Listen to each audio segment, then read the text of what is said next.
Welcome into day 4 of Radio Row coverage here on the Saints Insider Live from Super Bowl 59. I'm Zach Ewing here back on this Thursday, February the 6th, just 3 days for the big game and possibly the biggest day of them all here on Radio Row for us. We're going to kick things off with just I don't know, 4 hours, 5 hours, 6 hours, 7 hours. I don't know how long we'll be here, as long as the guests keep rolling on through. We've got one already lined up for you here in just a few minutes. That is flag football star Gerald Set. He's a New Orleans native. He's going to be on the show in just a minute. Also expecting Reese McAllister to stop by today, as well as Packers running back Josh Jacobs and A.J. Dillon. Unfortunately, Drew Brees had to cancel on us last minute. We will not have Drew as of right now.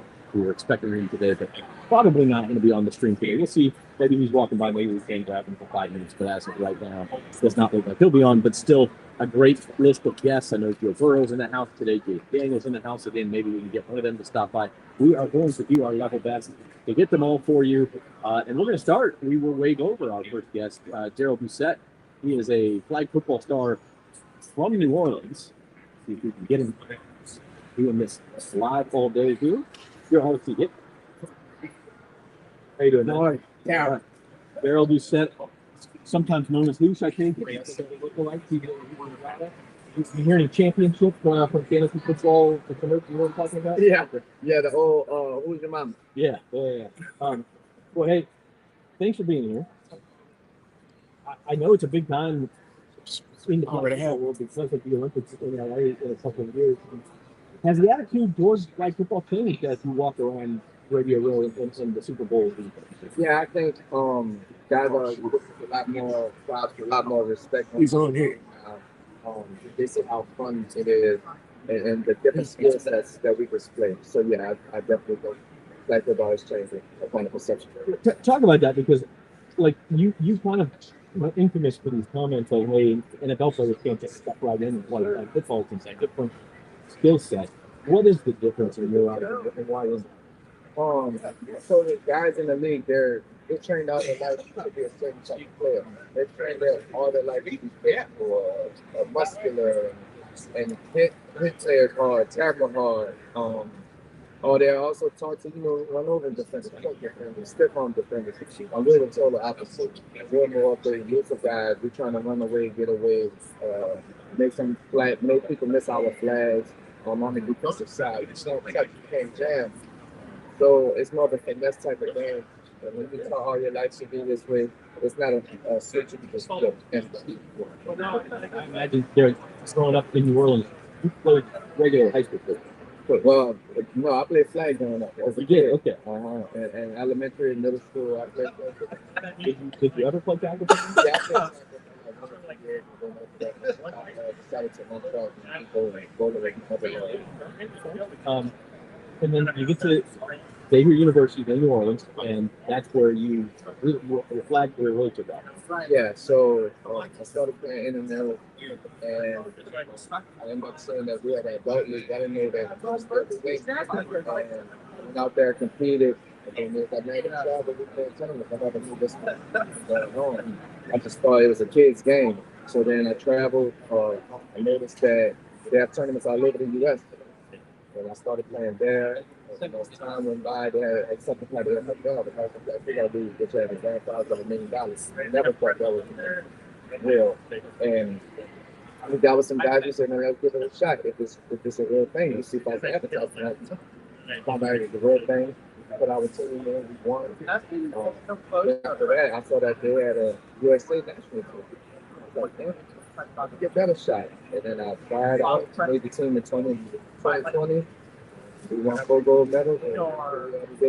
Never know where these things are going to take you. Just build on itself.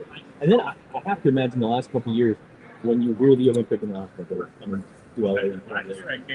global flag football game now, like there's flag football.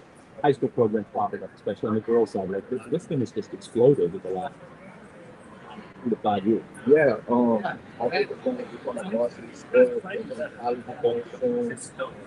said to tell you I love this. In high schools now, so I think next is going to be a professional. Okay. Talk to me about the Olympics. I am curious how if they probably 5 years ago would have been better for you age-wise, but I mean, like I I have to imagine that's still the goal.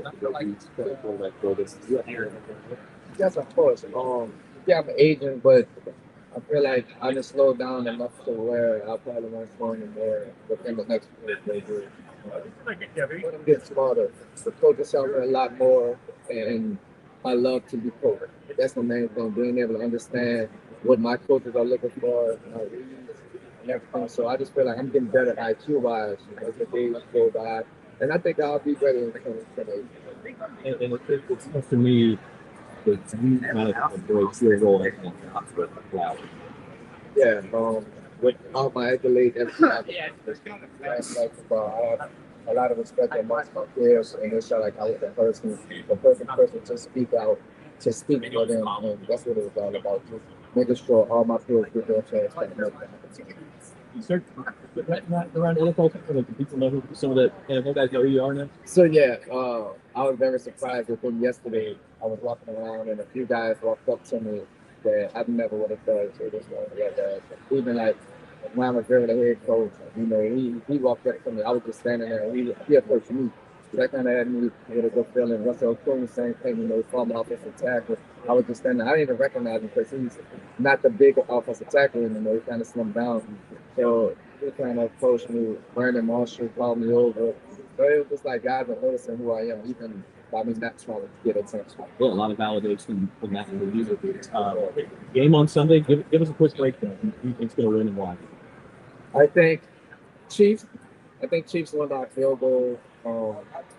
I think that the Eagles will have to run the ball, but I think the Chiefs' game plan maybe to stop the run, make Jalen Hurts beat them, and I don't think he wants to have a shootout with Patrick Mahomes. I think the Chiefs have to stop the run. Eagles have to stop Mahomes. I mean, they have the number one defense. I don't think there should be a shootout, but it's a shootout Eagles game. All right, so we have a Chiefs pick here. We're going to ask people all day. One more question about Cloud. How do you keep, what's the equivalent of breaking tackles? There's got to be a way to kind of keep those guys closer to your body. Of those. I mean, you know where they are. Yeah, that's the hip turns. We have our dips. I think that's the main two moves because we can't jump and high pass the way that we go design. But we have hip turns, we have dips. It's just called that's like the main. It's just technique and skill, like it is. Yeah, for sure. Yeah. Okay. Everybody here is asking silly questions. Here's mine for the day. Every guest, as fast as you can, spell your name backwards. Lerrad. Not bad, man. That's a good way to start. I was going to have you do the last name too, but that's a little more. Yeah, that's harder than ETTECUOD. harder than you think. We'll get the brain going. The last name is definitely harder than the first. All right, Daryl. Thanks for stopping by. Good luck, guys. Good luck in the journey, man. Thank y'all for having me. This is Daryl Doucette, flag football player. We are live here on Radio Row. Day 4 of the Saints Insider Podcast Live. Kicking things off with a pretty cool guest there, Daryl Doucette, also known as who she is. Favorite hopeful, I don't know, to make the U.S. Olympic flag football team when it makes its Olympic debut in L.A. in 2028. Expecting Deuce McAllister to stop by in a few minutes. And look, it's going to be nonstop today. We are going to do things a little bit differently. Oh no, because we're going for so long, we'll probably have a few longer breaks. We also may just turn the camera around at times and let y'all see what the scene is like here on Radio Row. You never know who's going to walk by. You never know who may wave at the camera. Yeah, we're going to see what happens on this Thursday. We had a good show yesterday. We've got good shows always. Be sure to check them out as we continue to go live here on Radio Row. Leave your comments. We can also show your comments live if you have a question for one of our guests. And it'll be a good day. It'll be a good day. We're going to take our first break. We are brought to you by Ochsner Health. They are the official medical provider of the New Orleans Super Bowl host committee. So let's take a quick break, and we will be back on Radio Row right after this. At Ochsner, we know healing is a team sport. That's why we've partnered with world-renowned orthopedic surgeon Dr. James Andrews to create the Ochsner Andrews Orthopedics and Sports Medicine Institute. Whether you're a professional athlete or a weekend warrior, our team of specialists are dedicated to getting you back in the game. So whatever your reasons are for reaching your personal best, we've only got one. You. Auctioneer Andrews Institute.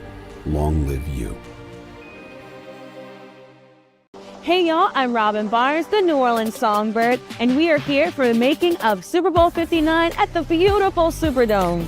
This will be the 11th Super Bowl in New Orleans. New Orleans is known for its vibrant culture, rich history, and amazing music, if I do say so myself. In this series, we're going to show you how the Super Bowl comes to life. This time, we're talking about NFL Source, a program that gives local underrepresented businesses the opportunity to gain exposure to event-based procurement knowledge, network with potential clientele, and compete for contracts related to Super Bowl 59. First, we'll talk to Maisha Boyce, lead for NFL Source, about the local economic impact of the program. Next, we'll talk to Chincy Mouton, Director of Community Engagement at the Greater New Orleans Sports Foundation and the Super Bowl 59 Host Committee, about how they work to form and foster these partnerships. Finally, we'll talk to Nicole Hutchison, owner of Mosswood Events, about her experience being a part of NFL Source. Let's get started. In this series, we're going to show you how the Super Bowl comes to life. First, we're going to talk to Seth Jadowski. He is the head of music for the NFL. As a singer and someone who has had the honor of singing the national anthem in the Superdome, I was so excited to hear how Seth and his team put on the iconic Super Bowl halftime show. What goes into it? How do they produce it in such a unique place of the Superdome? So here you're going to find out.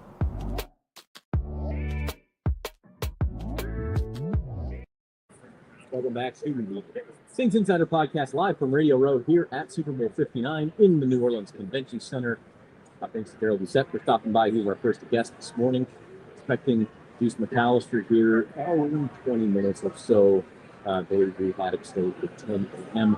Also, Packers running backs A.J. Dillon and Josh Jacobs will stop by later today. And then who knows? We'll see who else we can get to stop by the booth.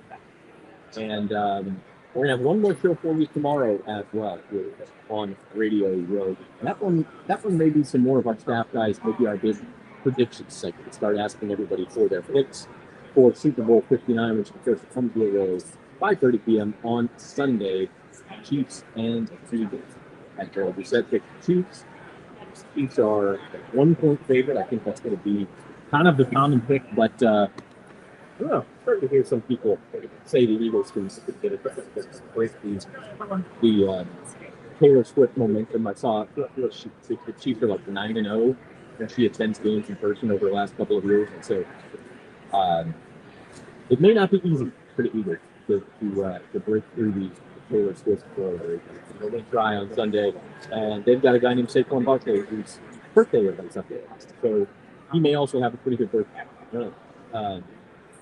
But yeah, you can already tell, as we said yesterday, this place is a lot busier than it was earlier in the week. We expect that to continue through the day. It seems Joe Burrow's going to be here today. Joe James will be here today. Drew Sanders and Travis Hunter from Colorado. We just saw they're doing their own show. Apparently, is starting. All sorts of NFL celebrities and celebrities from elsewhere, other realms, should be walking through Radio Row today. One thing we did yesterday to kind of go through some of the historical New Orleans Super Bowls. Going to continue that with some of the more modern ones. I think we got through Super Bowl 9 yesterday. So the New Orleans Super Bowl moved into the Superdome, starting with Super Bowl 12, which was in 1978. This was Cowboys Broncos, and it may have been the ugliest Super Bowl ever played. I don't think the teams were necessarily bad. I don't know if there was something with the dome ceiling. It was the first people that played in the dome. But it was not pretty good. There were 10 combined fumbles. The Cowboys, who won the game, actually had 6 of those, but they got 4 of them back. The Broncos. Someone was sitting there. Also produced 4 interceptions, 8 turnovers. Cowboys missed 3 field goals, kept the Broncos in the game, but ultimately Dallas won that game 47-10. And if you were watching yesterday, you also know that was the exact same score of the next Super Bowl 15 with the Oakland Raiders, soon to become the LA Raiders, but I think it was the last year in Oakland, beating the Philadelphia Eagles and San Eagles, who are here today with their first trip to New Orleans. That game also 27-10. Rod Martin for the Raiders for 3 receptions in that game, which was a record. And Kenny King had 80 touchdown pass for the 30 points. That's it. 2 years later, we got another New Orleans Super Bowl, Super Bowl 20. And that was the Monsters of the Midway Bears defense, 6-10. Patriots took a 3-0 lead, and then it was all Bears after that. William the Refrigerator Perry, 335 pounds. Touchdown. All that. Walter Payton doesn't score a touchdown for the Bears, but Mike Ditka, who actually won a Super Bowl with the Cowboys in New Orleans, Super Bowl 6, returns 14 years later and wins coach of those Chicago Bears in that was 1985 season, 1986 Super Bowl. Next New Orleans Super Bowl, another famous team that was the 49ers, another blowout, a 55-20 victory. Joe Montana with 5 touchdown passes, 3 of them to Jerry Rice, just totally blitzed the Broncos. And so that was more or less the end of the blowout era in New Orleans. Those first 7 were all, I'm trying to think of the closest game of all of them was. It might have been the Super Bowl 9, which was 16-6. That was the closest one to 10 points. And actually, Super Bowl 31, the next one, in 1997, Brett Favre wins his Super Bowl ring with the Packers. His huge season, the Patriots 35-21, so not really a close game either, although it was a little bit more back and forth in this one. The Packers actually only scored 1 touchdown in the second half. Desmond Howard opening kickoff gives them a lead. The Patriots 35-21. Then you have 2 classics. The last 2 Super Bowls here have been classics. And they come by. But those next 2, of course, Super Bowl 36, Tom Brady's first. They win on Adam Vinatieri's last-second field goal to beat the heavily favored St. Louis Rams. And Super Bowl 47, the last one for the Ravens. Got a big lead over on the beat the San Francisco 49ers 34-31 before the Giants beat out the Jets. All of that sort of stuff. And I expect we'll have a good one. I expect we'll have a good one. Continuing that trend, the third straight. We are live here on Radio Row. We're brought to you by Alcohol. Hanging out with you guys for a few minutes before we get Bruce McAllister on. See if Luke Johnson is here. Track somebody down. We'll continue here. Luke, can I sit down? Yeah, sure. All right. Among your other duties this week, Luke, you are the food which means you are the only media member who'll have to go practice. So you have to go through practice. Yeah. Yesterday. How was that? It was cool. I mean, it was football practice. Not a lot going on. Yeah. But it was cool. I was the only one out there. There was players out there for 7 or 8 minutes of practice, and then they had to leave, and I was the only cool player that got to stay outside of like the entire cockpit. That's probably the only difference between the other practice. Kind of there by yourself with reporters at football practice would bounce things off each other. Hey, did you see that? Did you see what I saw? Things like that. You didn't have it with that. Right. Yeah. And there's no. Yeah. I can only watch this. So sometimes it's just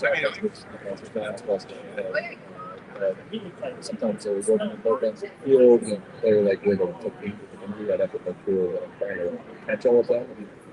It's hard. That was cool. The highlight for me was the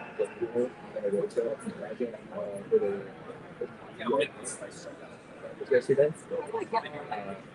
which is crazy, insane. And the offense, like the quarterbacks and the receivers,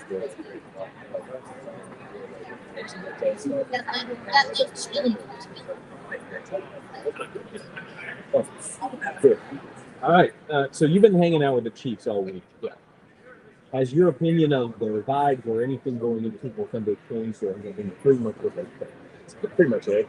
I think they are like they know what they're doing. Well, I was going to say, Super Bowl in the last 6 years.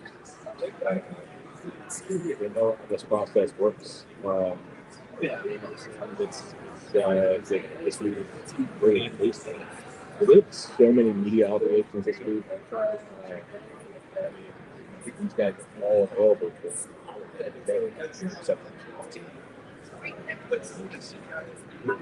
Just so many people in the city itself. It's crazy. Yeah, like, people go.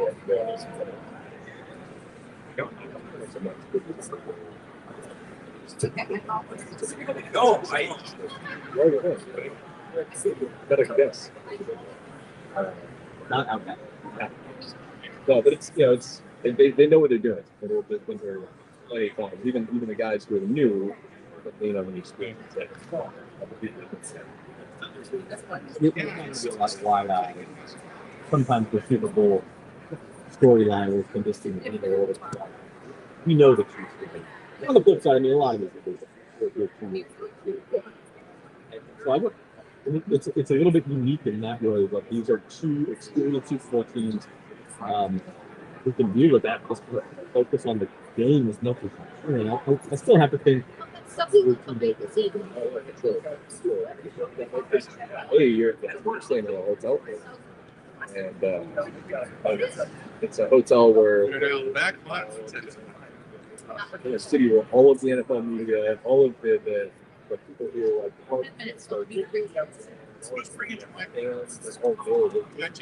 everybody's staying there. Oh, okay. So it's not like some of these other cities where they spread out. It's all here. It's all within a couple of hours. So the difference is that if they end, you just got to go back to the hotel. You can't really do it for a while. Anybody who's traveling, we're like, relax them in a hotel room and go so far. It's not like, Well, like you just think Schuster did say that it's good system. It's different. So they play it here and outside. He said other guys had the door down. So, I mean, if you got the money to do it, you're working on a story about Patrick Mahomes. It's going to run soon. It's not 15 this weekend. His aura is so cracked. It's not, statistically and with his career accomplishments, you can compare him to. The big quarterback take a pass as far as what he's done and what Talk about the bad, but now I gotta go. and maybe that's my age too, but when I think back at Joe Montana, that guy was like, I don't even know how to. There was like an aura around. Yeah, there isn't. Yeah, I mean, that was like the exact way I was asking people about it today. Because I asked Justin Reed, the chief safety from Prairieville, Louisiana. I asked him this morning. Just get a sense in about it here, like this here, and that like maybe 10 years from now you can look back, like wow, I was a teenager at the Patrick Mahomes. It's like yes, but he's so normal. He's so much like one of the guys. Even for somebody who's like world famous, and all these commercials that happen, he is around the team. He's like very much one. So it's hard to get a sense of that with most perspective. It's like realizing how special it is. He is just happy. So, but it is fascinating, and like I talked to Carson Wentz too, and he's like, that's part of the reason I came here. It's trying to be great. We're going to be around it. Like this, the whole team, and I think you have to give Mahomes credit also in the report. There's just such a valuable guy. I just really don't feel like they really win. I think he's the best. Yeah, they've got stuff that's awesome. Okay, you won't ask me for your pick because I think we're probably going to do some of that tomorrow. But what do you think the key is?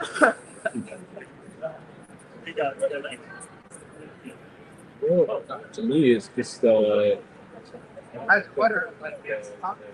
from driving the Eagles' success is really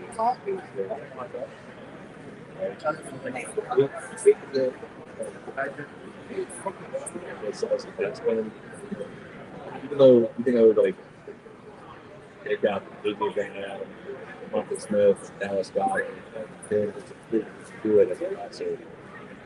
Saquon isn't spectacular. I just don't know. What's spectacular? What he has been throughout this entire playoff. Saturday being 150 rushing yards a game. He's got 5 rushing touchdowns last few games. I mean, he's on. I kind of want to. Almost 50 plus of that. 35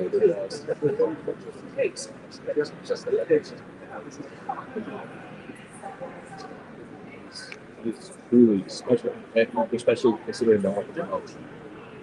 They can't get him. If he runs for like 85 yards, all right.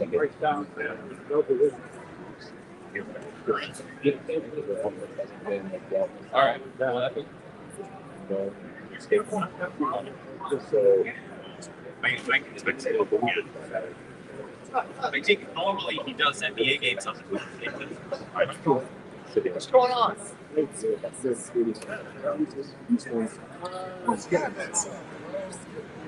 gotta tuck my shirt, man. Me too.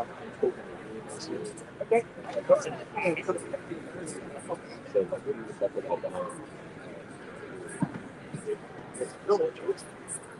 Well, I mean, it's the same old story. Specifically, you can see some weaknesses in them. So, yeah, it just doesn't ever seem to matter. If you get to the field. There's all sorts of reasons that I want to dive in, and it's like I just learned that I should not have to do it. You know? That is the story of the getting him? Yeah, oh, Kyle Long should have been. Okay. All right. Right now. Tell you what. You going now? Let's do it. Kyle Long. I'm gonna get out of here and get work. Yeah, you got plenty of work to do. So Luke's gonna kick off. Kyle Long will come on. All right. What's going on, guys? Not much, man. I'm Kyle. How you been? Nice Zach. to meet you. Yeah. Kyle. Norman, nice to meet you, man. Kyle, what's the week been like for you? Two shot. Good to see old faces. I just saw my college center. Met his wife. That was cool. Get to see a lot of Pro Bowlers, all pros, all things. It's good. It feels like a fraternity reunion or something because everybody's out doing their own thing during the season, and then at the end of the year, everybody reconvenes with the Super Bowl. Got a place to do it in their own. Beautiful town. We were out of town last night. This place has so much to offer and got a lot of good energy. You hear people saying we're biased because we're from here, but you hear a lot of people say the Super Bowl needs to come back for more often than it does. Yeah. You agree with that? Well, I trust my mother's judgment because my old man Howie, he's worked in the NFL for a long time, played, and they've been to like every Super Bowl since they started doing Super Bowls. And my mom has always said New Orleans is the best Super Bowl experience, bar none. I think she's been all 3 times. She's probably at the hotel right now at my dad's hotel, so she loves it too. And I do as well. It was great. Had some beautiful French dinner last night. So please shout out the place that I went to last night. Because it was as good as restaurants can get, I think. French dinner? The limit. Herb Saint Bar and Restaurant. Yeah. Man, oh man. Get yourself the duck. It was fantastic. Herb Saint, okay. They were out of the fried oysters last night, and I didn't cause a ruckus because they had other kinds. So we took care of you. Oh, and the thing about New Orleans is you could like throw a stone from the front of that place and hit another great restaurant. 100%. Somebody was saying, well, the place across the street is a steakhouse. And How are you? Forgive me. saying, nice to meet you. They were like, hey, you want another 5-star place right there? Unfortunately, you can only eat so much. That's a good. I don't know about you. I can eat all day. A lot bigger than you. Yeah. But Luke and I were just talking about the matchup. That's right. Kyle, like I don't think anybody's surprised that we ended up with these two teams. No, I mean, I could have seen the Bills being here as well because if you're talking about and the Lions previous to all those injuries because of just how talented that football team is and how well coached they are. But at the end of the day, it's the most well coached, most fundamentally sound, most talented teams are the ones we're going to see on Sunday. And they have different styles about their fights, but styles make fights, don't they? Yeah. Where do you think makes this fight? Is it just as simple as can the Chiefs stop that Eagles running game from taking the lead and kind of choking this game? Well, obviously, you can commit a lot to stopping the run. I'm not sure if it's a moot point with Saquon Barkley or not yet. We'll find out. The Chiefs historically do a tremendous job of stopping the run in the playoffs, which means the onus will then be on Steve Spagnuolo to have some kind of scheme set up to where Jalen Hurts is frustrated early in the down. Do you have any memory cards with you? Get him out of rhythm. But for the Chiefs, they got to find a way to stop that interior pass rush, which has been a real problem for years and years and years for this team. They're a physical bunch. They're violent. They're spearheaded by Jalen Carter, and it seems as if they're getting better by the week. This is obviously, again, not a surprising matchup. What other storylines from the NFL would surprise you this year? What storylines from the NFL that surprised me this year? Well, I'm a Chicago Bear. I was a Chicago Bear. So getting Ben Johnson to come to Chicago, the highest of highs for the Detroit Lions with how they were blowing people out every week, and then the lowest of lows with the star players getting injured on the defensive side of the ball. It seemed like it was just not in the cards for the Lions to be making a run. But man, oh man, was there a more fun team to watch? The Detroit Lions, they were rolling. And the answer is no.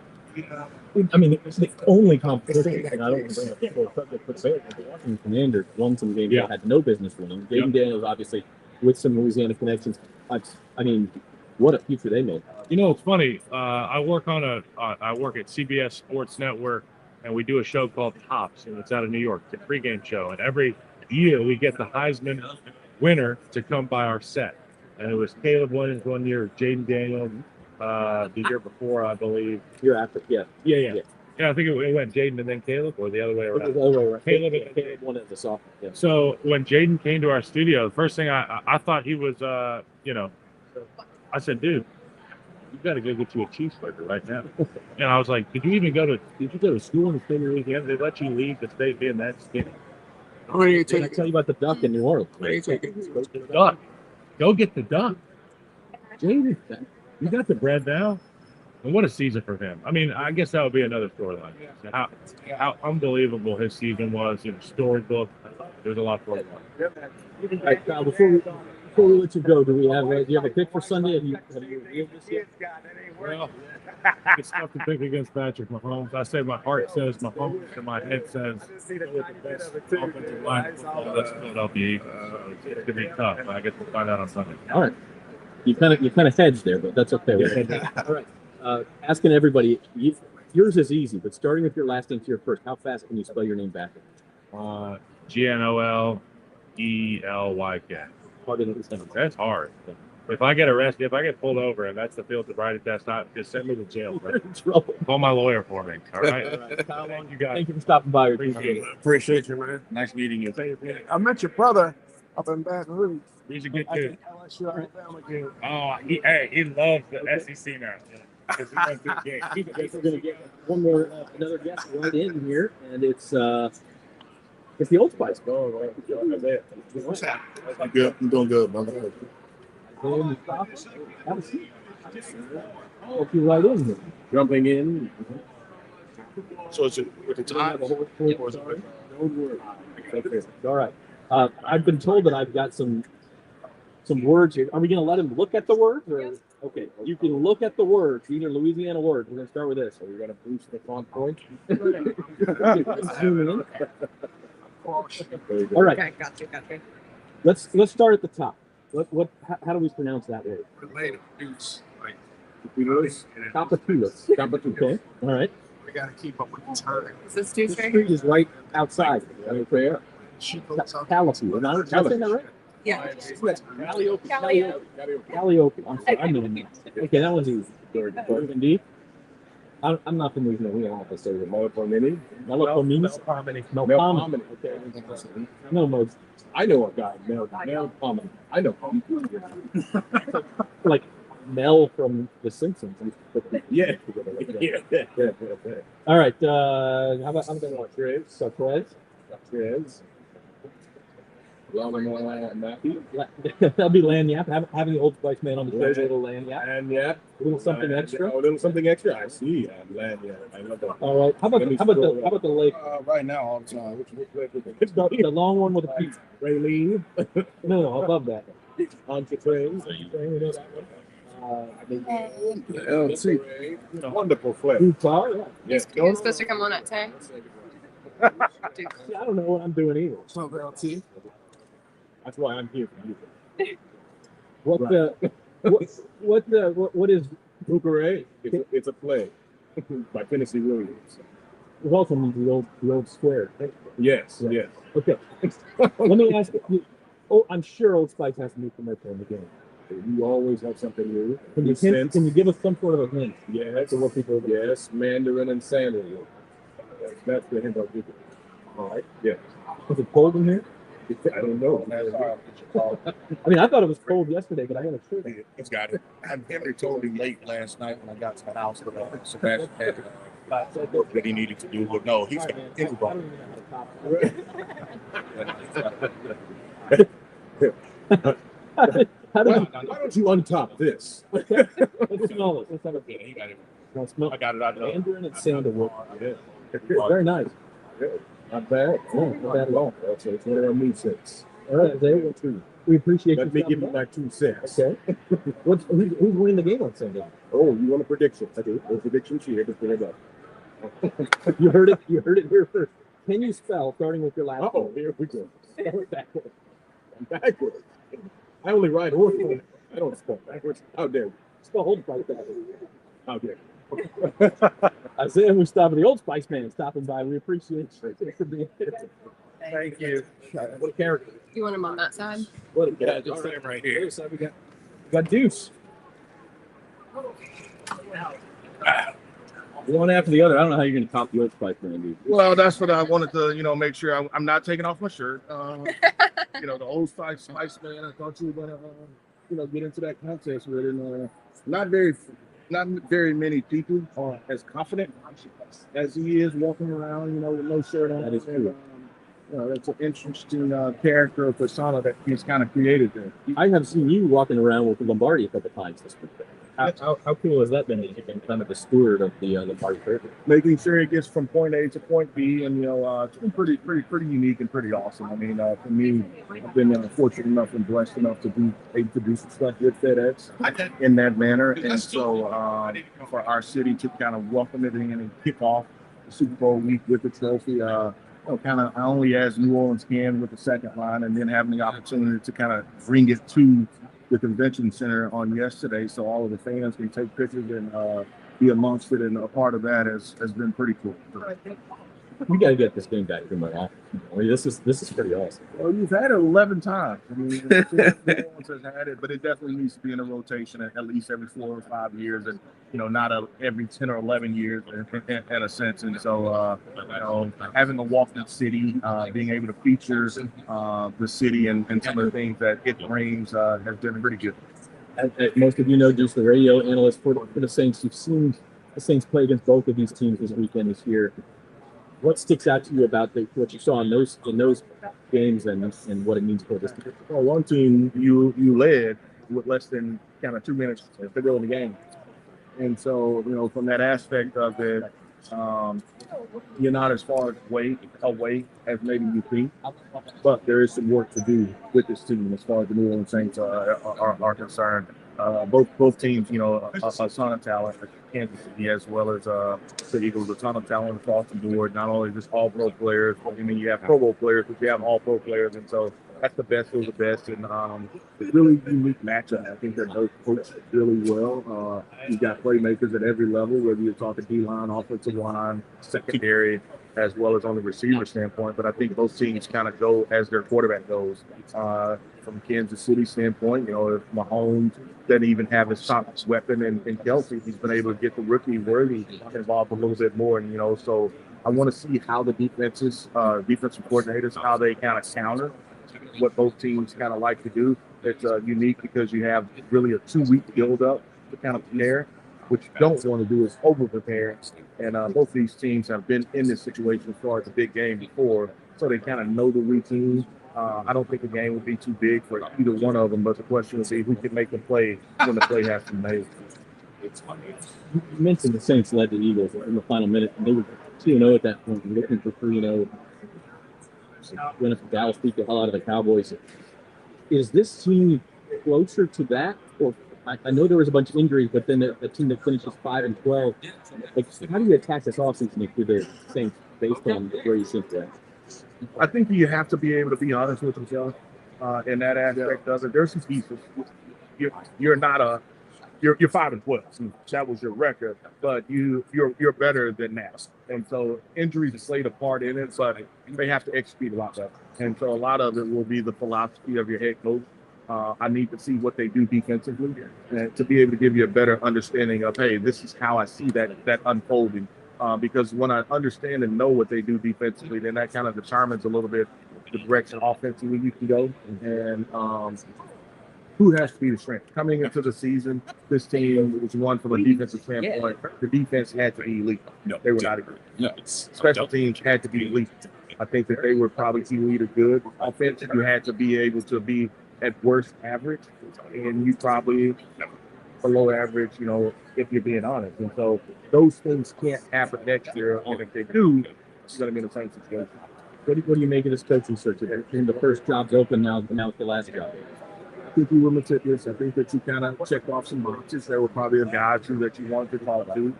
Some people are mad and upset that it hadn't been done now or to this point.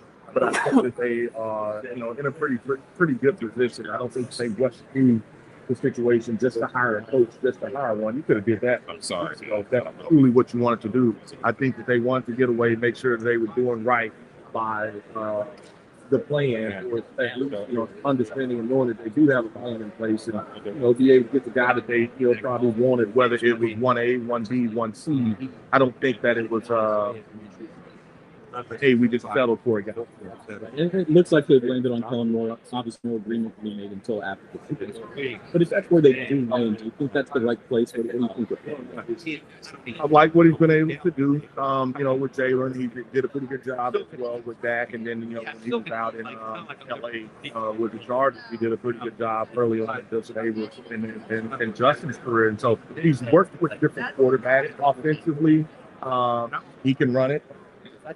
He can throw it around. His background obviously was getting a lot of passes in, and so I'm good with him. I need to see the staff. Because he will be a first-time head coach. So do you put a lot of experience as far as former head coach around him, and then what system will he try to feature offensively and defensively? That's what I need to see.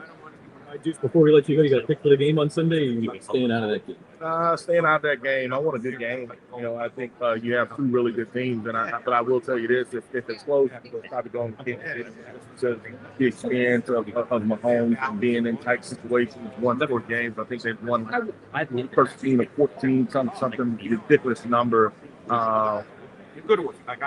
Eagles probably have better overall talent, but if it's close. Bad man. Eagles got to get out to a lead. Yeah, but I don't think that hurts. I don't think that hurts KC. I think that they're fine playing from behind it. But for the Eagles to be able to run the ball, I think KC's going to put 8 in the box and try to force the Eagles to have to throw it. And so, obviously that plays well for our unique kid and AJ. But at the end of the day, if the Eagles are struggling running the ball, that favors Kansas City. All right, been asking everybody. Yours is especially difficult. Starting with your last name, can you spell your name backwards? Quickly? I can do it, but it's not going to be quickly. No, I'm not even going to do it. But we don't even have time. I can do it, but it's not going to be quickly. Now you're thinking it's like, all right, let me put that there. Yeah, let me put this here, and then let me go here. And so it's I can eventually do it, but. Yeah, I wanted the names. Give me the names and pronunciation. That's what you had earlier. Yeah, that one you could do.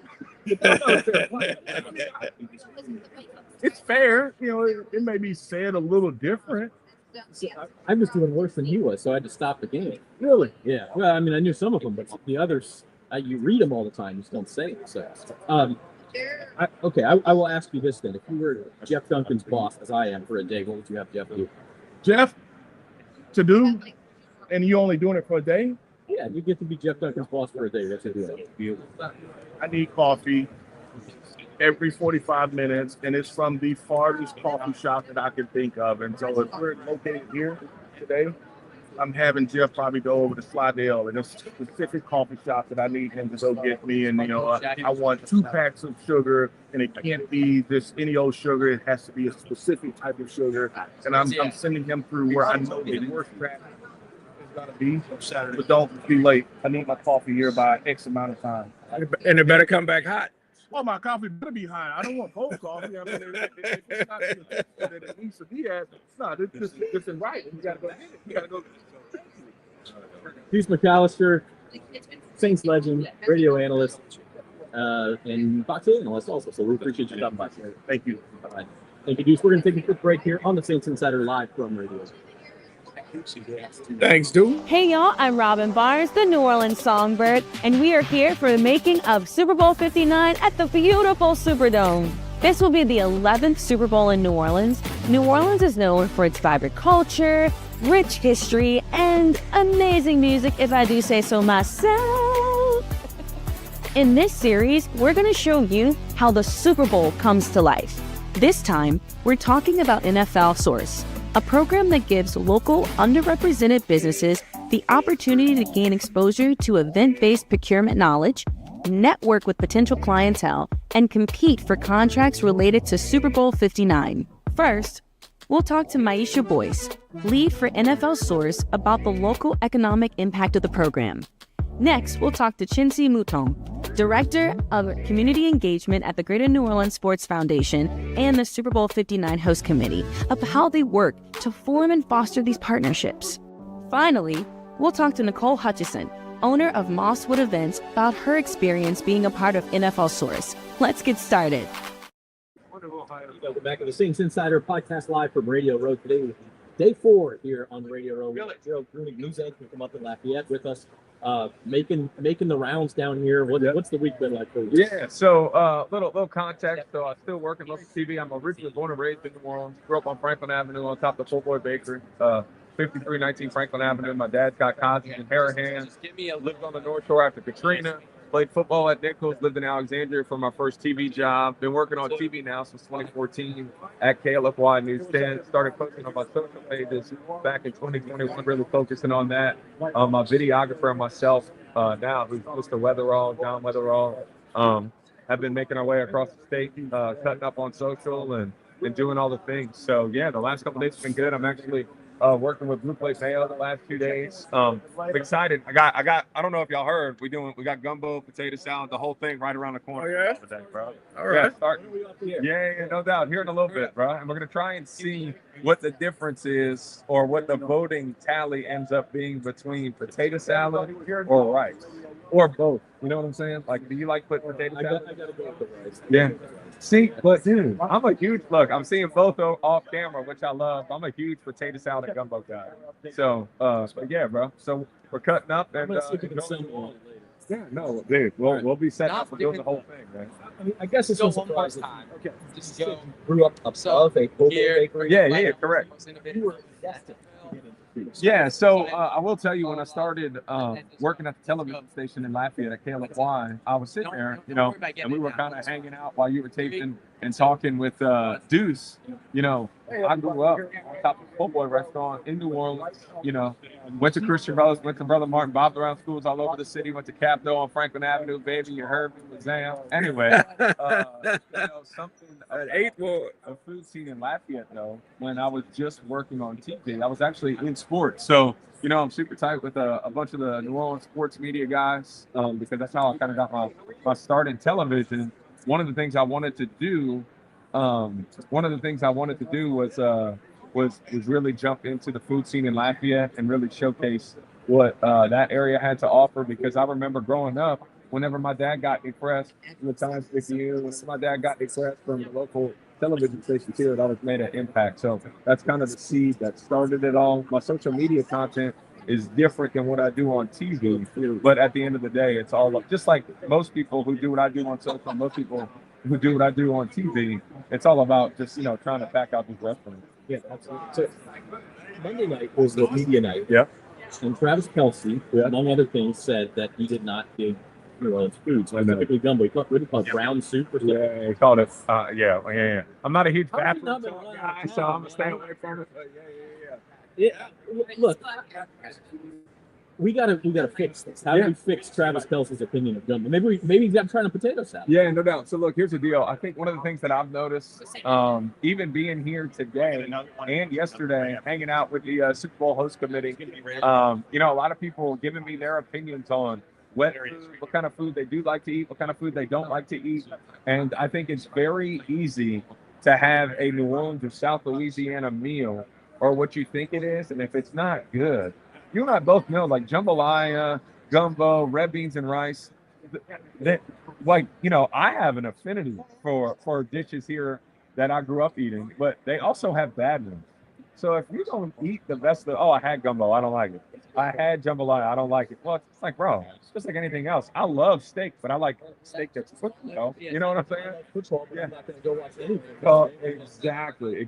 So, yeah, I learned a lot about kind of the rice and gravy culture when I was playing football at Nicholls State. I was there from 2009 to 2013, and I really learned a lot about chicken fricassees, courgettes, you know, the list goes on and on of the different types of stuff, etouffees and whatnot. But yeah, so I think Travis just needs to give it another shot.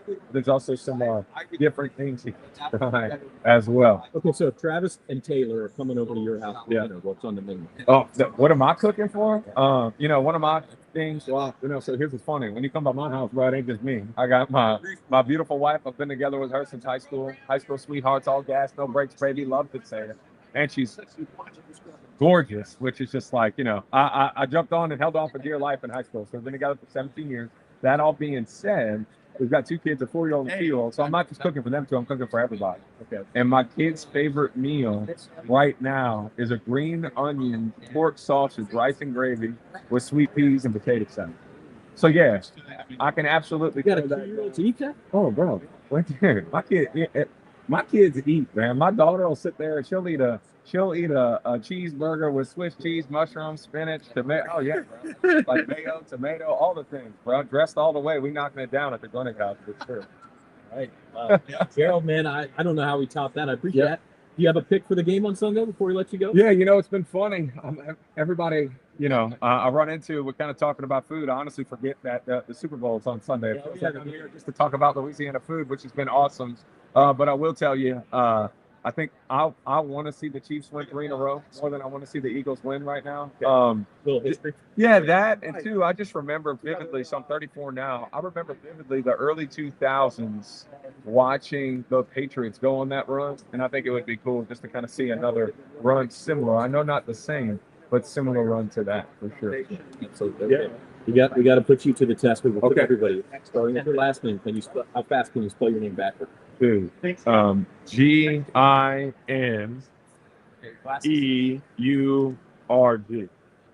Last first name. Gerald. Oh, my full name? Oh. Keep going, man. Lareeg. I'm going to start doing this at night on Bourbon Street. Yeah. And nobody will be able to. Yeah, for sure. Make sure you have the camera crew with you, too. That'll be some good stuff. That's right. Gerald Grunick. Yeah, bro. All right, Gerald. Appreciate you stopping by. Of course, man. Thank you for having me. All right. We're going to take another quick break here on the Saints Insider Podcast. And it's live from Radio Row. At Auctioner, we know healing is a team sport. That's why we've partnered with world-renowned orthopedic surgeon Dr. James Andrews to create the Auctioner Andrews Orthopedics and Sports Medicine Institute. Whether you're a professional athlete or a weekend warrior, our team of specialists are dedicated to getting you back in the game. So whatever your reasons are for reaching your personal best, we've only got one: you. Auctioner Andrews Institute. Long live you. Hey y'all, I'm Robin Barnes, the New Orleans Songbird, and we are here for the making of Super Bowl 59 at the beautiful Superdome. This will be the 11th Super Bowl in New Orleans. New Orleans is known for its vibrant culture, rich history, and amazing music, if I do say so myself. In this series, we're going to show you how the Super Bowl comes to life. This time, we're talking about NFL Source, a program that gives local underrepresented businesses the opportunity to gain exposure to event-based procurement knowledge, network with potential clientele, and compete for contracts related to Super Bowl 59. First, we'll talk to Maisha Boyce, lead for NFL Source, about the local economic impact of the program. Next, we'll talk to Chincy Mouton, Director of Community Engagement at the Greater New Orleans Sports Foundation and the Super Bowl 59 Host Committee, of how they work to form and foster these partnerships. Finally, we'll talk to Nicole Hutchison, owner of Mosswood Events, about her experience being a part of NFL Source. Let's get started. That's fine. Back to Radio Row. Here on the Saints Insider Podcast Live, Zach Ewing now joined by Keon White, Patriots defensive end. Keon, how's the week been treating you, man? How you like Radio Row? I'm just starting off, so this is actually the second thing I had to do today. All right. This is my first Super Bowl, so Super Bowl like a game thing, so I'm just figuring it out. You know? Came to a good place. New Orleans and the Super Bowl kind of go hand in hand. There's nothing quite like Radio Row, and I know throughout your career you've been around a lot of people. Take some of the stats and seeing some of the people walking around all in one place. It's kind of weird seeing all the production and everything like that. And it's kind of good for us to be a part of it and see it. Tell me about your year up in New England, and I know obviously a rough year for the team, but maybe some bright days ahead. Yeah, for sure. Last year I feel like I started off hot, kind of tailed off in the back end. But I feel confident of the new season, new atmosphere, new environment, places and I go conversation with them, so confident about going to the future. I know there's sometimes we have a tendency to overemphasize the quarterback position, but it makes a big difference when you've got a young guy like Gray in the building. You can see what he can do. Just kind of change the energy of the whole place, I would think. Oh yeah, Drake doing a good job of being like the quarterback in his quarterback role, which means that he has to talk to everybody, like friendly guy. He's going around shaking hands, kissing babies, and everything like that. And so that's all the things you want from a young guy. He didn't really talk to him and be that leader or to be a guy. He just kind of put his head down and works, which is something I really respect about him. Had a chance to meet Mike Vrabel yet? There's no point at this, like I'm talking about this, but I can't. Not just a big dude. List of Louisiana words. We're here in Louisiana. How do you pronounce that topic?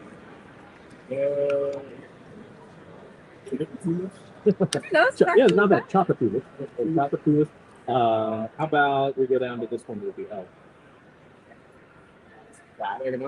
Lanyard. A lot of silence. This is the big lake. What do you say that?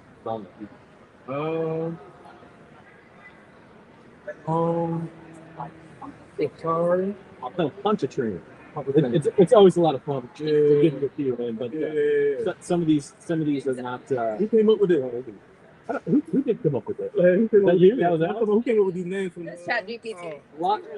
It's like a mashup of French and Creole. Okay. French, Creole, and Indian. Right. Indian and all that kind of stuff. We ain't got names like that in North Carolina. It's very simple. Y'all have Chickasaw. Yeah. All right, Keon White, Patriots defense. We appreciate you stopping by, man. I appreciate you. All right. Always a good time. Oh, I forgot. One more thing, Keon. I forgot to put you in the test. How fast can you spell your name backwards, starting with the last name? Sounds easy. Yeah. ETIHW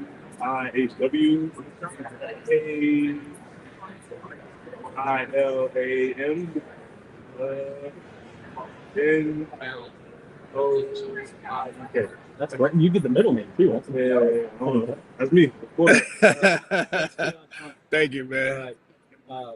Keon White, Patriots defensive end, stopping by. Never know who you're going to get.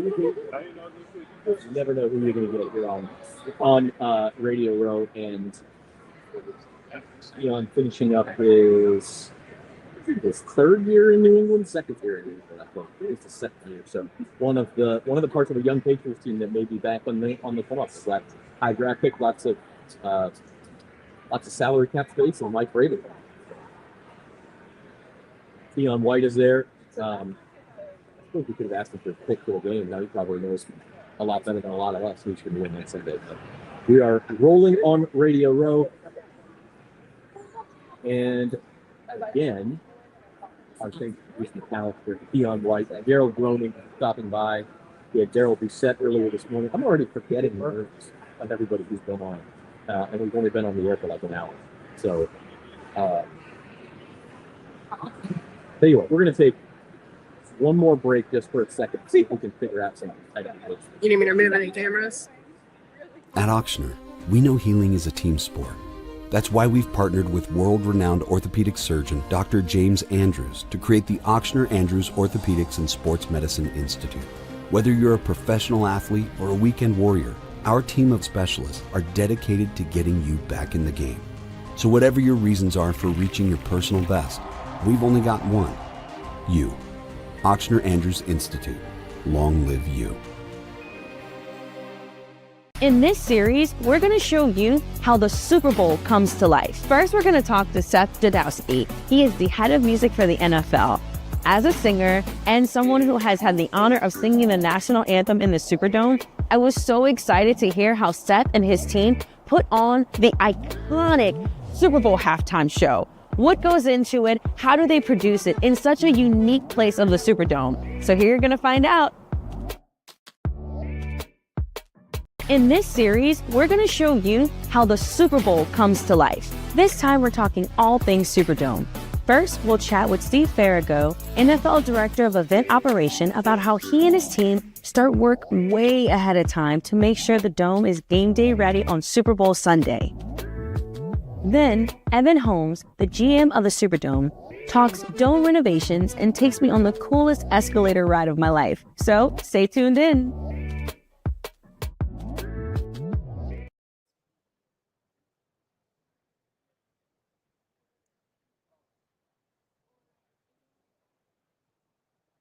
At Ochsner, we know healing is a team sport.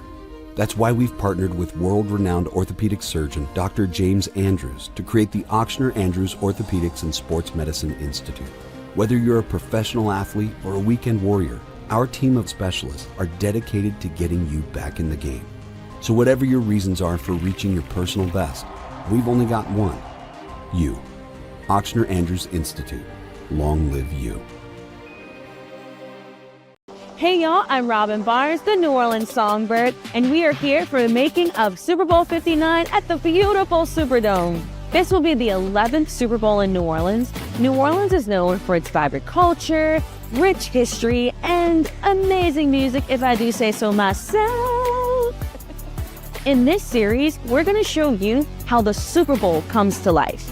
This time, we're talking about NFL Source, a program that gives local underrepresented businesses the opportunity to gain exposure to event-based procurement knowledge, network with potential clientele, and compete for contracts related to Super Bowl 59. First, we'll talk to Maisha Boyce, lead for NFL Source, about the local economic impact of the program. Next, we'll talk to Chinsi Mouton, Director of Community Engagement at the Greater New Orleans Sports Foundation and the Super Bowl 59 Host Committee, of how they work to form and foster these partnerships. Finally, we'll talk to Nicole Hutchison, owner of Mosswood Events, about her experience being a part of NFL Source. Let's get started. Welcome back to Radio Row Live here on this Thursday Saints Insider podcast. Saw some of the comments saying the audio was off, and we apologize for that. Hopefully we have it fixed now. Let us know if that sounds better. But we will continue to get some guests in. Hopefully could hear well enough to know what was going on there for the first hour. But we are next up. I know we're going to have A.J. Dillon and Josh Jacobs, Packers running backs, coming by here in the next 20 minutes or so. We may get somebody before that. You just never know. I can see people walking by, but also a lot of other people asking to talk to them as well, and a lot of other commitments. So you just never know. But we continue to roll here live on Radio Row as we count down to Super Bowl 59. I know one thing going on upstairs starting, I think it starts at 11, is the halftime show press conference. So Kendrick Lamar is also in the building. He's upstairs where they're holding the press conferences here at the convention center. Okay, Carl, I see you saying that's better. I appreciate that. And again, apologies for the audio snafu over the first hour of this program, but we will continue on here with lots of good stuff the rest of the way. So I doubt Kendrick is coming down here after his press conference. That would be chaos if he did. That would be complete chaos. My guess is he just goes out the back door, because otherwise he'll never get out of here. So that press conference is going on upstairs. I know the Fox broadcast crew has a press conference later today, which means Tom Brady will be in the building. Drew Brees is in the building today. Joe Burrow, Jaden Daniels. It is truly a who's who for the NFL and for Sunday's Super Bowl. want to tell you a little bit about our Super Bowl special section coming out in the Times-Picayune on Sunday. I think you can also catch it in some of the hotel lobbies and restaurants and things like that around downtown New Orleans, around the CBD, starting Saturday. But it will for sure be in the Times-Picayune Sunday. It's going to be 34 pages. It is going to have an in-depth look at each of the previous 10 New Orleans Super Bowls. And I'm not just talking about the game. I'm talking about the halftime show, the pregame, all the celebrities who were in town for those, different things that were said, all that sort of stuff for all 10 games. We're also going to have a full breakdown of the Eagles and the Chiefs. We have 12 different staffers offering their predictions. We have columns from both Rod Walker and Jeff Duncan, who have been on the show this week. And we have feature stories on some of the local guys in the Super Bowl, namely Justin Reed on the Chiefs side and Devonta Smith on the Eagles side. So check that out. No additional cost to the Sunday paper. So if you've got a subscription, you're going to get it anyway. And if you don't, just go down to the local newsstand and you pay your regular, I think it's $3, and you get that as well as our regular coverage. So going to have a lot of good stuff in the regular paper for Super Bowl Sunday as well. Carl, to answer your question, can fans come through Media Row? They cannot. You have to have a media credential to get here. There is the Super Bowl experience, which is also at the Convention Center on the, I always get my cardinal directions mixed up here, but on the north end of the Convention Center. And that's a pretty cool deal as well.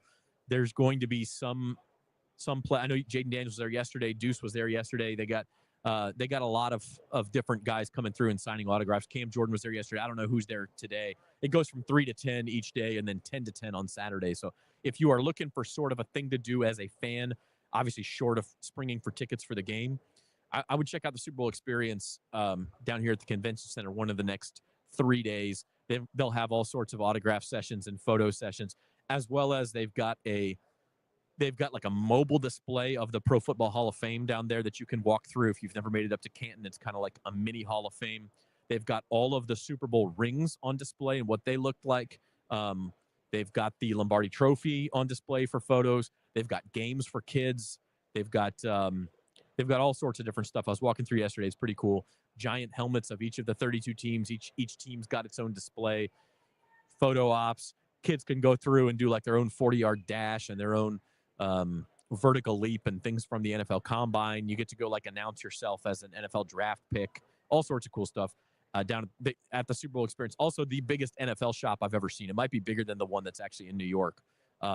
Huge display of merchandise, both for the Super Bowl and the Chiefs and the Eagles, but also they've got stuff for all 32 teams and Saints and all that. So I would check that out too. That's enough of an NFL advertisement, I guess. But check it out. Also, I believe you got to pay to get in, but it's only like $20, and kids are free. Kids under 12 are free for that thing. So that is the rest of that advertisement. As we continue here on Radio Row, breaking down the matchup, Chiefs and Eagles, waiting for Super Bowl Sunday. But it seems like this week is simultaneously going by as fast as a week possibly can and also as slow. Still 3 days to game day. Things will start to slow down in here tomorrow. Things will really slow down Saturday, and then Sunday will be that. Looking at the betting line here, I know it's kind of gone between Chiefs by 1 and Chiefs by 2. Right now it's Kansas City -1.5. The over-under has gone down to 48.5. That will be the total number of combined points. It's been 49 most of the week. It's now 48 48.5 this morning. Kind of looking at some of the different prop bets you can make on DraftKings right now.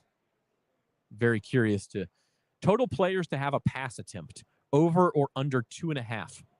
And you get pretty good odds on over 2.5.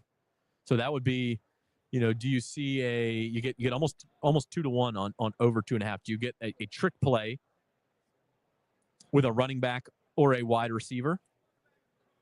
Do you get a quarterback injury, even if it's just for one play? Guys got to go out for one play, and you get Carson Wentz or Kenny Pickett, the backup quarterbacks, to come in and throw a pass. That'd get you over 2.5. Kind of like that bet. Kind of like that. Almost 2 to 1 odds, plus 180 on a third player to attempt to pass in the game. Obviously, besides Patrick Mahomes and Jalen Hurts. Here's a pretty good one. This seems like it would be easy. Patrick Mahomes to have 50 or more passing yards in each quarter, and it pays plus 450, so it pays 9-2 odds. Could Patrick Mahomes have 50 plus passing yards in each quarter? I think that's harder than you think it is, because there'll be a quarter where, Philadelphia starts with the ball and they keep it for 3-4 minutes, and then the Chiefs, maybe they get it, and then Patrick Mahomes throws for 20 yards or something, and then the Eagles get it back, and all of a sudden, there's bound to be a quarter he doesn't get 50, I would think. So that one's tough. That one is tough.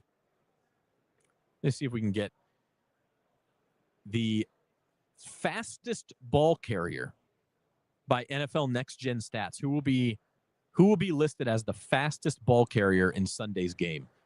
Saquon Barkley is your favorite at plus 225, but right behind him, and I actually kind of like this as my pick, is Xavier Worthy, the Chiefs rookie wide receiver. He's plus 250. That guy is a burner, and that was all that anybody wanted to talk about on NFL Draft Night. Xavier Worthy is a burner. He's plus 250. I kind of think in a foot race he beats Saquon. Now, the only issue there is that Saquon's obviously going to get a lot more opportunities to hit the open field than Xavier Worthy is, and as a receiver, Xavier Worthy makes a catch in a contested fashion, has to go down, that sort of thing. Maybe doesn't actually get a chance to do it, but if he does, I think it'll be Xavier Worthy. And right behind those guys, by the way, is Jalen Hurts at 3-1, and he can get up there too. So, interesting market there. Total rushing yards for the entire game, over or under 275.5. I think I got to go over. I think the Eagles are really going to try to run the ball. I think the Chiefs might too, at least in the first half. Kind of like that, over 275. Longest punt return, over or under 11.5 yards. And that's kind of high, Norman. It's hard to return a punt 12 yards. You've got a lot of fair catches. That one's kind of high. I like the under on that one. Total turnovers, over under 2.5. Total 3 and outs, over under 3.5. You can bet on anything. Total sacks, over under 4.5. Will there be a pick six? Plus 650 for yes. New Orleans had, I want to say, 3 pick sixes in its Super Bowl history in 10 games. So plus 650, pretty good odds there. Pretty good odds. Each team to score a touchdown and a field goal in both halves. That sounds easy. 11-1 if it happens. So the numbers tell you it's not that likely that both teams would have a touchdown and a field goal in both halves. I'll bet you they get a lot of people on that one, because it seems like 11-1, man. It seems like they'd each have a touchdown and a field goal in each half. Here's one near and dear to Norm's heart as an old offensive lineman. An offensive lineman to score a touchdown, 16-1. We taking that bet, Norm? He says no. 16-1. Any quarterback to catch a pass, 16-1. You remember the Eagles, the one time they won the Super Bowl, Nick Foles caught the touchdown pass on the Philly special, and Tom Brady was going to catch a pass in the same game. He was wide open, but he dropped it. You could have had both. You can't even get that bet. Both quarterbacks to catch a pass. That'd be astronomical odds. Will any player break the Super Bowl passing touchdown record with 7 or more passing touchdowns? Come on. 30-1, that's not high enough for that. Come on, 7 touchdown passes? You got to give me better than 30-1 for that. Will any player break the Super Bowl rushing record, 205 or more rushing yards? Let's see who we got over there.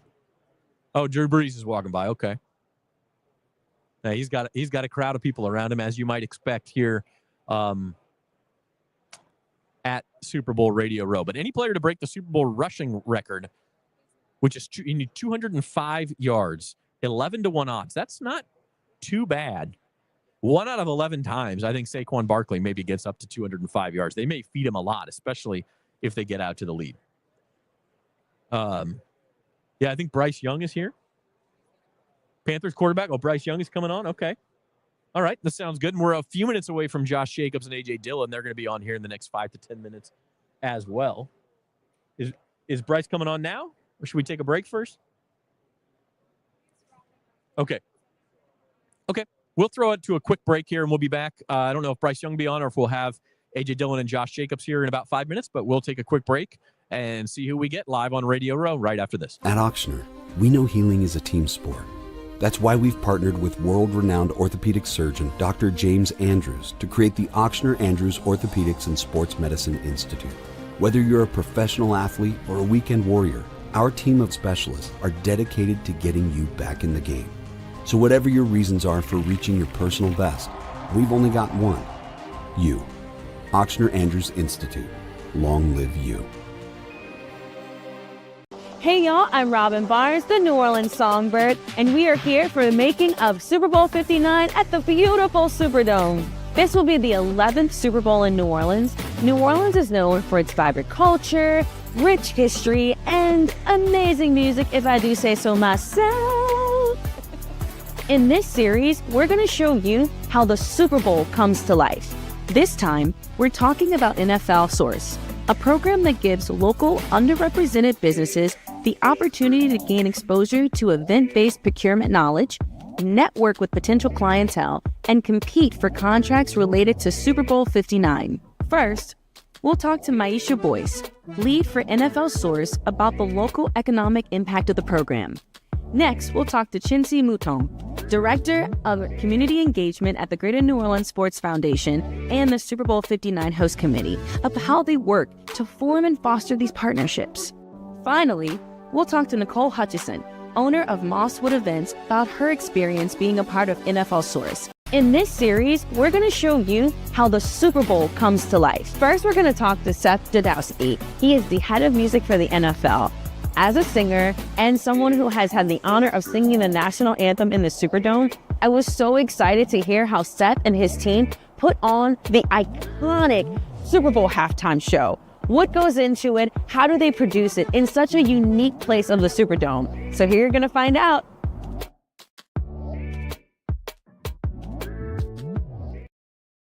Welcome back live to Radio Row, Saints Insider Podcast live on this Thursday from Super Bowl 59. Rod Walker's in the house. We continue to look through some Super Bowl props. I saw the comment there, national anthem, coin toss. I think you can bet the coin toss. The national anthem props usually have to go overseas, bet some of the offshore books for that. I don't have that up here on DraftKings. Will the opening kickoff be returned for a touchdown? 60-1.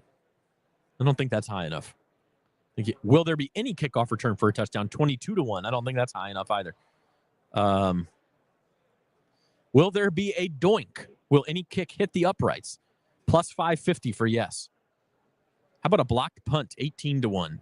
You know, we were talking to Thomas Morstead yesterday.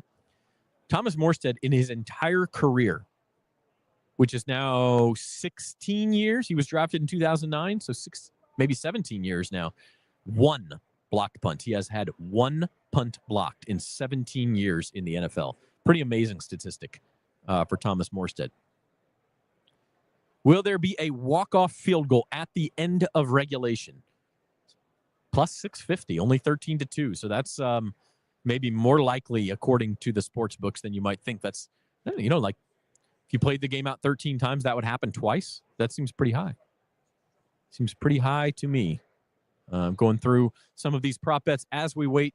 I think Bryce Young is over. Is he over on the Bleacher Report radio? And then maybe coming by here afterwards, Carolina Panthers quarterback. And also A.J. Dillon and Josh Jacobs supposed to be stopping by here in a couple of minutes. Timing's always a little bit fluid because these guys finish one interview and then come on here, and there may be a set time, but if that interview goes 2 minutes long or we're long with somebody else for 2 minutes, all sorts of stuff that can happen. So let's see if I can get a national anthem prop for you, Carl. Let's see. Carl's hanging out with us this morning. Checking this out. All right. 2 minutes and 1 second. Over or under 2 minutes. Actually, it's now 120.5 seconds. So 2 minutes will be over under 2 minutes, basically. John Baptiste. And I think I was mentioning this yesterday, but the way they do those bets, It has to be from the minute his voice says "oh" in "Oh Say Can You See" to the minute his voice stops saying the word "brave" at the end of the anthem. If John Baptiste plays the piano for 30 seconds before he starts singing, that doesn't count. It's all the voice. It is all the voice. How about some parlays? Anybody down for some parlays? How about okay, 10-1 parlay on DraftKings. Travis Kelce scores a touchdown. Patrick Mahomes over 24.5 completions. Patrick Mahomes over 286.5 combined passing and rushing yards. And Jalen Hurts throws at least one interception. Those four things happen, that'd pay 10-1 for you. I don't know about that one. How about this one? These four guys all score a touchdown. Saquon Barkley, Travis Kelce, Jalen Hurts, and Kareem Hunt all score a touchdown. It has to be a rushing touchdown for Jalen Hurts. 18-1 on that one. Okay, Josh Jacobs and A.J. Dillon, we just got word they're coming by in about 5 minutes. So they're running just a couple of minutes late, but they will be here in about 5 minutes. Packers running backs, the duo up there in Green Bay. A.J. Dillon injured for most of the season up there, so he's had kind of a rough year. But Josh Jacobs, obviously a very good first year in Green Bay. Yeah. A.J. Dillon missed the entire season with a neck stinger, so that did not go well. That sounds painful. You missed the whole season with it. That was not good. All right, Super Bowl trivia for those of you in the comments. Bill Belichick has won 6 Super Bowls. He's won the most of any coach. He's got 6 rings, all with the Patriots, all with Tom Brady. What coach has won the second most Super Bowls? Okay, Andy Reid could tie him this weekend if the Chiefs win with his 4th. But as of right now, this man is all by his lonesome in second place with 4 Super Bowl rings. Leave in the comments if you got a guess. I think Norm knows who it is. Yeah, Norm knows who it is. We'll give the answer here in a few minutes. See if anybody else can tell us. He did win a Super Bowl in New Orleans. That's your hint. He did win one of these 4 here in New Orleans. Who is second? Carl's got it. Chuck Noll. That was a pretty easy one to start. Chuck Noll, all 4 Super Bowls with the Steelers, won Super Bowl 9 over at Tulane Stadium. That was his first one. They won the next year, and then they went back-to-back again later in the 70s. I think 79 and 80, they went back-to-back at the end of the decade and became the first 4-time winners of the Super Bowl. Nobody else has won 4 since Chuck Noll outside of Bill Belichick, who's got his half dozen. But Andy Reid could equal Chuck Noll on Sunday if the Chiefs win. See what else we got going on here. See if I can come up with another good Super Bowl trivia question. All right. The Superdome has hosted 7 Super Bowls. Sunday will be number 8. The most of any single stadium. I know a lot of people saying New Orleans has hosted 11, tying it with Miami, also hosted 11.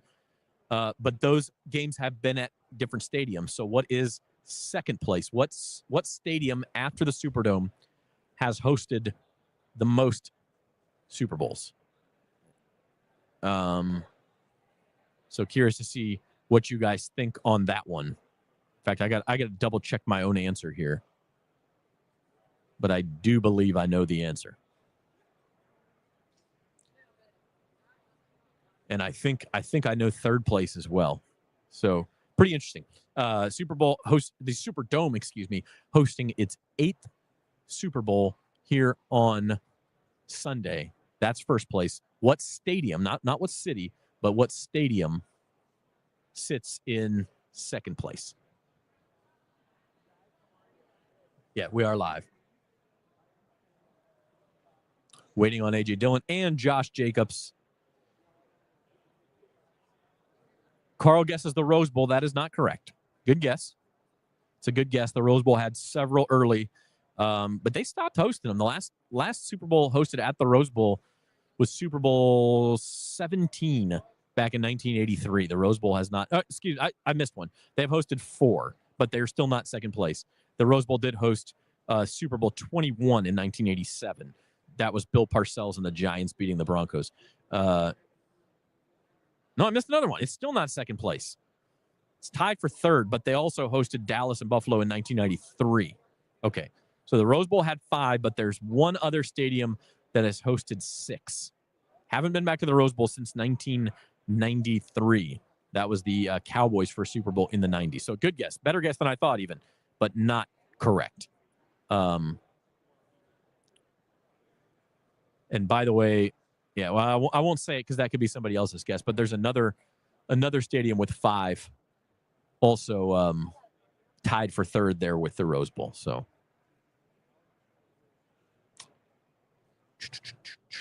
I'm going to ask another question. What was the last first-time host of the Super Bowl? The last first-time host of the Super Bowl. Last city to host it. Most recent is what I mean. Most recent city to host it for the first time. That's a pretty easy one, too. Carl, the Orange Bowl is the other one with 5. So you got the 2 that are tied for third, but there's one that's hosted 6. Superdome's at 7. This one's at 6. And then Rose Bowl and Orange Bowl have each hosted 5. Good guess. The Orange Bowl hosted 3 of the first 5. They got Super Bowl 2, Super Bowl 3, and Super Bowl 5. And then hosted Super Bowls 10 and 13. So they had 5 of the first 13, but that was it. In fact, pretty funny. The last two Super Bowls at the Orange Bowl were both Steelers versus Cowboys. Interestingly enough, Steelers winning both of those. Speaking of Chuck Noll, won his last 2 there. Not his last 2, but 2 of them in the Orange Bowl. So good guesses from Carl, Orange Bowl and Rose Bowl, but they are actually tied for third. All right, the winner with 6, and I'm checking my work here. Yeah, but it is, and this is a stadium by many names, but it is now known, I believe, as Hard Rock Stadium in Miami. Miami has hosted 11. The first 5 were in the Orange Bowl. The last 6 were in what is now known as Hard Rock Stadium. It's been known as Joe Robbie Stadium, Pro Player Stadium. I think for a while it was just Dolphins Stadium. So it's where the Dolphins play there, not actually in Miami. It's out in the suburbs, out in Miami Gardens. But that is second place. They've hosted 6, including, by the way, Super Bowl 44. We saw Drew Brees walking by. The Saints Super Bowl championship was played there in Miami Gardens. It was Sun Life Stadium. I missed that one. It was called Sun Life Stadium at that time, but it's all the same stadium. Dolphin Stadium was the first one it hosted was back in 1989. Joe Robbie Stadium. 49ers late drive to beat the Bengals. Joe Robbie Stadium, 49ers again in 1995. Steve Young beats the Chargers. Pro Player Stadium just 4 years later. John Elway's swan song beats the Falcons. That was in Miami, same stadium by a different name. Then we go to 2007. That one was played in the rain. You remember that one? Devin Hester returned the opening kickoff for a touchdown, but the Bears lost to Peyton Manning and the Colts in Dolphin Stadium. Then just 3 years after that, it's Sun Life Stadium. Saints beat the Colts. And then just one since then, actually. Hard Rock Stadium in 2020. That was the first of this Chiefs run, 31-20 over the San Francisco 49ers. All right, our next trivia question, as I said, what was the most recent first-time host of the Super Bowl? The most recent first-time host of the Super Bowl. This is New Orleans' 11th. What was the most recent city to host its first? It's a little bit of a trick question, I got to admit. But we'll see if anybody has a guess. All right, guys, we're going to take another quick break. We're going to see if A.J. Dillon and Josh Jacobs stop by there, finishing up another interview. Packers running back tandem, expecting them to stop by here shortly. But we are going to take a break live on Radio Row. Hey y'all, I'm Robin Barnes, the New Orleans Songbird, and we are here for the making of Super Bowl 59 at the beautiful Superdome. This will be the 11th Super Bowl in New Orleans. New Orleans is known for its vibrant culture, rich history, and amazing music, if I do say so myself. In this series, we're going to show you how the Super Bowl comes to life. This time, we're talking about NFL Source, a program that gives local underrepresented businesses the opportunity to gain exposure to event-based procurement knowledge, network with potential clientele, and compete for contracts related to Super Bowl 59. First, we'll talk to Maisha Boyce, lead for NFL Source, about the local economic impact of the program.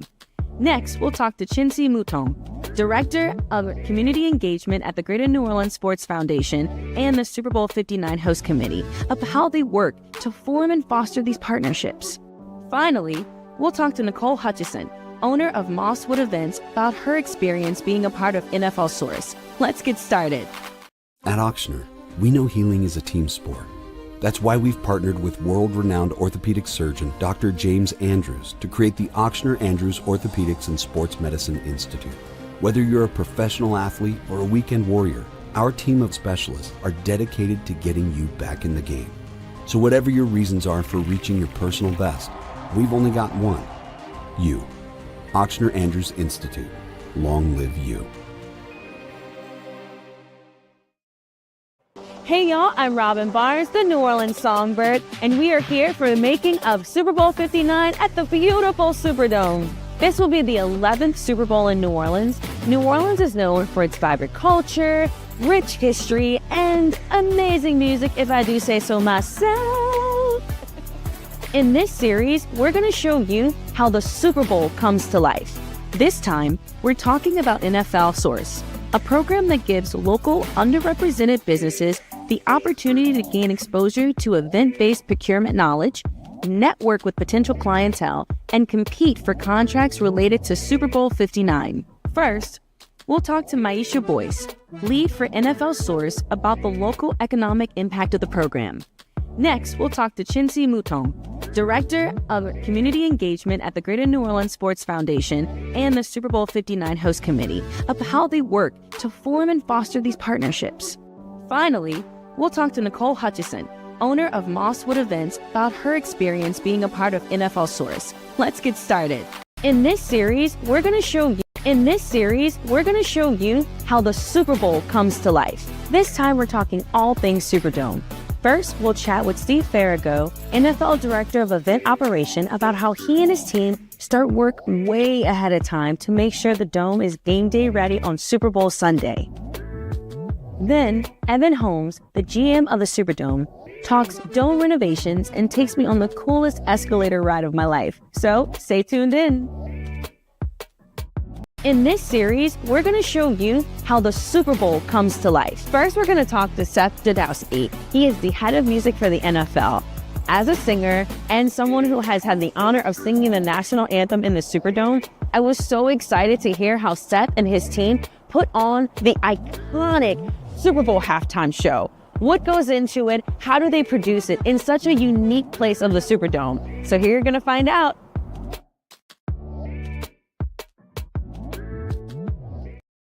All right, welcome back to the Saints Insider Live here on Radio Row from Super Bowl 59. Joined now by the Bounty Brothers, I guess we call you. Josh Jacobs, Angel Jones, the wingman. Okay, that's better. Yeah, that's better.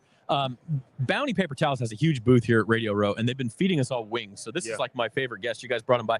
And Josh, you said you've already eaten too many wings this week. It's only Thursday, man. Yeah, man, they fresh, man. They be coming, having new batches come in, so it's been pretty good. They just pull the curtain down, they cook them, and then they pull the curtain up, and everybody comes to get them. So it's pretty cool. Guys, great season in Green Bay this year. AJ, I know you missed it. How's the neck doing? How are you doing injury-wise? I'm doing all good, man. Back, healthy, excited for year 6. Just working out right now in Florida, getting back, and looking forward to it, man. It's going to be fun. Absolutely. Super Bowl experience in New Orleans. Mm-hmm. It's a little bit different than it is everywhere else. I know we're biased. We're from here. What's your guys' impression of what the week has been like here? The week has been cool. For me, I went to Alabama, so it's right up the road. Sure. I've spent a lot of time in New Orleans. I've actually spent like a whole off season out here. So like I know how to get around without, GPS and things like that. But I think that it's good for the city. Yeah, it's a good place to have it. And Josh, it was also your first year in Green. So speaking of like knowing how to get around and culture shock and everything, going from Las Vegas to Green Bay is about as different as it gets, man. How was that transition for you? It was cool, man. Honestly, like I tell people all the time, like I was having to talk with my financial advisor the other day, and I'm like, I think I'm gonna keep this house in Green Bay, man. Like, it's just so peaceful out there. Like, the air is like, it's like a breath of fresh air. I mean, yeah, yeah, but It's cold, yeah. But you know, like, for real though, the people are nice. Like, I remember like it snowed and I like was struggling like getting out my driveway, and that next morning my driveway was like blown already. My neighbors came and did it. I'm like, it's just love. It's a lot of love out there. And AJ, you know what he's talking about. I mean, it's a little bit different up there. It is. I love it. It's like a small town atmosphere. You know everybody. You see everybody. You go to the store. They know exactly who you are. I remember when I first got there as a rookie, one of my favorite stories is I'm waiting in line, and this lady behind me, like grandma, she's like, "All right, AJ, like, come on, hurry up!" Like, I'm fumbling for change. She's like, "All right, hurry up!" It's like they just treat you just kind of like everybody else, which I like. I appreciate. Yeah. So these guys, AJ Dillon, Josh Jacobs here for Bounty paper towels. I do got to say, after the Bounty hits different, man. You can't have none of them cheap paper towels when you got wings. Well, you can't have football without wings, and you can't have wings without Bounty. Did you practice that? Nah, that's my wingman. Straight out, come on. Okay, all right. Okay, let's talk about this game a little bit on Sunday. Y'all did not play the Chiefs this year, but you played the Eagles twice. You played them your very first game in Brazil, which I'm curious to know what that was like. And then you also played them here in the playoffs. Yeah. How did the Eagles change from week one to the playoffs in y'all's eyes, and are they ready for this? It was kind of hard to really get a real judgment off of them in the first game because, the first game, it's like always the messiest games. The field wasn't the greatest. That's right. The so field we was messed up. We were sliding a lot. So, like, it was kind of just hard to, like, really gauge them. Obviously, like, watching them, throughout the year, seeing, like, Saquon go off and seeing their defense improve game after game. And then also seeing, like, their young guys, like, take big steps, especially on the defensive side. I think that they've done really good this year. How about you, AJ? I know it's a little bit different watching from the sideline, not being out there, but what was your impression of the Eagles? Yeah, it was definitely tough not being out there and playing. But I think kind of similar to the Packers, they started relying on that run game, started feeding the ball to Josh a lot in the back half of the season. And I think right now, I feel like the game plan would be give Saquon the ball as many times as you can, and just hope he beats the defense. Are y'all making a pick? Do we have an official pick for Sunday? I've never been against Mahomes. Yeah, I'm going with the Chiefs. If it's close, man, it's hard to bet against him. If it's close, yeah. But if Saquon go up, they don't stop Saquon. I don't think it's gonna be a good game if they don't stop him.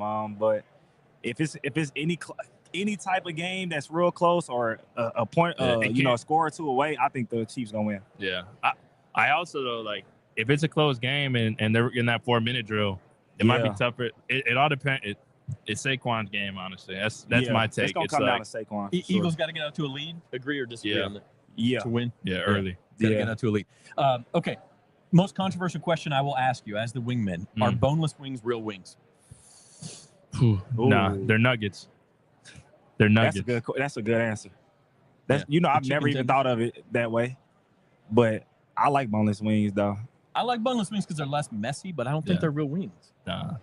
Yeah. And if you got Bounty, then you good either way. You're good to go. All right, guys, I'm asking everybody before we let you go, starting with your last name through your first name, how fast can you spell your name backward? Oh man, I'd be way harder than it sounds. Yeah, give it a shot. SBCAOLLID. Yeah. S. Or I guess OJ. J. That's easy. That's easy. That's not hard. Hey, AJ Dillon, Josh Jacobs with the Packers. We appreciate y'all stopping by our booth. And the wings are great. The Bounty's great. And thanks for being here. Appreciate it. Thanks for having me. All right, guys. Thanks, AJ. Thank you. Appreciate you, man. Yeah. All right, man. Appreciate it. All right, we'll continue live on the Saints Insider after this. That guy won a lot of fantasy leagues for people this year, by the way. Josh Jacobs. Great first year in Green Bay. They're going to move on with their wings. There's bones in those wings. They're real thing. They're the real thing. Appreciate Josh Jacobs and AJ Dillon of the Packers stopping by here on Radio Row for Super Bowl week. So here's the deal. That was our last scheduled guest. That is not going to be our last guest of today. We got a lot of different people rolling through, and we may have somebody. Do we have somebody coming right now? In a couple minutes, we're going to have somebody come through. I don't even know who it is. Somebody's going to let me know. Meanwhile, our Super Bowl trivia that we were continuing, Carl guesses SoFi was the last first-time host of the Super Bowl. That is not correct. That's a good guess again. Carl's got some good guesses out there, but the last one I'm gonna give it up to you as a trick question. It was just last year. It was Las Vegas, Allegiant Stadium, Chiefs and 49ers out there in Las Vegas for a long time. And I say this as someone who just went through a whole section on prop betting, but for a long time the NFL did not want to go to Las Vegas because of betting, but now it's all fair game now. So Kristen Fulton is going to stop by. Kristen Fulton, former LSU guy, now playing for the LA Chargers, and he is also a New Orleans native, so that'll be a lot of fun too. Kristen Fulton went to I'm going to check this. I think he went to Rummel. Yeah, Norm says that was Rummel. He went to LSU. Was the second round pick in the 2020 draft. Obviously part of LSU's national championship team in 2019. So he'll be a lot of fun to talk to. We'll get Kristen Fulton on the show. All right. So we're going to keep rolling. I'm going to come up with another Super Bowl trivia question. Who was the last defensive player to win Super Bowl MVP? This one's a little bit harder. Don't go look. That's cheating. Don't Google. Who was the last defensive player to win Super Bowl MVP? It has happened 9 times, by the way, including Super Bowl 12 here in New Orleans. You had 2 MVPs. This is the only time you had co-MVPs, and they were both defensive players. Harvey Martin and Randy White, both Cowboys defensive linemen, helped force those 8 turnovers we were talking about earlier in the show of the Broncos. But who was the most recent defensive MVP? Here's your hint. There's only been one in the last, oh man, how far back is that? There's only been one in the last 23 years. Okay? Defensive MVP. So that's the name. No. There's been 2. There's been 2. So that's not the, there has been 2. I missed one. But the most recent one, who is the most recent? Another hint. He still plays in the NFL. Okay? That's your other hint. He's getting up there, but he still plays in the NFL, and he has won Super Bowls with more than one team. Might have given it away. Carl got it. Von Miller. Von Miller, he won a Super Bowl a couple years ago with the Rams. He was not the MVP of that one. He was the MVP of Super Bowl 50 with the Denver Broncos. He had 6 tackles and 2.5 sacks in that game. If you remember, Cam Newton, who's walking around here today, Cam Newton was running for his life in that game. And so Von Miller was the MVP of that. And just 2 years earlier in Super Bowl 48, a game the Broncos lost, Malcolm Smith of the Seahawks was Super Bowl MVP as well. He had a pick 6 in that game, 10 tackles, and a fumble recovery. So those are your 2 defensive MVPs. Before that, you got to go all the way back to Super Bowl 37. Dexter Jackson of the Tampa Bay Buccaneers had 2 interceptions, and he was the MVP in that one. The Bucs won over the Raiders. Which the funny thing about that is, Dexter Jackson was the MVP, but I think if memory serves, the Bucs had somebody else have 2 pick 6s in that game. How does a guy with 2 pick 6s not win MVP? I'm not sure I totally understand that. I think that was the right. Yeah, Dwight Smith of the Tampa Bay Buccaneers had 2 pick 6s in that game, but it was Dexter Jackson who had 2 picks of his own who was the MVP. That's a bad day. It's a bad day for the Raiders. Not a good day down in San Diego. Defensive MVPs. Ray Lewis won defensive MVP for the Ravens in Super Bowl 35. In New Orleans, the only defensive MVPs, Richard Dent, Super Bowl 20 for the Bears, had a couple of sacks, forced 2 fumbles. I mentioned Super Bowl 12, Harvey Martin and Randy White of the Cowboys defensive line. But that's actually it. That's actually it as far as Super Bowl MVPs in New Orleans on the defensive side of the ball. Here's a good one. Only Super Bowl MVP from the losing team. Who's the only Super Bowl MVP from the losing team? That's a tough one. You got to go back a ways for that one. If anybody gets that, I'll be impressed. We'll give the answer here in a few minutes. We're waiting on Christian Fulton, former LSU player, former Archbishop Rummel player. Did he go? Oh, we walked away? Okay. Well, that's how it goes sometimes. That's how it goes here on Radio Row. So, yeah. I got a question. That's the trivia question for you. I'm going to come up with an easier one while y'all think on that one. The only defensive MVP, or the only Super Bowl MVP winner from the losing team to win Super Bowl MVP. Who's the most likely defensive MVP from this year's game?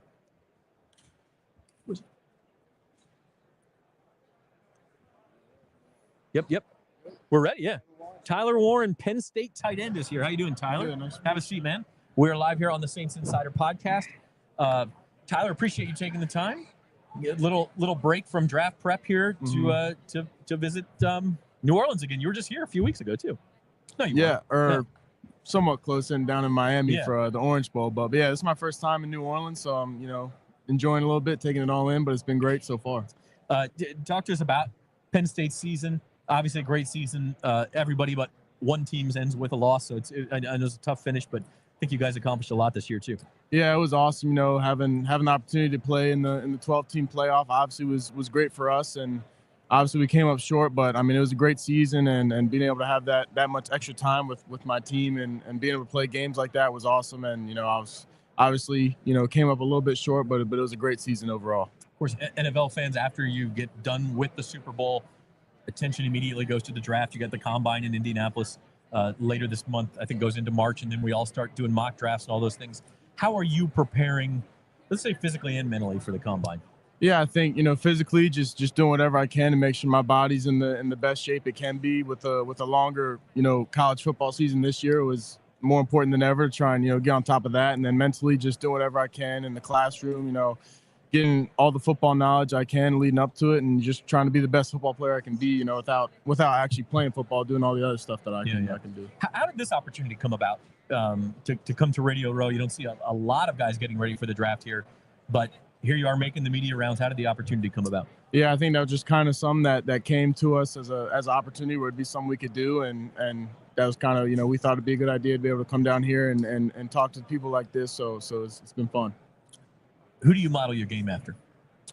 I'd say the two dudes I think are really, really good to watch are Kittle and Kelsey. Obviously, I think Kittle does, a little bit of everything, right as a tight end. That's kind of what I find fun about being a tight end is it's not, one thing you're supposed to do. You're kind of expected to do a lot of different things within an offense. And that's kind of, what I really like about the position. And I think that's, a guy that's really a great person to watch. All right. So those of you fans of teams looking to draft a tight end, maybe it's the Saints, maybe it's not. Tyler Warren out there. I'm going to ask you about your quarterback, Drew Aller, because he could have come to the draft this year, decided to stay in school for one more year. And I think Penn State will probably be one of the top-ranked teams going into next season because of that. What does Drew bring to the table, and how highly do you think he'll be talked about in your spot next year? Yeah, I think he's got all the natural, ability as a quarterback and kind of what you look for. But I think the thing that separates him is his competitiveness and, the energy he brings, especially when we're, in those game situations and kind of that look he has in his eye. I think a lot of people see it now. He's become more comfortable, more vocal, around the team. So I think he's got everything you need to be a great quarterback, and he's been a great quarterback so far these 2 years he started in college. So I'm excited to see, him play next year and kind of where he ends up in his career. All right, Sunday's game, Chiefs and Eagles. Maybe in your position you don't want to pick a team and upset another team or anything like that. If you got to give it to us, but otherwise just break down the game for us and what you think the key is. Yeah, I think I do have a lot of, being from Penn State, there's a lot of Philly people, that I'm familiar with, and that's probably the majority of my friends who they're rooting for. But I mean, I think it's be a great game. Obviously, two great teams that have been doing a lot of stuff recently. So I think it'll be a great matchup, and really it might honestly come down to whoever gets the ball last. The way these two teams have been playing. So I think it should be a great game. Yeah, Patty Mahomes gets the ball last. You don't bet against him. That's the rule. Okay, Tyler. One more thing before we let you go. We've been asking everybody this. Starting with your last name to your first name, how quickly can you spell your name backward? Am I supposed to give you an answer and see if I can do it? Go ahead. Go ahead. Try it. It is harder than we make people look silly on camera doing this. NERRAWRED LYT. Honestly, not too bad. They should put that on the Wonderlic test. Yeah. They got plenty of stuff on there already. I don't know if we need any of that. How do you prepare for that, by the way, while we're on the topic? Yeah, I think it's, understanding what to expect when you go into it, but obviously you don't know the questions, so doing whatever practice you can and just being familiar with the types of questions, and then when it's time to do it, just having that practice under your belt. You know what you do? You come to Radio Row and get asked silly questions by hosts. Do stuff like that, and it'll definitely help me down the road. All right, he's Tyler Warren, tight end for Penn State, first round draft hopeful, all of that good stuff. We appreciate you stopping by, Tyler. Yes, sir. Thank you for having me. Thanks a lot. All right. Again, you never quite know who you're going to get. Future NFL player there in Tyler Warren, a tight end for Penn State. A lot of fun.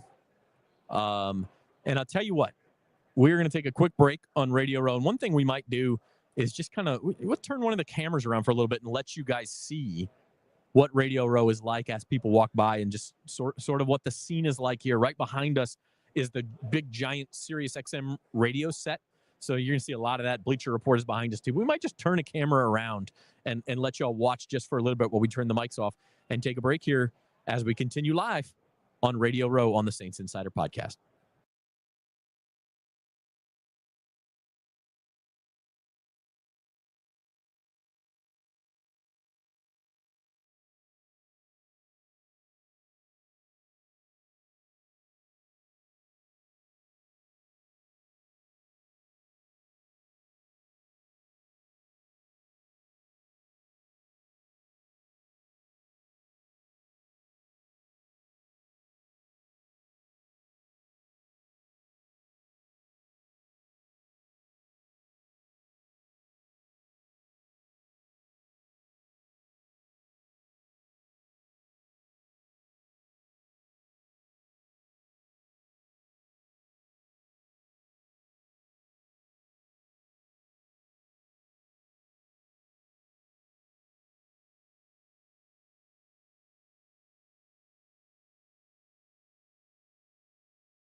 At Auctioner, we know healing is a team sport. That's why we've partnered with world-renowned orthopedic surgeon Dr. James Andrews to create the Auctioner Andrews Orthopedics and Sports Medicine Institute. Whether you're a professional athlete or a weekend warrior, our team of specialists are dedicated to getting you back in the game. So whatever your reasons are for reaching your personal best, we've only got one. You. Auctioner Andrews Institute. Long live you. All right, welcome back to Radio Row Live, giving you a chance to kind of see what the scene is like behind us. I mean, you got interviews going on outside the compound here, too. We're lucky enough to be on the edge of it, so we get to kind of see some of that stuff. But Zach Ewing back with you, joined by Jim Derry, who, God bless you, Jim, driving in from the North Shore every day this week. It has to be the most exhausting part of your day. It was fine until today. There was fog for about the first 16 miles coming across, and it was anywhere from 0 to 20 miles an hour come the first 16 miles. So it took me an hour and 15, just shy of an hour and 20 coming across. It was a whole lot of fun. Yeah, here we are. And then just a battle for a parking spot. The battle. I will say this: it wasn't as bad, and maybe because I've been coming in at rush hour the last 3 days, but it wasn't as bad when I finally got across and coming in and driving around here. It wasn't as bad. Although, I think it's partly because most of the people who are here either got here yesterday or Tuesday, so it's probably not as much influx of visitors who are coming in. They're already here. No, So that's a good point. today's about like it was yesterday. That's a good Looks point. like inside. Well, we're about to have a sports handicapper on the show here. He's over talking to WWL right now, and he'll be back. And his name is Mystic Zach. You can find him on Instagram.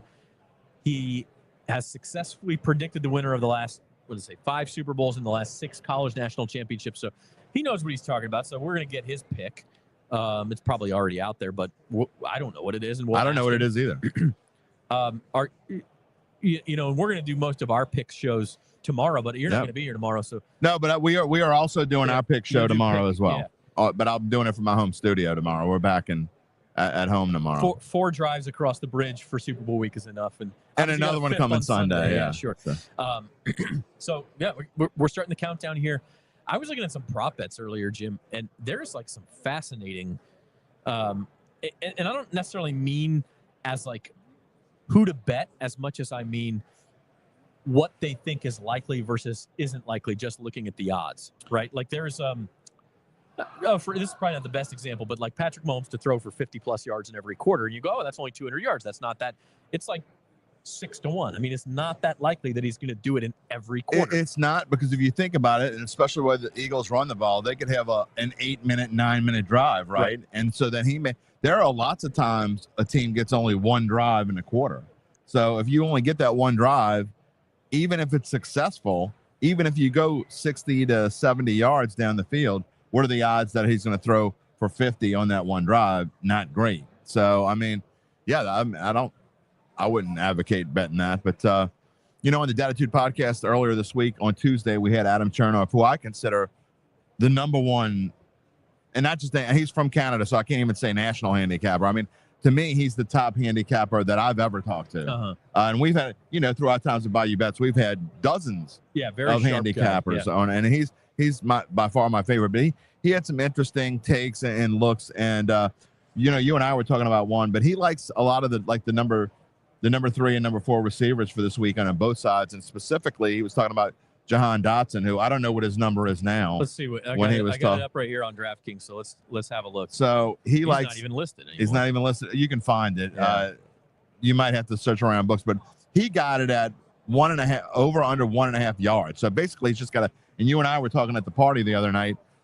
If you can find a 0.5 over under a catch, which means you just got to have one catch. That sounds like a great bet to me. And if you go back and look, maybe it's not. But anyway, I think there are some interesting bets. We're about to have a guest here, but we can talk about it later on. Absolutely. We're going to bring on Mystic Zach. Zach Hirsch is here with us.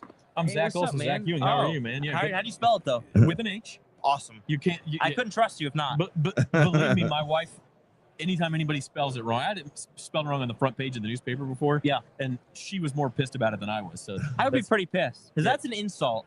if someone says I'm a Zach with a K, I give off that energy, I'm insulted. And I work for the paper, so it's even worse. That is worse. And it wasn't here, by the way. It's other paper. But anyway, Zach, we were just talking about you a little bit.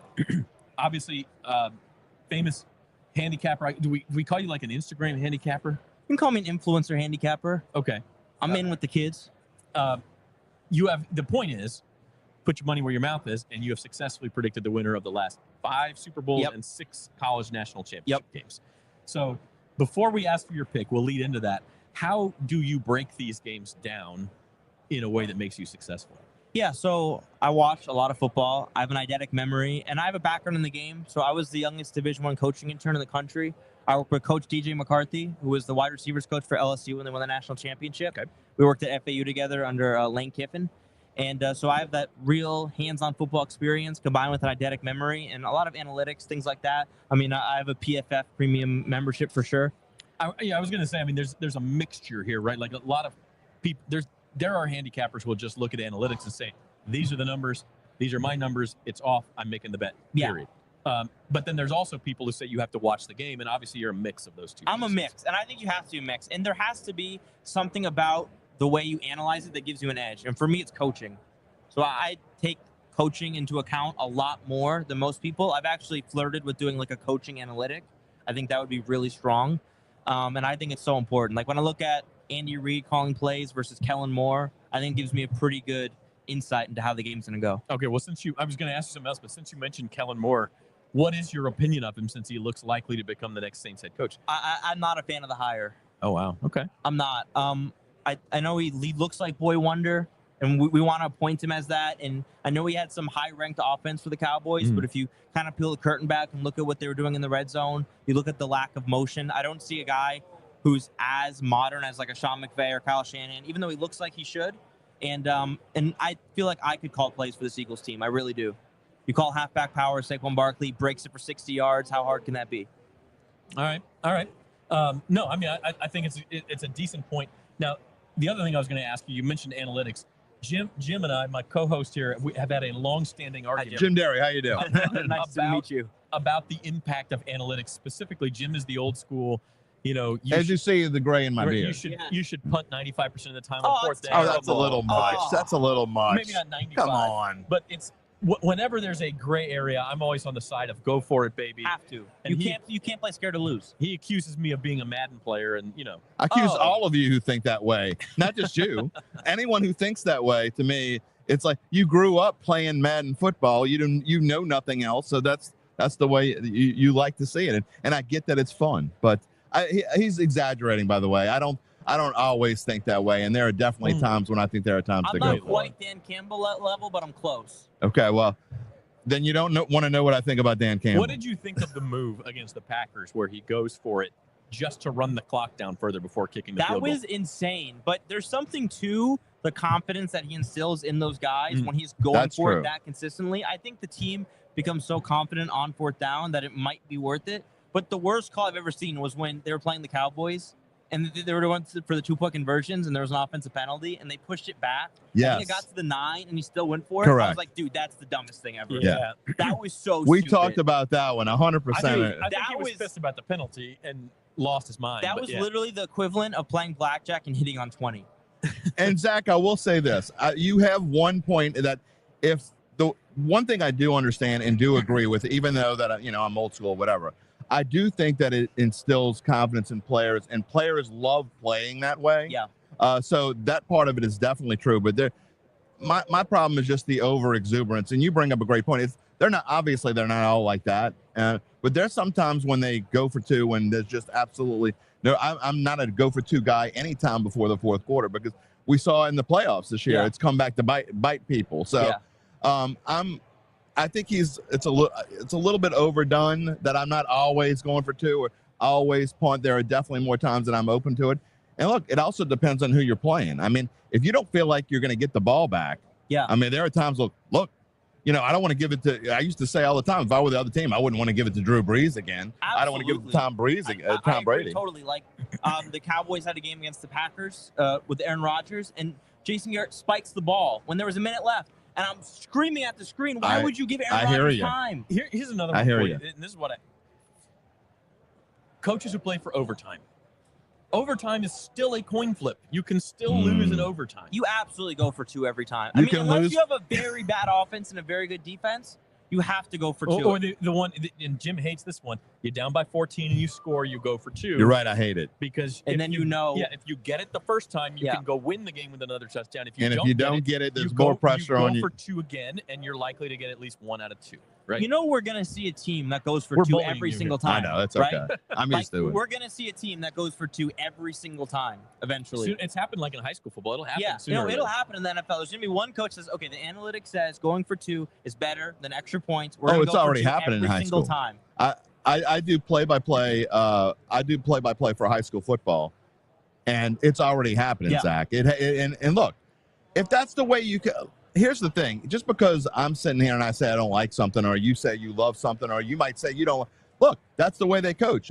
I don't like the way Dan Campbell coaches. However, what he's doing, at least in the regular season, has been successful. That's the way. I will say this: there's a big difference between Dan Campbell and Nick Sirianni. Dan Campbell is consistent. He does the same thing every single time. Nick Sirianni, sometimes I feel like he's flipping a coin to decide what he wants to That's do. how I felt about Dan Quinn and the Commanders. Absolutely, I agree. In that game, they went for 2. I mean, sorry, All they the way went on 4th first down drive. twice, right? And then they got to a 4th down.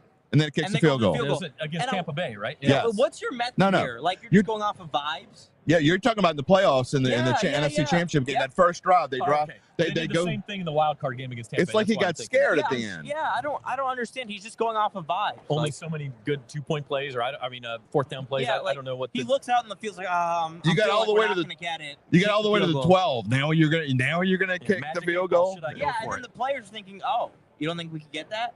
Really? And then That you end I up agree a, with you 3-0 lead.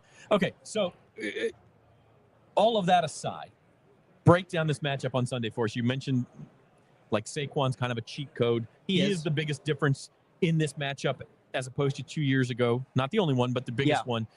So break it down for us. Yeah, he absolutely is the biggest difference. I don't see as confident of a Jalen Hurts. I thought he was in a much better place going into the last Super Bowl, and he had a great Super Bowl performance. That one fumble kind of overshadows it, but he went toe-to-toe with Patrick Mahomes, and he made a lot of great throws. That throw to Goddard was like a 9 out of 10 throw that you only see from great players. Ran for 3 touchdowns. Yeah, he did a lot of good stuff. So I think the defense is actually better too. They went really, and they invested heavy in the cornerbacks. They have Jalen Carter now up front. Jordan Davis has improved. They have a lot of good pieces, but they have an offense with a quarterback who struggles heavily under pressure. He is last in the NFL when it comes to quarterbacks getting pressured. Steve Spagnuolo is an exotic blitzer. He's going to get after him, and they're going to have 3rd and longs. That's going to happen. I don't have the same confidence in them converting them as I do in Patrick Mahomes and the Kansas City Chiefs. Okay, so that's the breakdown. I don't know if you were giving away your pick there or not, but what is your pick for Super Bowl 59? I'm picking the Kansas City Chiefs. Okay. Yeah, same as the last 2 years. I'm going for the Chiefs Pete here. It's scary, though. It's scary because, the Chiefs have one fumble. The Eagles recover it. They score a touchdown. The Eagles with the lead are the most dangerous team in the NFL. There's no worse team to give a lead to. Yeah. No, I've been saying that all day and all week. If the Eagles get out to a lead, they are a problem. They are winning. Yeah. They're going to bully you. You're going to get tired. This guy, Landon Dickerson, they have, is one of the best offensive linemen I've ever seen, especially in run blocking department. They are mauling teams. Bad. Would you say then, Zach, do you feel less confident about this 3rd time? You're picking Kansas City. Sure. But do you feel differently about this one than the last 2 that you picked? No, I feel more confident in this one than the other Eagles Super Bowl. Okay. I do. Just because I don't see it with Hurts right now. I don't. When pressure is put on him, he's been folding, and I haven't seen a team that has the personnel to dial up that pressure. The Commanders certainly don't.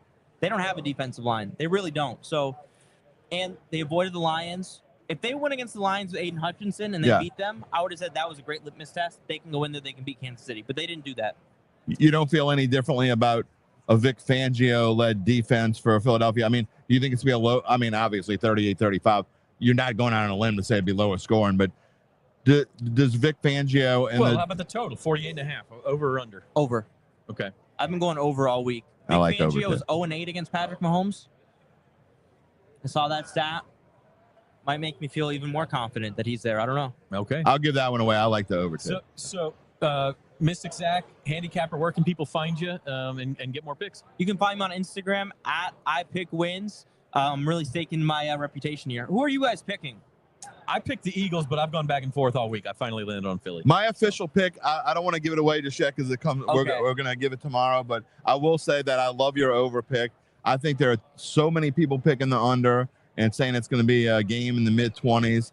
I actually think it's going to be a game similar to the last one. Maybe not quite as high scoring, but I think it is going to be. I think, look, when Mahomes steps it up, I mean, he can score at, I don't want to say it will, but he can make it a high-scoring game if he wants to, and I just think that's the nature of what this game is going to be. He was successful on 97% of his dropbacks against Buffalo. Yeah. Amazing. I see now I feel bullied. I picked Philly and under. So we were talking prop bets. Any prop bet leans? Is there any Taylor Swift ones or what? Not anywhere you can actually bet it, but over under 6.5 times she's shown on TV. Oh, I'm going over. She's definitely going to be shown more than Trump. I just got asked that. That would be a good bet. Who's shown more, Trump or Swifty? That's a great. That would be a great I just bet. got asked that. I'm going Swift for sure. I think you're right. I would bet on Always that. goes over in playoff games and Super Bowls. I think we were at like 16 playoff games in a row. Kelsey went over. So I know he looks a little bit old, but I'd probably like Travis Kelsey's over out of everyone. All right. We like the picks. We appreciate you stopping by. Mystic Zach, thanks for being you, here. sir. I pick wins on Instagram. Fun Let's go segment. Saints. All right. Fun segment. Yeah, Thank you, absolutely. brother. Enjoyed it. Saints win total next year. What do you got? Oh, 4. Oh, wow. Okay. It's going to be So another I think miserable they'll year. probably set it like 5.5, 6.5. So you're going way under. I'm going a little bit under. Yeah. 1.5 games under. All right. I'm going Okay. 4. Well, we better get you out of here before the city. No, the city of New Orleans hates the Saints. Well, you guys They're not did a even- great pick, right? Wouldn't you guys get Arch Manning? Well, yeah, but Arch I Manning. think they got to get the 2 win. I think they got to be a Okay, 2 well, I'm wins. predicting the Saints get the number 1 pick and they get Arch Manning. Okay. That would The be great. hometown hero. But I tell you what, the city would love that. So Wouldn't they love that? Yeah. Wouldn't that be great? they would love that. We'd have a lot to talk about. We'd have some high-rated shows, I think, if that happened. Following in his grandfather's footsteps. I love that for them. That's fantastic. Okay, you saved it. You Thank saved you. it there at the end. All right, thanks, Zach. Thank you. Appreciate it. He is Mystic Zach on Instagram, one of the premier handicappers in the online space, and lucky enough to have him join us here I enjoyed that. on That was Radio a good Row. That was segment. good. That was fun. I'm just looking up. There's like twice as many people as there were just a minute ago up there. What's It's going true. on? Because we were paying attention, and all of a sudden, these people, maybe they're around the Louisiana fish fry Is coming that Aaron from Andrews? over there. Is there Aaron Andrews walking by? I don't think so. I didn't see her till she. Yeah, turned. I don't think it was Aaron. Could be. Anyway, yeah, I mean, We're going to see a lot of celebrities. well, the Fox celebrities. broadcast has its press conference upstairs, I believe, at 1:00. So Okay. I'm sure she's here somewhere, or will be. And Tom Brady will be here, and Kevin Burkhardt, the play-by-play. They're You gonna have didn't their book press Tom conferences. Brady? I tried, I bet you did. but I'm sure you actually did try. try everything, man. I know you did. You're, The worst you're that great happens at is that. they say no, right? That's right. That's 100% true. But look, see, I even though I don't necessarily agree with him, I don't want to say necessarily, even because though I don't agree with the thinking, I love the exuberance and the look. There needs to be more younger people and less old fogies like me getting into this game and sharing their thoughts. To me, that's fun. You said it, not me. You know, it's true. It's fun. I mean, just because they don't agree with my way of thinking, and my way of thinking is old school. But I love to have young, new thoughts, and we can sit here and have a discussion on why it's good. Don't just tell me it's good because, oh, it's more fun. Give me reasoning behind it why it's good. And again, we talk about Dan Campbell, and just because I don't agree with his philosophy, again, I'm going to say it, that what makes him different than a lot of other coaches is he's consistent. You can predict what he's going to do almost every single time, and I will give that to him. That's one reason why I would take him over a lot of newer coaches today, because I don't have to guess what he's going to do. I know what he's going to do, and the players love it. Some of these other coaches, and especially Nick Sirianni, and it may be to his downfall on Sunday, he doesn't stick with the same. He kind of goes with more of a gut. To me, you got to say, this is what we're doing. This is my mentality. There are certain situations for it, but don't change that drastically, and he changes too much in my I opinion. will say this, and I do tend to agree with you on that. I think consistency is important, although, you know, situations change. Yeah, for but, sure. For sure. We can disagree, and a lot of times, like, we've made this big thing of this on our shows of how much we disagree. There's a lot of times that even the person who's on the opposite side of the argument and said, I'm not sure I would have gone for that one either, or you say, Yeah, more I could times than see not, it," you know, like, probably. we're not quite as polar opposite. The place where I will vehemently disagree with you is when you say that it is ruining football.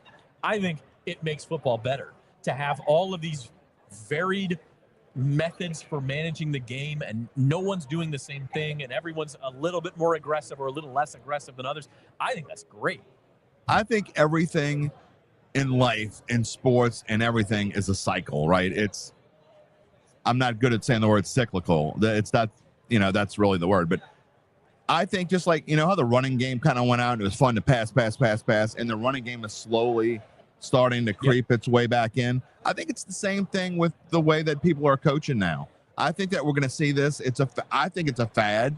So when I say it's ruining the game, I probably am overstating it, because I do think that it's going to go back, not necessarily the way that it was. There will be a new way of doing things, and I might say, hey, this is better. That maybe there's got to be some combination of the two, because I'm not necessarily hardcore old school. I'm not saying it's 4th and 1 on the 40, on the plus 40, and you kick the ball. No, I'm with you. If it's 4th and 1 on the 40, you got no.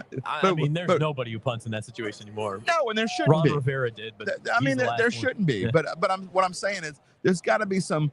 It's 4th and 5 on the plus 40. I'm not into the analytics, but common sense tells me that you're not going to get it, probably, depending on who you are. It also depends on who you are. Maybe, 60% of the time. And this is the thing, is it depends on not just game situation and the score and the yard line you're at, because that is all included in the analytics, right? The part that's not included in the analytics necessarily is my left guard's out with a bad calf right now. And he just came out 2 plays ago. I'm not, normally I'd go for a 4th and 2 here. I think I'm punting because I don't like my personnel in there right now, or I don't have a good play that I'm comfortable with, or whatever the case might be. Those are the things we don't know. Well, here, you're going to tell me I'm wrong here. I'm like certain of it. But here's the main problem I have with analytics, and it's the number one problem I have with analytics. Analytics, and tell me if I'm wrong on this, if I'm wrong or right, but analytics are based off of percentages on how many times someone wins a game if they go for it or whatever on a certain play. If you go for it, you're going to win the game 58% of the time.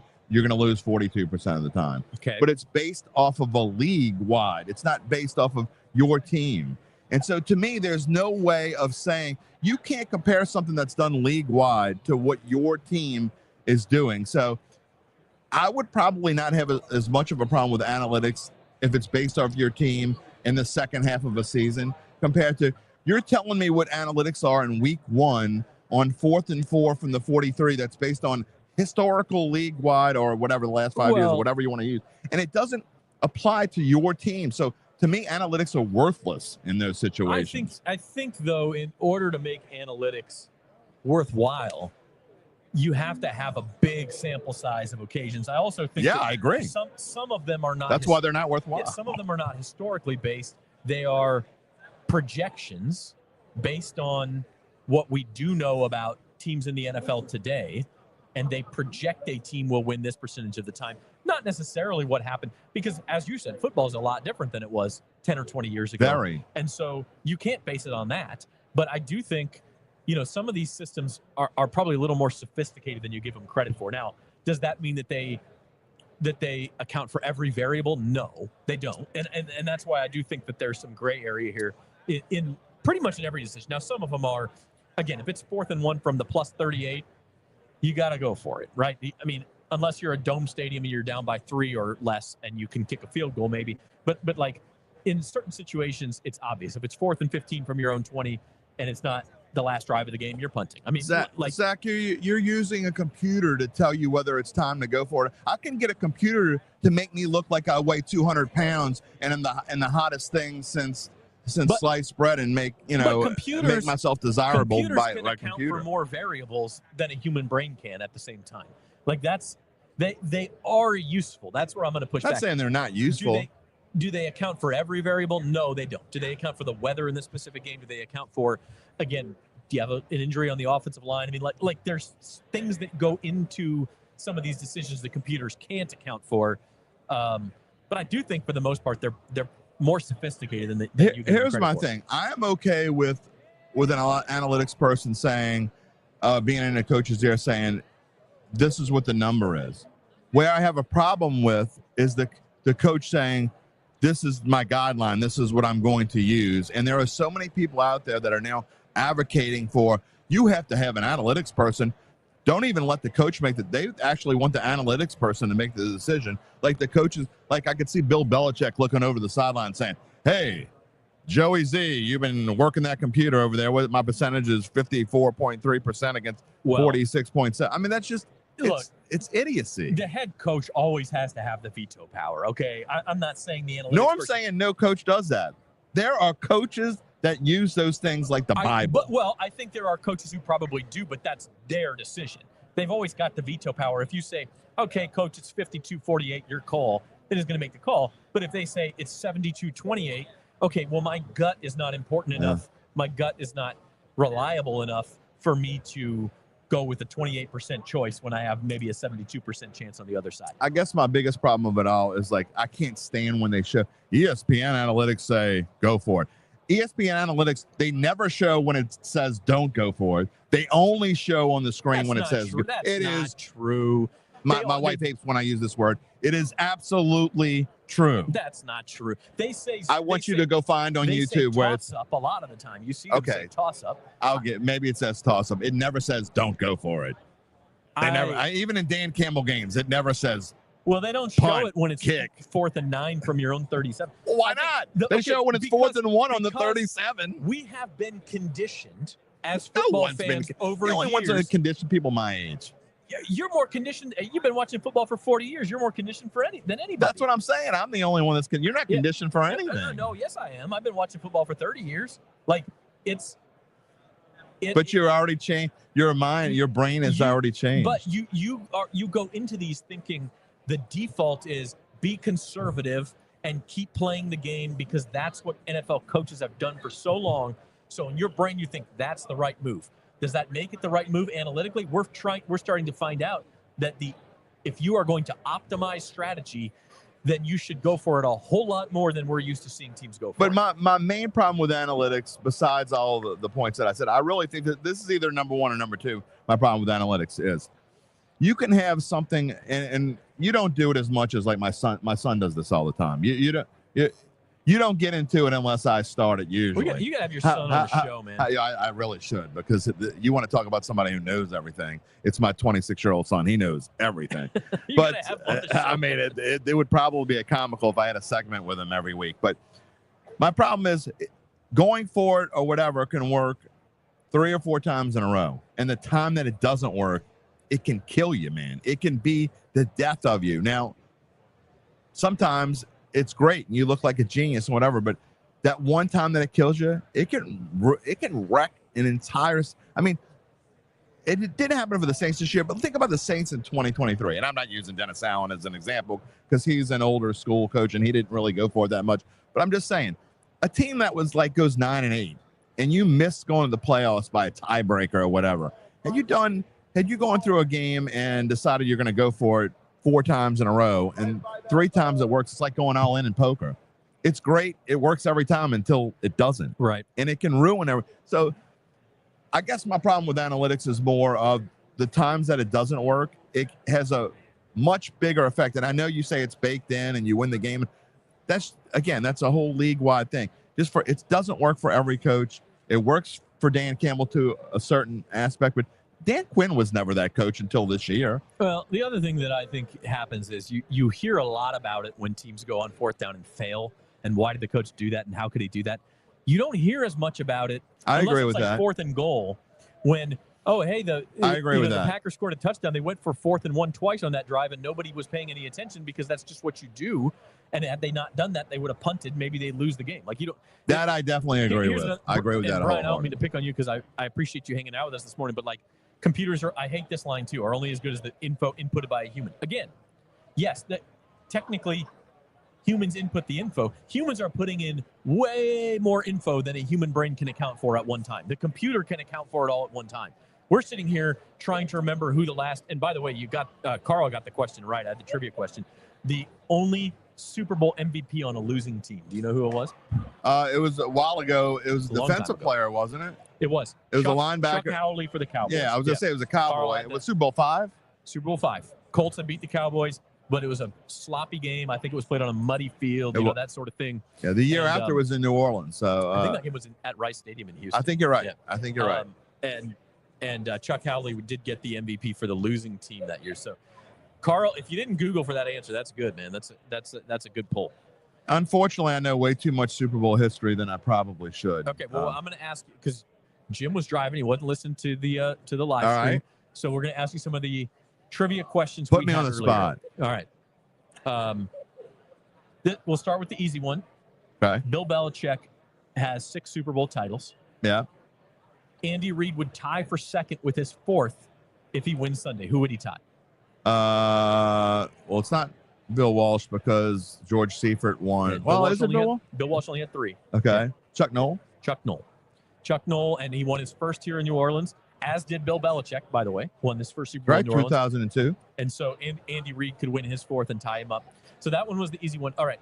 The Superdome is hosting its 8th Super Bowl on Sunday. That is the most of any stadium. We're hearing the stat all week that this is New Orleans record tying 11th Super Bowl, but 8 have been in the Superdome.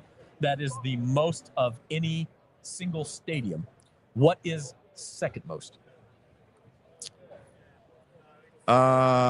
Is it Hard Rock?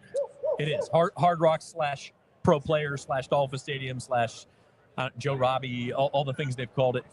Sun Life when the Saints won there, it was Sun Life Stadium. But yeah, they've had 6. I think they've had 5 different names for the stadium. A lot. 6, and then tied for 3rd, Rose Bowl and Orange Bowl. I was going to say the Rose Bowl. With 5. The Rose Bowl would have been my next guess. So. Okay, so Rose Bowl at 5, but they haven't had one since 1993. And by the way, the Rose Bowl is an excellent venue for the Super Bowl. I mean, it's old school, and I know that nobody likes old school, but I love the venue. And I'm not an LA guy at all. I've never even been to LA. But that's the issue is that I don't know how many hotel rooms are around that place, and getting there is a pain. And that's true. I love the Rose Bowl. Just a beautiful spectacle of the. I don't give California a lot of credit for anything, but I think the Rose Bowl is just a beautiful venue. So no sweets. No sweets, Robert says. El Rey says analytics ruined baseball. Let's get out of here. Yeah. I will say baseball. You can hang out. El Rey has been on. They got a strikeout problem. Okay. Commented on my show many times. Let's see. What was the other? There he is, right there. He's right there. Okay. Who was the last first-time host of a Super Bowl? That was the other trivia question. The last first-time host was it New York? No. This is a little bit of a trick question. You mean the venue itself? No, I mean the city. Oh, the city. The city. The last first-time host. I'm trying to think back. You can bring him in now. Yeah, we could talk about trivia later. The answer is last year, by the way, Las Vegas. That's why it's a trick question. I was actually starting to think about what happened last year, but we can talk about that later. Hey, we got Spencer Rattler hanging out with us. Spencer, how you doing? What's up, guys? How you doing? Good, How you doing? What's up, man? Good. Saints quarterback here. Just finished up his rookie season. Now that you've had a few weeks to think about it, Spencer, how'd the rookie year go for you? And it was probably a little more of a whirlwind than you were expecting going in. Yeah, I mean, I wouldn't trade it for nothing. Being able to, have 6 starts this year, kind of thrown in that fire, get that experience early. I think that'll propel me and prepare me for what's to come. So, put some good stuff on tape. A lot of stuff to learn from, and looking on improving.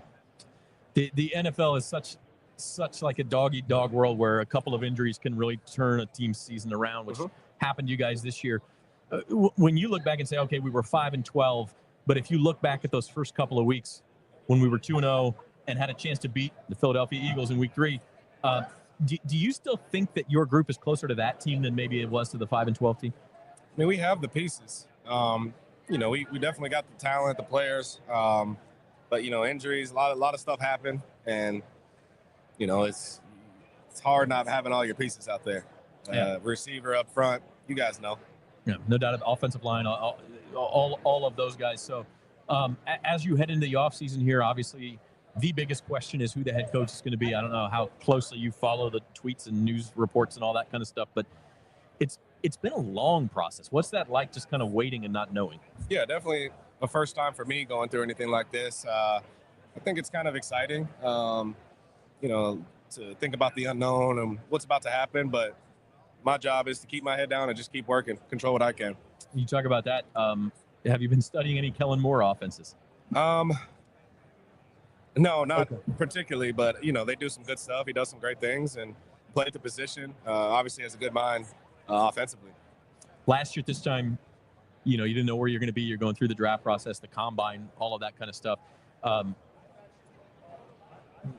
Your first professional offseason, what is the plan for how you attack that? Yeah, I got a good routine going back home at Exos right now in Phoenix. So attacking the physical part, of improving, and then once we figure out, who the coach is, what the system's going to be, then I'll be able to dive into the mental side a little more, get into that playbook. Game on Sunday. First of all, how cool is this just to be in New Orleans during a Super Bowl season? Nobody does it like us. What's your impression been of the week so far? Yeah, it's great. Super fun out here, staying busy. The vibes are high. I think people are enjoying the city for sure. Yeah, no doubt about it. And you guys played both of these teams. You weren't in either one of those games, but it's pretty unique to have that situation where you play both teams. What do you take away from that, and does that kind of lead you toward how you think this game's going to go Sunday? I think it's a toss-up. I don't know. It's going to be a good game. I think if the Eagles can run the ball like they have, it's going to be tough to beat. They got a really good defense as well at every position, but it's hard to bet against Mahomes and what they've done. And if they win this one, obviously that's the first time ever, for the three-peat. So it's going to be a good game. True or false, Eagles get out to a lead and they win this game if they're up by 7 or more at halftime? I don't want to say true because I've seen Mahomes come back from anything. Yeah. What? Okay. As a quarterback, when you watch Patrick Mahomes, how does that happen that you elevate your level at the highest time? Is that all mental? Is there something different he's doing physically? I mean, what's your take on that? I mean, obviously physically he's gifted. Andy Reid is a great coach, has them in great situations a lot. And he's got good pieces and a really good defense. And I think their confidence is just super high. All right, he's Spencer Rattler. One more thing we've been asking people to do before we let you go, starting with your last name to your first name. How fast can you say your name backward? Spell your name backward, I'm sorry. R. That's harder than I think. It is way harder than it's. R-E-L-L. Wait, not L-L. That is tough, isn't it? Yeah. That is way harder. T-T-A-R. That's a tough one. Yeah, if you ever want to make somebody look dumb on Bourbon Street or something, yeah. I don't know. All right. Spencer Rattler, appreciate you being here, man. Yeah, thank you, man. Thanks a lot. Saints Insider Live rolling along with Spencer Rattler. Let's take a quick break. That was pretty funny. Here on the program. Do we have somebody else lined up right now? Yeah, we got Jermon Bushrod. Okay, we do have somebody, Jermon Bushrod, coming in. So we're going to hang out just for a minute. Sorry, Datitude watchers. I know you wanted me. They were begging for me to get a question in there. I was too, but then they said they had it's all good. Had to go. It's all good. We're gonna cut this clip out and show this on tomorrow's show.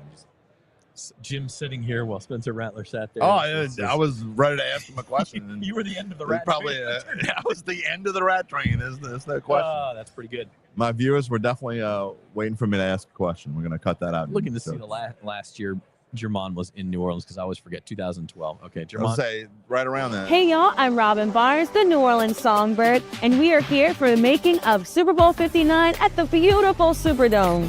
This will be the 11th Super Bowl in New Orleans. New Orleans is known for its vibrant culture, rich history, and amazing music, if I do say so myself. In this series, we're going to show you how the Super Bowl comes to life. This time, we're talking about NFL Source, a program that gives local underrepresented businesses the opportunity to gain exposure to event-based procurement knowledge, network with potential clientele, and compete for contracts related to Super Bowl 59. First, we'll talk to Maisha Boyce, lead for NFL Source, about the local economic impact of the program. Next, we'll talk to Chincy Mouton, Director of Community Engagement at the Greater New Orleans Sports Foundation and the Super Bowl 59 Host Committee, of how they work to form and foster these partnerships. Finally, we'll talk to Nicole Hutchison, owner of Mosswood Events, about her experience being a part of NFL Source. Let's get started. All right, welcome back to the Saints Insider Podcast live here from Radio Row. Happy to be joined now by Jermon Bushra, former Saints tackle, part of the Super Bowl winning team, obviously, Super Bowl 44. Yes. Jermon, thanks for being here. Man, it's good to be here. It's great to be back in the city. I was going to say, you know New Orleans vibes as well as anybody. Nobody does a Super Bowl like New Orleans. No, and you know what's so unfortunate? Like, it's not unfortunate. It's a good thing, you know, because there's going to be all these state-of-the-art stadiums that they have out here, and you're not going to be able to have this event come here every 10 years like we usually have it. It's going to be every 15. So that's why, you know, I really wanted to make it a thing of making sure we come down here and we're a part of this, because New Orleans does a tremendous job. You know, the infrastructure of the city and how everything is just so close, and the food is great. The people are even better. So it's like nobody does it better than New Orleans, in my opinion. What is it about the fan base here? And I know there's special fan bases out there. You played for other organizations. I'm not trying to put anybody down, but what kind of brings those Saints fan base in this city onto that other level? It's the people, man. It's how they care about this team, you know, and you know, during my time here, being drafted in 07, just really being immersed in this community, and obviously everything that they have went through Katrina was like the Saints, the black and gold. They really kind of needed football to kind of uplift the city a little bit, you know, just to bring that good energy, that was good vibes. So, you know, my time here was kind of through all of that, and just to, you know, be around this community, be around the people, and win a lot of games, and just be able to feel that. And then when you go to other places, like, you really want that. So I'm so glad that I was able to finish my career here, even though it ended probably in the worst way possible. I was looking at a game situation, but, you know, at the end of the day, the energy in that dome and playing down here for these people is truly one of a kind. Yeah, no doubt about it. I don't know if you're aware, tomorrow is the 15-year anniversary of y'all's Super Bowl win in Super Bowl 44. February 7th is wow, yeah. So it does. I know 15 years. Yeah, it doesn't seem like that long. You listen, you say that doesn't make me feel great, because you know, like, that's 15 years ago, dude. But like, it's so funny because, like, I was such a young player, quote unquote, a young pup in this game, when I did have an opportunity to go and play and win that Super Bowl, and I played 9 years after that, just trying to chase that feeling again. What do you, when you think back on that thing, and I know everybody's going to be a little bit different, but what's the image that comes into your mind when you think about that night in Miami? You know, you got to look at it from where I'm from, in Virginia, small town kid from King George, Virginia.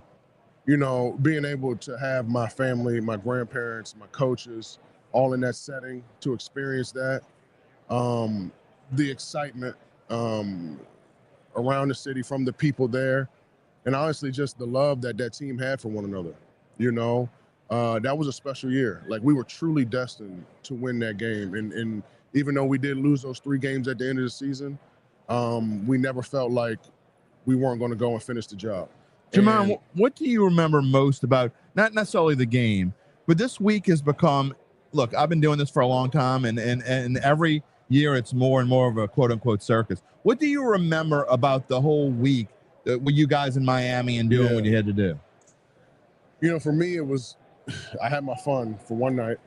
The night we got there, I kind of got it out of my system. If you ever read Sean's book, you know, I was one of the late guys that came in on. Right. You were one of the unnamed. Yeah. So I was one of those guys that, you know, went and experienced Miami and kind of, you know, lost it for a second. But it was really about just refocusing. And you know, Sean would always say, you know, stay away from the noise. You know, don't get distracted from the noise. And, you know, at the end of the day, this is noise for players, you know, going out, restaurants, clubs, parties, all of that. That's stuff that's going to take your focus away. So for me, you know, after that, I was like, okay, like, it's time to lock in, because it is a business trip for those players. Now, everybody else who comes into town, like you and I and the other millions of people, it's like you come in and you get to enjoy the festivities. You get to be a part of the whole atmosphere. But, you know, when you're there on that trip, it's a business trip, and you want to be the last team standing. So just trying to make sure that you keep your priorities and your focus where it needs to be. Just in your answer, you say Sean. Yeah. And as the Saints go into the era of looking for a new coach, and maybe it's Kellen Moore, likely it's Kellen Moore, but I'm not going to ask you about Kellen Moore, but just the importance of having obviously you respected Sean and you looked up to him, and Yeah. he was almost, I'm guessing, in some sorts of, even though he was a young guy, so you were a young guy, and the father figure. Just how important is to have that respected figure leading your franchise? He was full of energy, man. And when he came into the building every day, you had a high expectation, or what he expected out of us. You knew that. And it was funny. I was just talking to the people at Nickelodeon. We were talking about who's going to win the game. You know, if you remember, our formula to win this game or win that game 15 years ago was to keep Peyton off the field.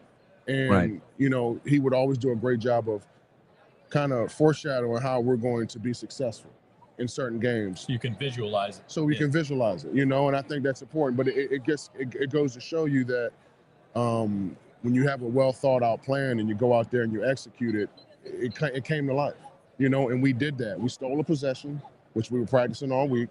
You just don't think about those type of situations the day or 2 days before. That was something that we thought about 6 days before the game. And Thomas Morstead knew exactly where to put the kick because he kicked it over and over and over. This is something that we knew we were going to call at some point.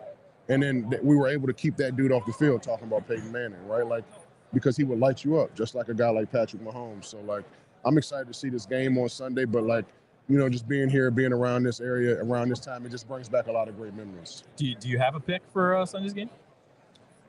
To me, it's going to be hard to beat the Chiefs. I think it always comes down to that quarterback position.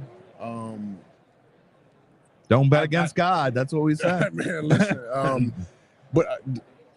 But Philly has a way to win this game. You have we were a good offensive line. They have a very good offensive line. They have the best running back in football this year.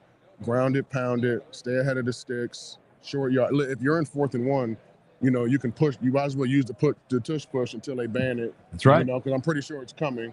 But at the end of the day, it's like stay ahead of the sticks. Keep that dude off the field, because if you can do that, you give yourself a chance. You were a 7-point underdog. Didn't matter to you. No, no. Listen, I'm telling you, we went into that game knowing we were going to win it. Like that was just our belief, And what's funny, if you remember that Miami game that we played earlier in that season, we were down 24-3. That's right.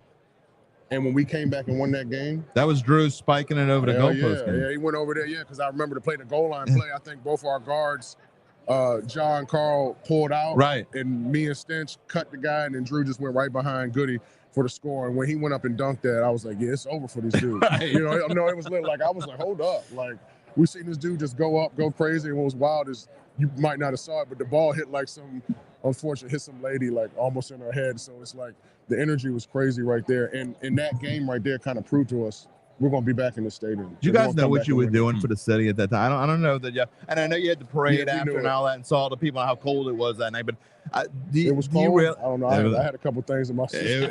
It was very cold. Was in my system. It was very cold. But I mean, do you guys realize what you did for the city of New Orleans? Oh yeah, absolutely. Because we felt it. That parade was incredible. We come down here for Mardi Gras every year, and we still have the biggest that was still the biggest parade. I've never seen anything like it. The whole city was shut down, and it was a big celebration, man. So, we felt that. And we felt that energy in the dome. Like, even when we would come in there, and we might not have been favorites against some of those teams, or we knew it was going to be a hell of a game. If you remember the Monday night Patriots game, we beat them up pretty bad, because that energy in that dome. It was really a 12th man for us. Yeah, well, I lived here for 56 years, and that's the best parade I ever saw. Absolutely. No doubt about it. Well, we're hanging out with Jermon Bushrod, Saints Craig. Before we let you go, we've been asking our silly question. I know everybody's got their questions. Yeah. Mine is, starting with your last name, going to your first name, can you spell it backwards as fast as possible? It's my last name? Your last name and first name. Go ahead. Spell it backward. Last name first? Yep. DORHSU. I missed one. HSUB. It's hard. NOMREJ. That's not bad. That was really good. That's really good. Yeah.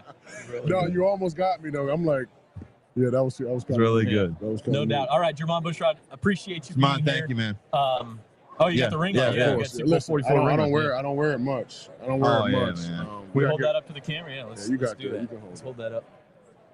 I got to pick J-Mac. Let me try his on. I got a picture in my phone. I was looking at it last night. Super Bowl 44. Thing's got some heft to it. It does. It does. I was hoping we was going to get another one because this is a very beautiful ring. In my opinion, I think it's the best ring that they've come up with. But, sometimes you see some of those rings and they're just like twice that size. So I think the first one is always on the smaller, but I wanted that big gaudy one. I was hoping we'd get it in 11 or 18, but it doesn't matter how gaudy, that would still be the best. This is beautiful. You kidding me? Like, look at this thing. The detail's incredible. You got one, and that's the one that counts for all time. I got right? one. Yeah. 12 years, I got one. Super appreciative, grateful for it. But, you chase that feeling, man. That's why I think 18 was so hard. That's why it was so hard, because we were right there. Yeah. And we weren't going to lose that. We weren't going to lose that game if we made it. So No, I don't think so. I don't think anybody else thinks so either. It is what it is. All right, Jamon, thanks for hanging out, man. Man, I appreciate it. Thank you, man. Thank you, Jamon. We're rolling along here through the lunch hour on the Saints Insider Podcast Live. We got Charlie Smith, Saints kicker Charlie Smith, hanging out. Oh, the Irishman. Is it going to be a minute? Yeah, is he coming?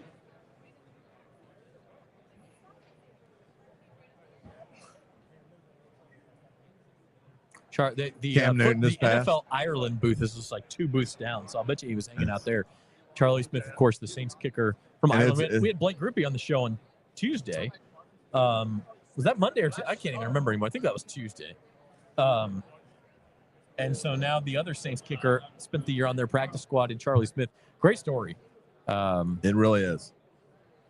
And whether it's with the Saints or someone else, and I mean, he's going to be a kicker in this league. Because he can, I think so too. He can kick it 70 yards. He has got an incredible leg. We're going to ask him about that, how you even develop that sort of thing. He's locked in another conversation, but we'll get Charlie Smith here in just a minute. And we'll roll on. Jim, I'm going to have to rewatch this show because we have now been on the air for almost 3 hours. It's going to be hard to cut out clips because you can't download a 6-hour show. Everything that's happened. So I don't know how I'm going to cut out a clip. But we had Deuce McAllister on this morning. We had Daryl Doucette, the flag football legend. Okay. I guess I can say legend. He's still playing. Yeah. He's going to play in the Olympics. Had Jermon Bushrod. Yeah. Keon White from the Patriots. Josh Jacobs and A.J. Dillon from the Packers. Oh, they came on together? They came on together, man. Oh, that's an interesting. I look pretty small. Josh Jacobs and A.J. Dillon coming on together. They're still boys even though they don't play together anymore? No, they play together. A.J. Dillon's still in Green Bay. He was hurt this year. He was hurt this year. All right. We got Charlie Smith here. Charlie Zach Ewing, how are you? Hi, nice to meet you, Zach. All right. Jim Derry. And Jim Derry here with us. Jim Derry. Nice to meet you, Jim. All right. Charlie Smith. Just like Derry, Ireland. Love it. Saints kicker from Ireland. I think one of the kind of underrated great stories of the year was Charlie's story coming over through the International Player Pathway Program. Let's go back to when this all started, Charlie. I know you've told the story 100 times now. Yeah. But how does a kid from Ireland wind up in the NFL? When did it first become a possibility for you? The first came possibility whenever there was a coach in Ireland, tag leader. He started doing these kicking workshops around the country, and whenever he first started up, immediately I started following him on social media, and I knew at one point I was going to end up trying it out, but I didn't know really what the route was with eligibility with college football because I had played. I went to college at home in Ireland myself. Yep. And then I went to Assassin just for fun, just to do something different. But I knew if I got the opportunity to do something serious, I would have pursued it. And I could have saw myself doing this for a long time. I just needed the opportunity to do it. And in my sport in Gaelic football, one of my biggest strengths is my ability to kick the ball off the ground, we play with a round ball. Uh-huh. And it just sparked from there. I became a huge fan and follower of the NFL as well, and on the kicking side of things as well. I've been very intrigued by it. So, from Gaelic football, you knew you were going to be good at this. How good, maybe you don't know, but you knew that, hey, this is something I can do at a high level. I knew my biggest strength in Gaelic football was with the power of my kick, and we have this thing where we have kick outs, so it's kind of a bit similar to a kickoff where you have to try and pass the ball to your man, or if there's nobody open, you just boot the ball as long as you can. And that was my big strength. I could maybe kick the Gaelic football and maybe 70 yards, 70, 75, 80 yards, and without from the kick out to obviously where it lands. And I knew that I had the power, the raw power to do it. And my sort of kicking style in Gaelic football, it was kind of like short steps to the ball, but you explode into the kick, which is kind of similar to the way the American football is kicked, you know. So yeah, look, I just was very lucky to have met so many great people over this past year. You know, everybody in the international program, my coach tag at home, and you know, just great family support, and meeting just more and more great people throughout the year. I just feel extremely lucky and blessed. You said 75 to 80 yards, given the right conditions. Yeah. Could you do that in an American football game? I mean, is that a possibility? I've never tried it. I've never attempted more than 70. I've made it 70 before in the indoor, but I know I can do it. Yeah. Well, I don't know. I don't really know what limit is. I mean, if you have a wind straight in your back, like, you know, you definitely could. Or altitude, maybe a little bit of a extra distance. It depends on where you are. Like, you have a different range for different paces, you know. So and conditions, weather dependent as well. Like on a hot summer day, the ball's going to travel a lot further. But yeah, I would be confident in trying, you know, 65 plus, you know. Yeah. And in most conditions now. So obviously, everybody's watching this saying, wow, I mean, that's never, 70 would be a record in the NFL, all those sorts of things. Yeah. Obviously, the name of the game is consistency. You have to be able to make the kicks. How big was this year for you in building that part of your game and in just getting yourself acclimated to the NFL and everything that goes with it? Yeah, I mean, you know, I remember DS said, like, he's like, you know, you're not going to be kicking a lot of 65-yarders in games, and and there's a lot of guys in the NFL that have the power to do that. It's just there's never really the situation in the game where, you know, that opportunity presents itself. It's very rare. The risk reward has to match because up, right? the field position. You know, if you miss the kick, the field position's in the other team's half lane, so it's a lot of the time it isn't worth it to do it. Unless you're really, really confident, and obviously end of half, end of game, you know, that might be the plan if you've got a kicker who's got the leg for it. And I am sorry, I've forgotten what you asked. Just asking how this year was for you building that. Yes. Yeah, this year was really valuable.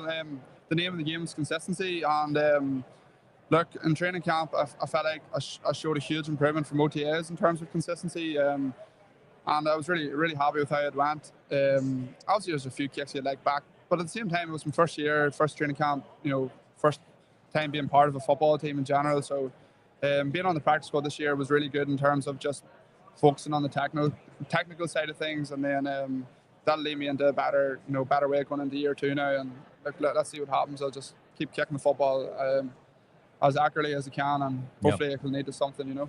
And year two, I would think the goal, whether it's in New Orleans or somewhere else, is go make an active roster and kicking games, right? Yeah, for sure. Yeah, I mean, I wouldn't be doing this if I didn't think I had the capabilities of doing that. So, yeah, look, I'm just willing. I just want to play. You know, it hurts not playing on Sundays. You know what I mean? You know, like at the same time, you have to understand that you just trust the process, and it's a big timing thing, and it's all about the opportunities that you get. So you just have to make the most of any opportunity you get. And look, it's out of my control. So really, all I can do is just focus on making kicks, and hopefully that'll make somebody, you know, I'll say, you know what, this can be our guy for the long term. You know. Yeah. All right, he's Charlie Smith, and we hope you hang around New Orleans. Charlie, thanks for hanging out with us today. Yeah, no, thanks very much. Thanks, fellas. Thanks very much. Yeah. All right, Radio Row, we roll along here on the Saints Insider Podcast. We have somebody else waiting, or we're good right now? I think we're good at the moment. We are going to take unless you want to talk, Jim. No, we're good. I'm going to run over to the restroom because it's been 3 hours and I need the restroom. Yeah. So we're going to take a quick break. Yes, I'm saying it on the air. I'm human, all right? We're going to take a quick break on the Saints Insider Podcast. We'll be right back. At Auctioner, we know healing is a team sport. That's why we've partnered with world-renowned orthopedic surgeon Dr. James Andrews to create the Auctioner Andrews Orthopedics and Sports Medicine Institute. Whether you're a professional athlete or a weekend warrior, our team of specialists are dedicated to getting you back in the game. So whatever your reasons are for reaching your personal best, we've only got one: you. Auctioner Andrews Institute. Long live you. I've been standing since Sit down. I walked over here.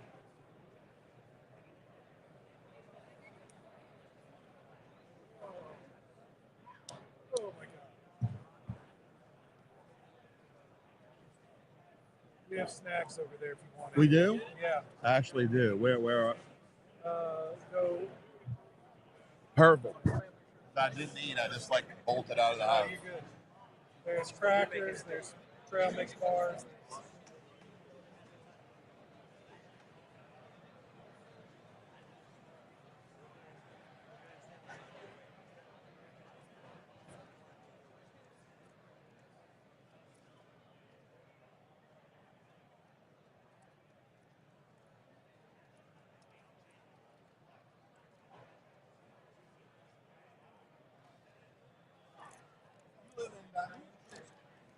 part? 5 minutes hospital. Okay. That's a haul. Oh, yeah. It's been a long week. It's been a long week. I got cornered by my neighbor as I was getting. He called a humanity break.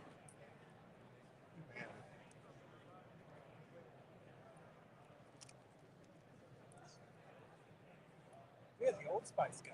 Huh? We had Isaiah Mustafa, the Old Spice guy. We had him on the set? Oh, wow. Our audio was cooked, but I heard about that. Alex has done a great job. But stuff happened. The course of the week of doing this, there's no way it's going to go smoothly for a week. No. Little did we know, all it takes is an Alex to get us guests.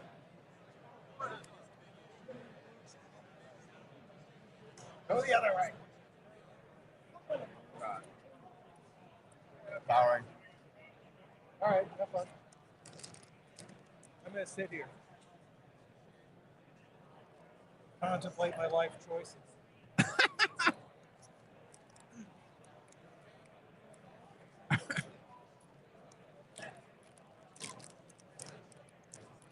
I got cornered by a neighbor this morning as I was trying to leave. And he was asking me, like, that must be just so much fun. I'm like, I got to be honest.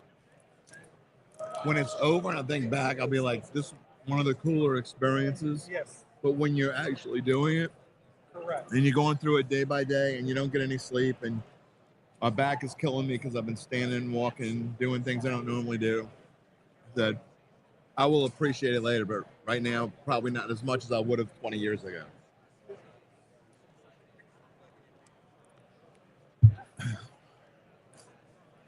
"20, 30 years ago, I would have thought this was the coolest thing that I've ever done in my life.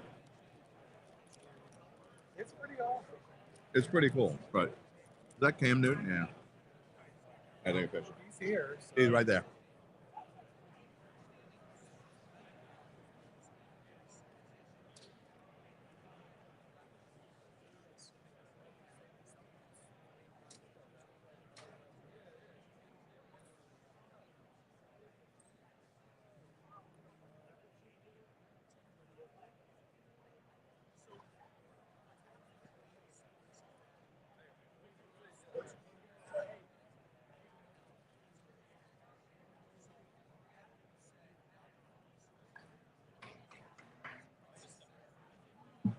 And as long as you're walking by it, I really don't care.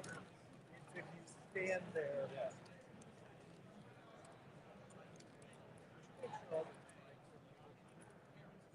Wait, what do you want?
Absolutely. I think the best way to describe the Super Bowl tickets right now is approachable. I'll never say affordable when you're spending Right. thousands of dollars, but the good news is we've actually seen a lot of local buyers really pick up because of it. Since Monday, 47% increase in purchases from the state of Louisiana. So we're actually expecting a lot of local sports fans to actually get a chance to go to the Super Bowl. That's really cool. And I mean, that's exactly what it is, I would think, because people say, okay, well, I couldn't do 6,000, but if you're going to give it to me for, if it starts with a 3, maybe I'm in. Yeah. Exactly. So the get price here as of Thursday afternoon is right around 2,600. But the real value, when you think about 26 just to get in the door, is under 4,000 sit right now on the 100 level. That's kind of unheard of, especially, if you compare it to last year. Our average ticket price sold right now is $7,100. That's 17% more affordable than what we saw in Las Vegas. So certainly a little bit of I don't want to call it a soft Super Bowl market right now, but a kind of a wait and see approach, but we're expecting a big set of demand to hit here over the next 24 or 48 hours. So if you want to go, if you live in the New Orleans area or elsewhere, and you're drivable, you better get the ticket. Why do you think that is? I mean, I've heard the theory of hotel prices being sky high and things like that, but what's your theory for why it is a softer market? Yeah, I start with first and foremost, 15,000 more seats here than we saw last year in Allegiant. Then you do add in the travel. Look, the cost of a Super Bowl ticket has to take in how expensive your hotel or flight may be. Vegas, with the 49ers being so close last year, was kind of a perfect storm. I mean, there was 100 flights you get on Sunday morning just to get into the city for the game. So that plays a role. And then, look, there's probably a little bit of fatigue. You're only going to spend $10,000 to see your Super Bowl team win one time.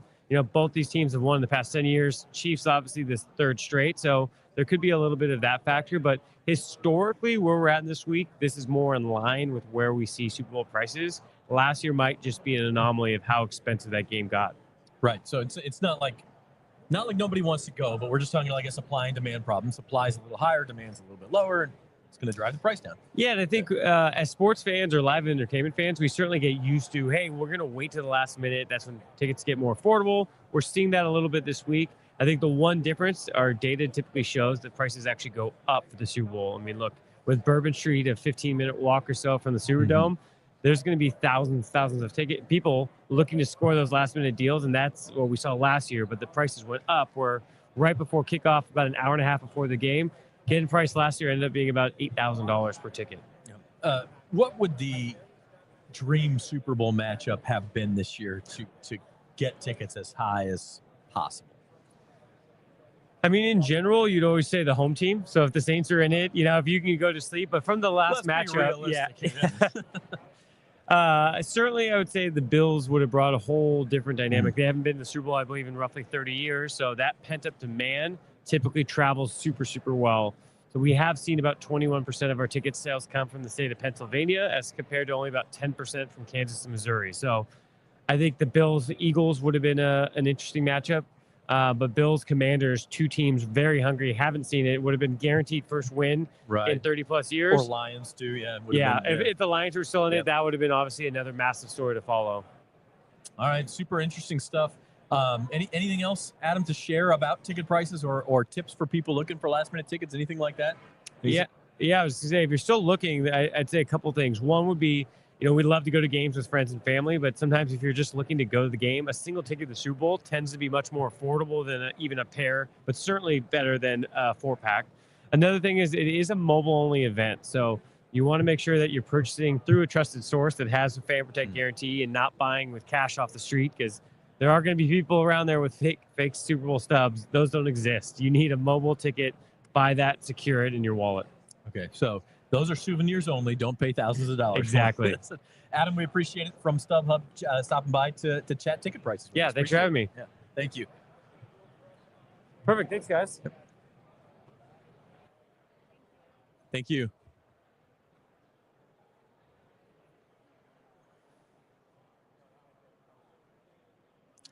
Are we sorry, guys. We're still on the air. I was used to the break there. I tell you what, at 1:15, which is just in 5 minutes, we're supposed to have Bub Means, Saints rookie. Well, not rookie anymore, but just finished his rookie season as a Saints receiver. He is supposed to stop by around 1:15, and then we also have Rashid Shaheed coming by around 2:15. So I mean, look, we're still rolling here. We're going to roll all the way through the afternoon with you on the Saints Insider podcast. Trying to get my mic to stand up for me here. But we appreciate everybody hanging out with us. If you check in and check out just like we do all day, that's totally okay.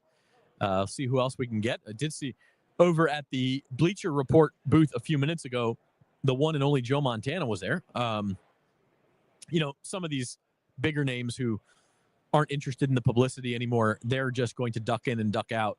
But it is kind of cool to see them walking around. They're not going to stop by a lot of different tables or a lot of different booths. Drew Brees was here earlier. I think he's going to be here later as well. Unfortunately, his camp canceled on us at the last minute this morning, so we will not have Drew Brees on. But like I said, Bub Means, Rashid Shaheed, a couple of Saints wide receivers are supposed to be stopping by our table here at Radio Row. And we're going to keep rolling until then. Just looking back at, some more Super Bowl trivia that we were talking about. How about the last non-quarterback to win a Super Bowl MVP? You don't have to go as far back for that one as you do for a defensive player, but who was the last non-quarterback to win Super Bowl MVP? Patrick Mahomes of the Chiefs has been the MVP each of the 3 times the Chiefs have won it. So there's your hint. It's nobody from the Chiefs. It's been Patrick Mahomes every time. And, again, I don't know if Travis Kelce had a chance, or like 2 years ago against the Eagles, there was some talk. Nick Bolton had the scoop and score of Jalen Hurts, which was a big play, but Mahomes played so well at the end that it was always going to be him. I don't know. It's interesting if a non-quarterback wins it this year. Obviously, the most likely would be Saquon Barkley of the Eagles, who I think is the second favorite overall behind Mahomes. But I'm curious if Travis Kelce could get it. Anybody else?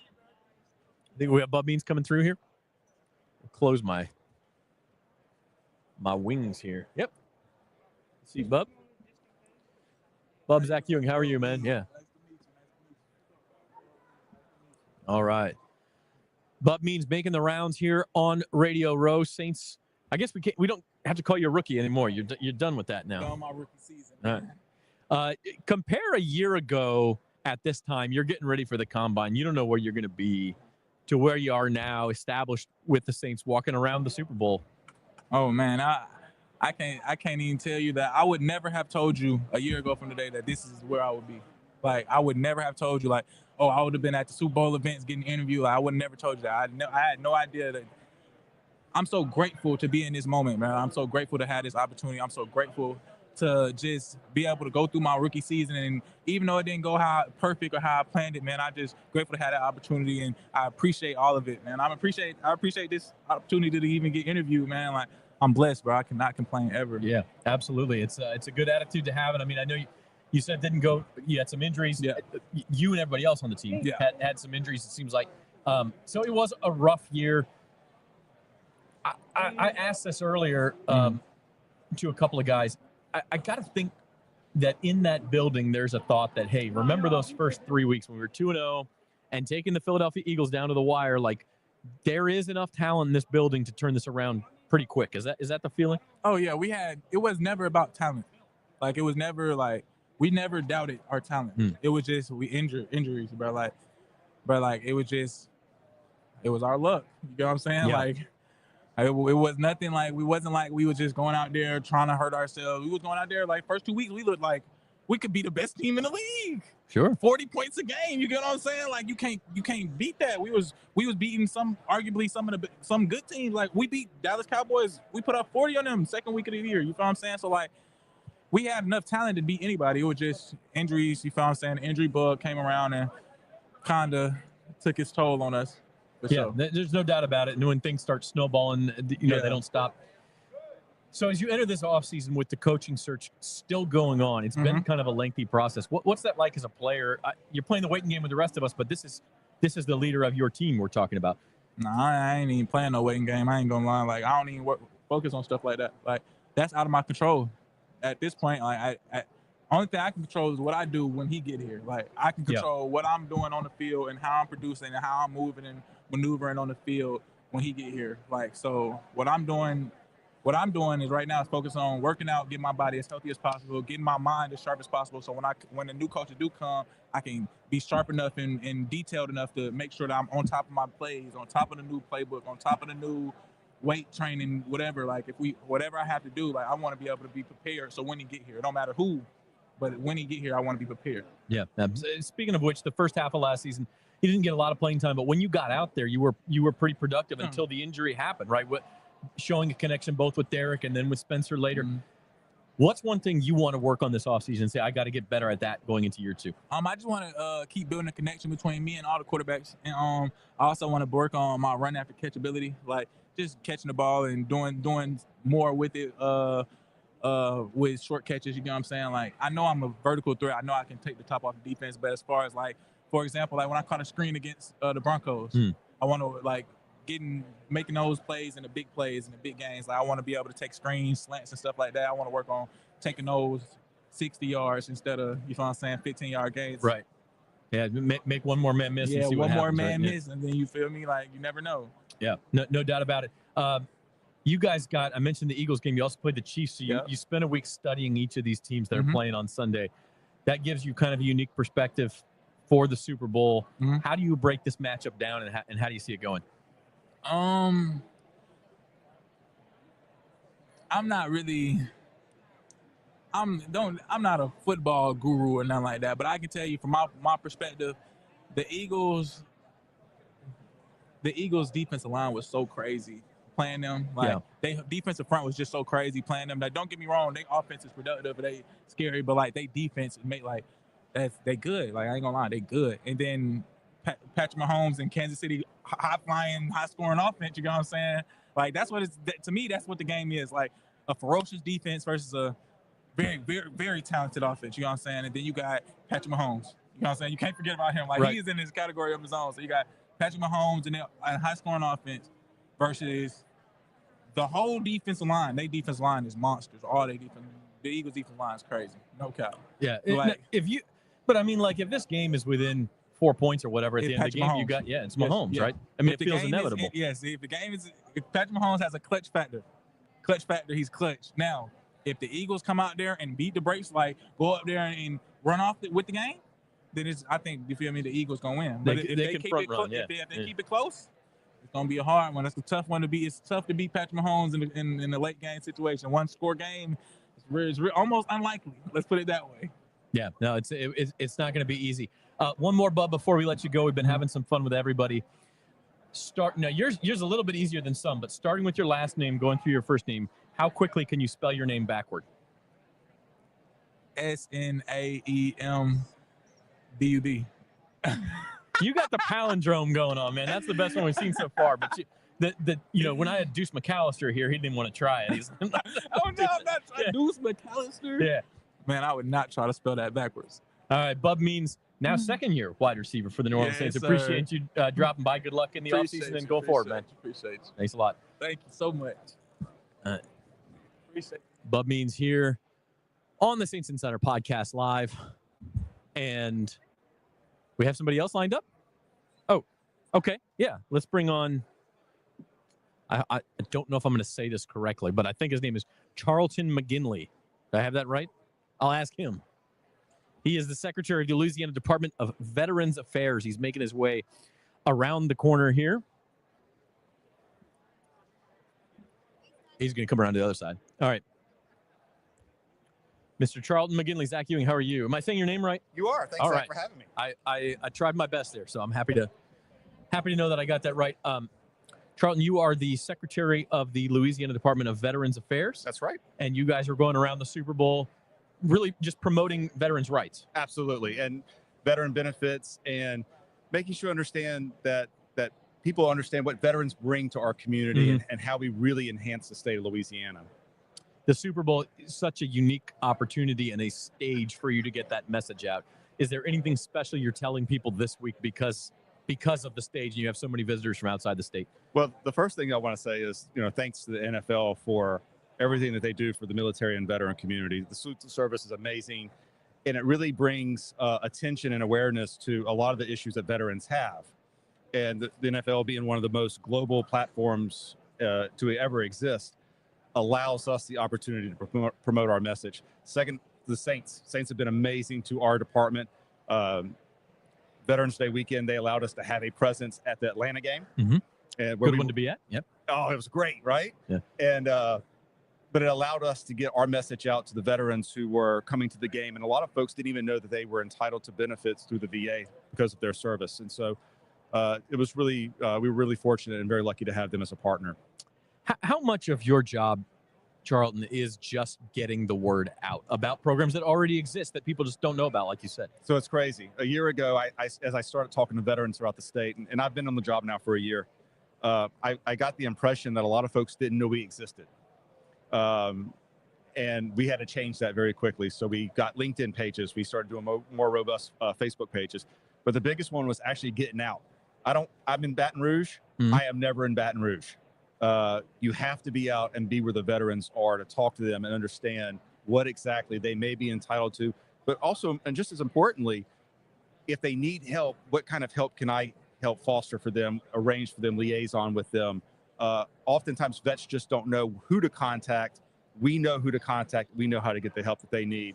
And it may not necessarily be mental health or physical needs. It may be just saying, hey, I want to start my own business, right?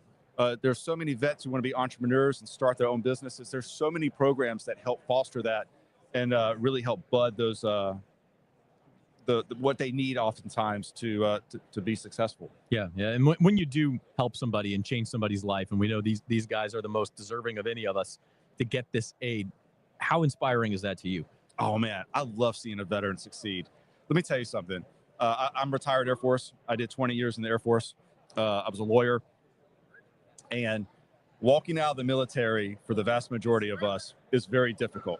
You know, you hear about the transitioning service member, the person who has to figure out, how do I go from military life and this structure, this discipline, to becoming a civilian?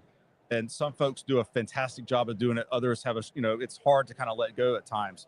But when you see a veteran entrepreneur, a veteran lawyer, a veteran doctor, whatever it may be, whatever, oil worker, whatever job they had in the military translate to something civilian, and they become really good at it and in demand, it's amazing to see.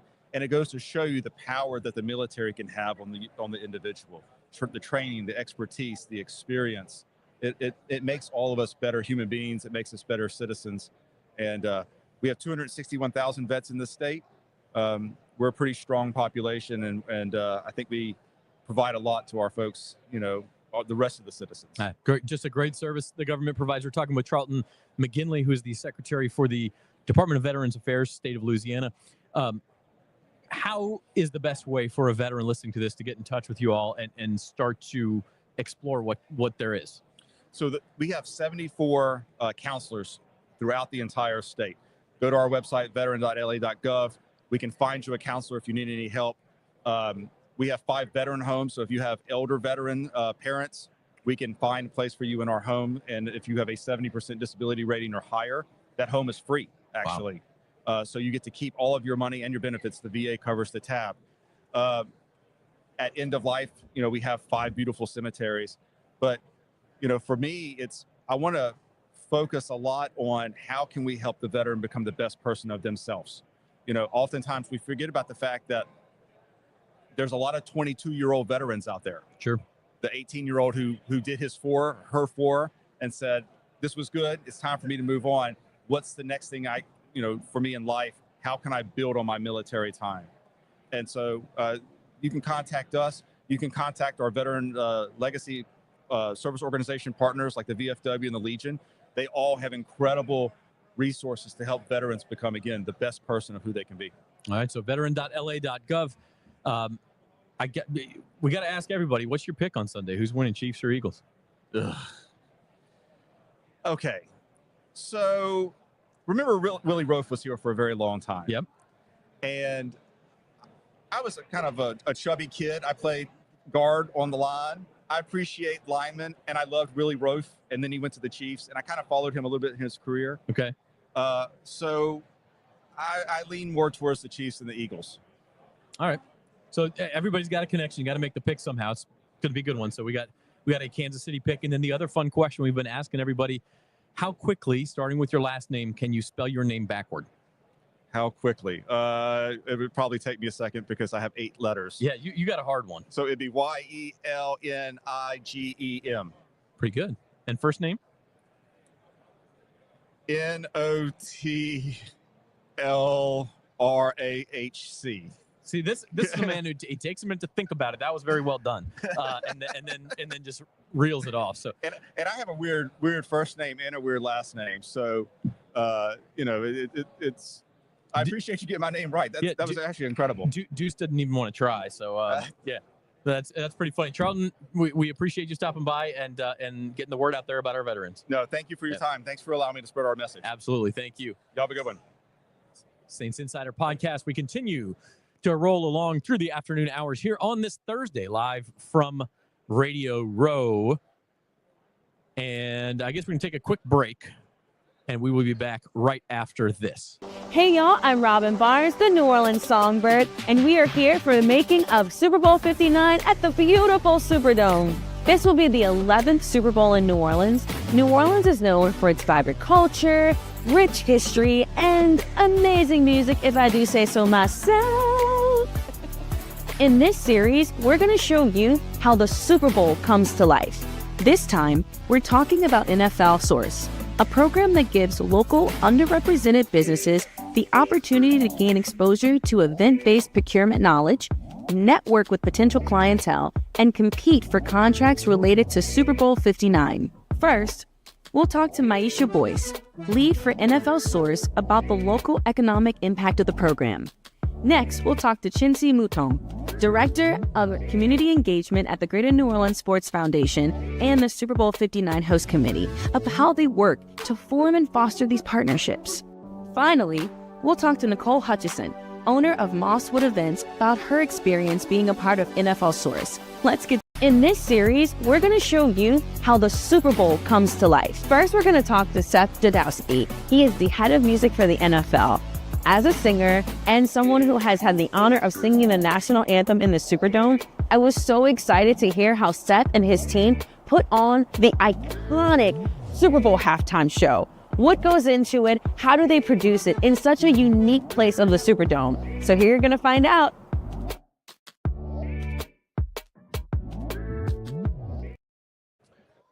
Hello, everybody. I am not Zach Ewing. I'm Jim Derry, and we are here on Radio Row, and there is no Datitude podcast. We've sort of merged Saints Insider and Datitude together today. So if anyone, a la Datitude, if anyone wants to comment or ask a question, who knows who's going to come sit in this seat. Zach will be back in a little bit. He's just taking a little mini break. While we do that, if you want to comment or question, leave a question, you can do so by typing in the comments. We'll show it here and talk about it. We have had an interesting day here on Radio Row and an interesting week. We talk about leaving the scene center and where we are, and it's interesting because it's sort of, I don't want to say cleared out because it definitely has not cleared out, but it's certainly, the crowd here is lighter than when I first got here. Oh, I don't know, 10:45 or so, somewhere around that time, around 11, so 11:11. It was pretty packed. And so I don't know if it's a lunch break or if, people are checking out other things around here. I know that the Super Bowl experience opens up again at 3 o'clock down here. If you're anywhere around the New Orleans area, you might want to come in and check that out. That is open today and through Saturday down here at the convention center. So that's worth checking out. But it is the scene. And, I was talking about it earlier, and my neighbor asked me this morning, he goes, what's it like? Is it like, it's the coolest thing ever? And I'm like, it isn't, and it isn't. I mean, don't get me wrong. This is an experience that I'm never going to forget as far as just going through this whole week and being here and seeing people, you just don't see all these people together at one time. And that's one thing the Super Bowl does. I mean, you might catch a glimpse at certain games if someone's calling a game, you might see Tom Brady doing a Saints game or whatever. But, to see Joe Montana and Cam Newton basically within, 40 feet of one another, I mean, doing completely different things is kind of cool.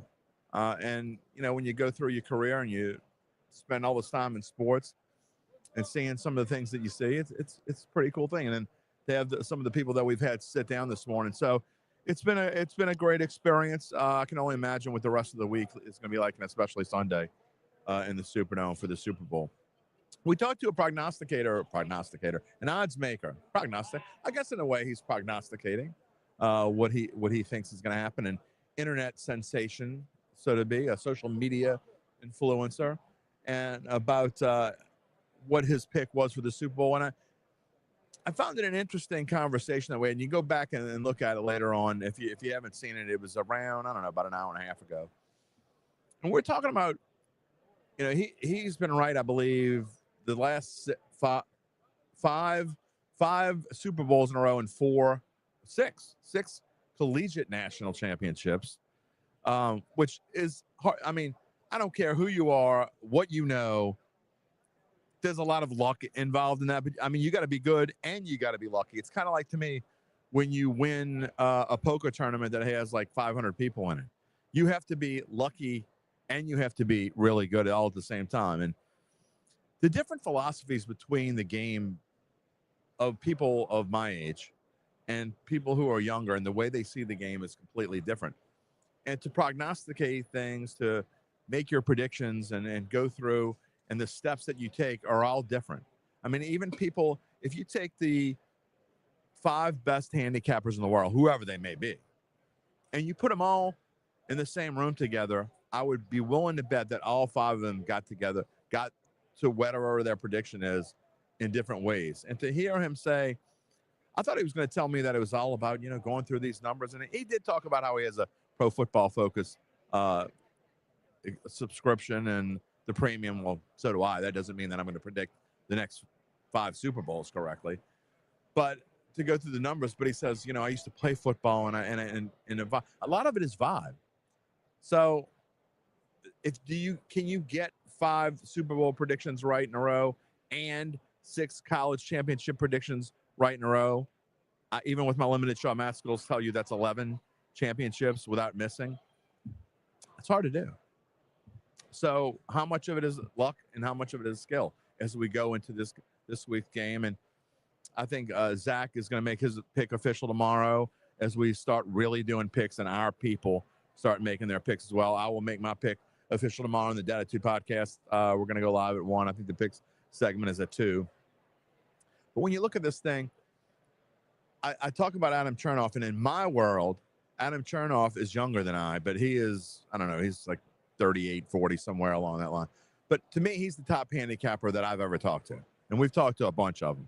And the way his mind works and the way he goes through it. But he talked about how, even though he likes the Chiefs per se, it's not necessarily it's not a pick it's not a bet he's going to make. He's not going to go bet on it. So when we talk about our picks and our bets, we may not feel strongly about it. And it's hard to feel strongly about this Super Bowl. I mean, when you talk about these two teams, the closer the spread, to me, the harder it is to make that prediction. I mean, we go back and when the Saints were in the Super Bowl back in 2010, the 2009 season, the Saints were 7-point underdogs. To me, that was easy. And you look at the national experts, and people did it with more conviction. They either really like the Colts, they're going to blow this thing out, the Saints have never been here before, or the Saints, not only is the underdog, not only do I think they're going to cover, but I think the Saints are going to win. You heard Jermon Bushrod on our show this morning talking about how the Saints were sure they're going to win. And every team says that. I think every team that has ever won a Super Bowl probably said, we were sure we were going to win that game. Nobody says after we thought we were going to lose. So it's a lot. My point is, it's a lot easier, I think, when you're talking about spreads that are a little bit wider. Because a lot of times, if you think someone's going to cover, more times than not, you don't think they're just going to cover. You think they're going to win the game, unless it's like 10 or 14 or whatever. So in lots of ways, I think like the Saints Super Bowl and Super Bowls that had spreads like that were easier to pick than this one, because even the odds makers don't know what to do with it. They're setting that at -1 or -1.5. And when you look at a money line, which basically means you're picking one side or the other without a spread, it's almost even. Tells you the odds makers don't know. You can go and poll 100 handicappers, and I would be very surprised if it was any more than like 55 or 58 to 52 one way. I came to this and here, and I talked about how I heard more people taking the Eagles and the Chiefs. It's kind of since evened out, and especially on this show today. I think a lot of the players are going with Chiefs because as players, you strive to be what the Chiefs are right now. What the Saints should strive to be. The Saints should strive to be like the Kansas City Chiefs. What does that start with? It starts with Andy Reid. And you could say Patrick Mahomes all day long, and it's true. And I think he's in my opinion, he's the greatest player playing right now. I don't think that's in question. I mean, talk about Lamar Jackson, we talk about Josh Allen, whoever you want, but nothing goes without Patrick Mahomes. But all of this started with Andy Reid. Andy Reid had the vision. He jumped ahead of Sean Payton, who wanted Patrick Mahomes. If Patrick Mahomes was a Saint, if Andy Reid doesn't jump ahead of the Saints and grab Patrick Mahomes, and instead Patrick Mahomes comes to the New Orleans Saints, think about the fortunes of this football team right now. Do you think Sean Payton ever leaves? The answer is almost certainly not. How much long does Drew Brees retire a year earlier if Patrick Mahomes is in the building? I don't know, maybe. But the fortunes of this football team, by one pick, by one move, by Andy Reid, who said, we've got to jump ahead of the Saints because we know Sean Payton wants Patrick Mahomes. That doesn't happen. Everything changes for both franchises. Maybe Andy Reid still only has one Super Bowl. Maybe he's not thought of as one of the best coaches that ever lived. Maybe the Saints have an extra Super Bowl or two, or who knows. So that's what I'm saying when you go back and talk about the coaches, and that's why it's so hard to decipher this game because, and again, I'm going to make my official prediction tomorrow, but it's not just not betting against God when you talk about Kansas City and something that the Saints want to be a part of one day. But the Kansas City Chiefs have not just Patrick Mahomes, but they have Andy Reid. So you could talk about Saquon Barkley all day long. You could talk about, Jalen Hurts is underrated, and I think he is underrated.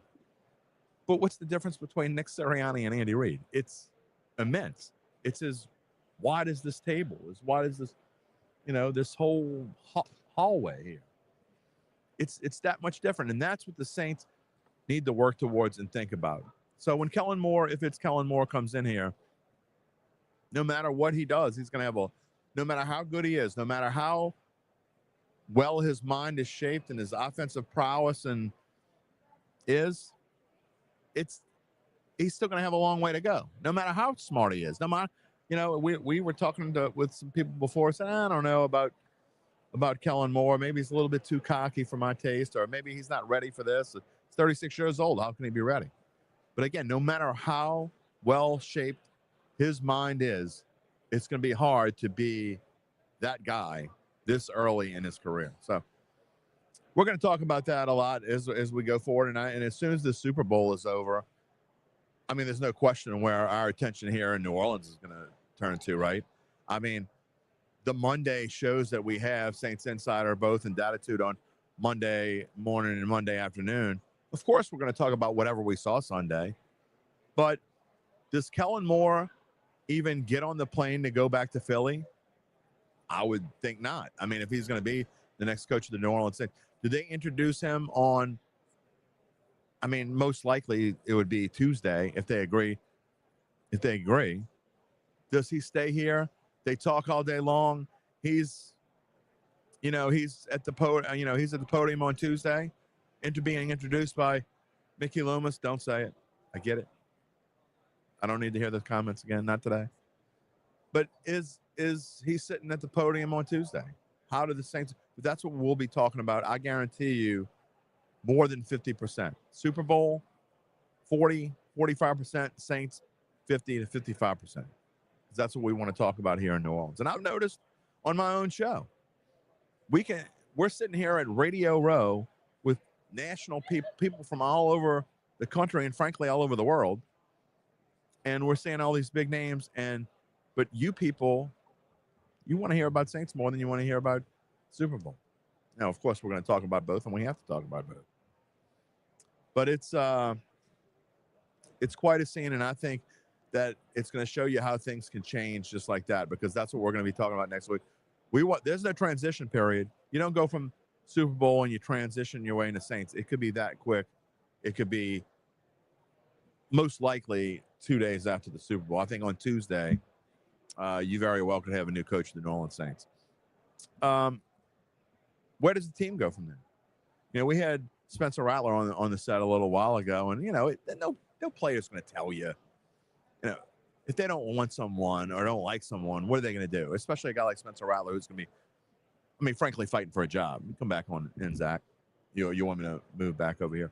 But no player is going to really tell you, and what I'm talking about is if it is Kellen Moore, you know, you can have every Saint on, and you have to kind of like read through the tea leaves or read through the lines, I guess, a little bit.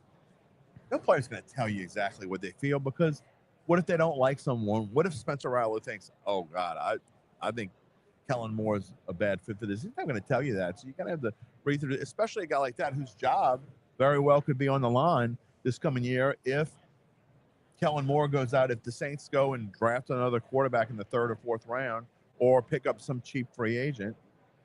I mean, not only Derek Carr's job going to be on the line, but so is Spencer Rattler's.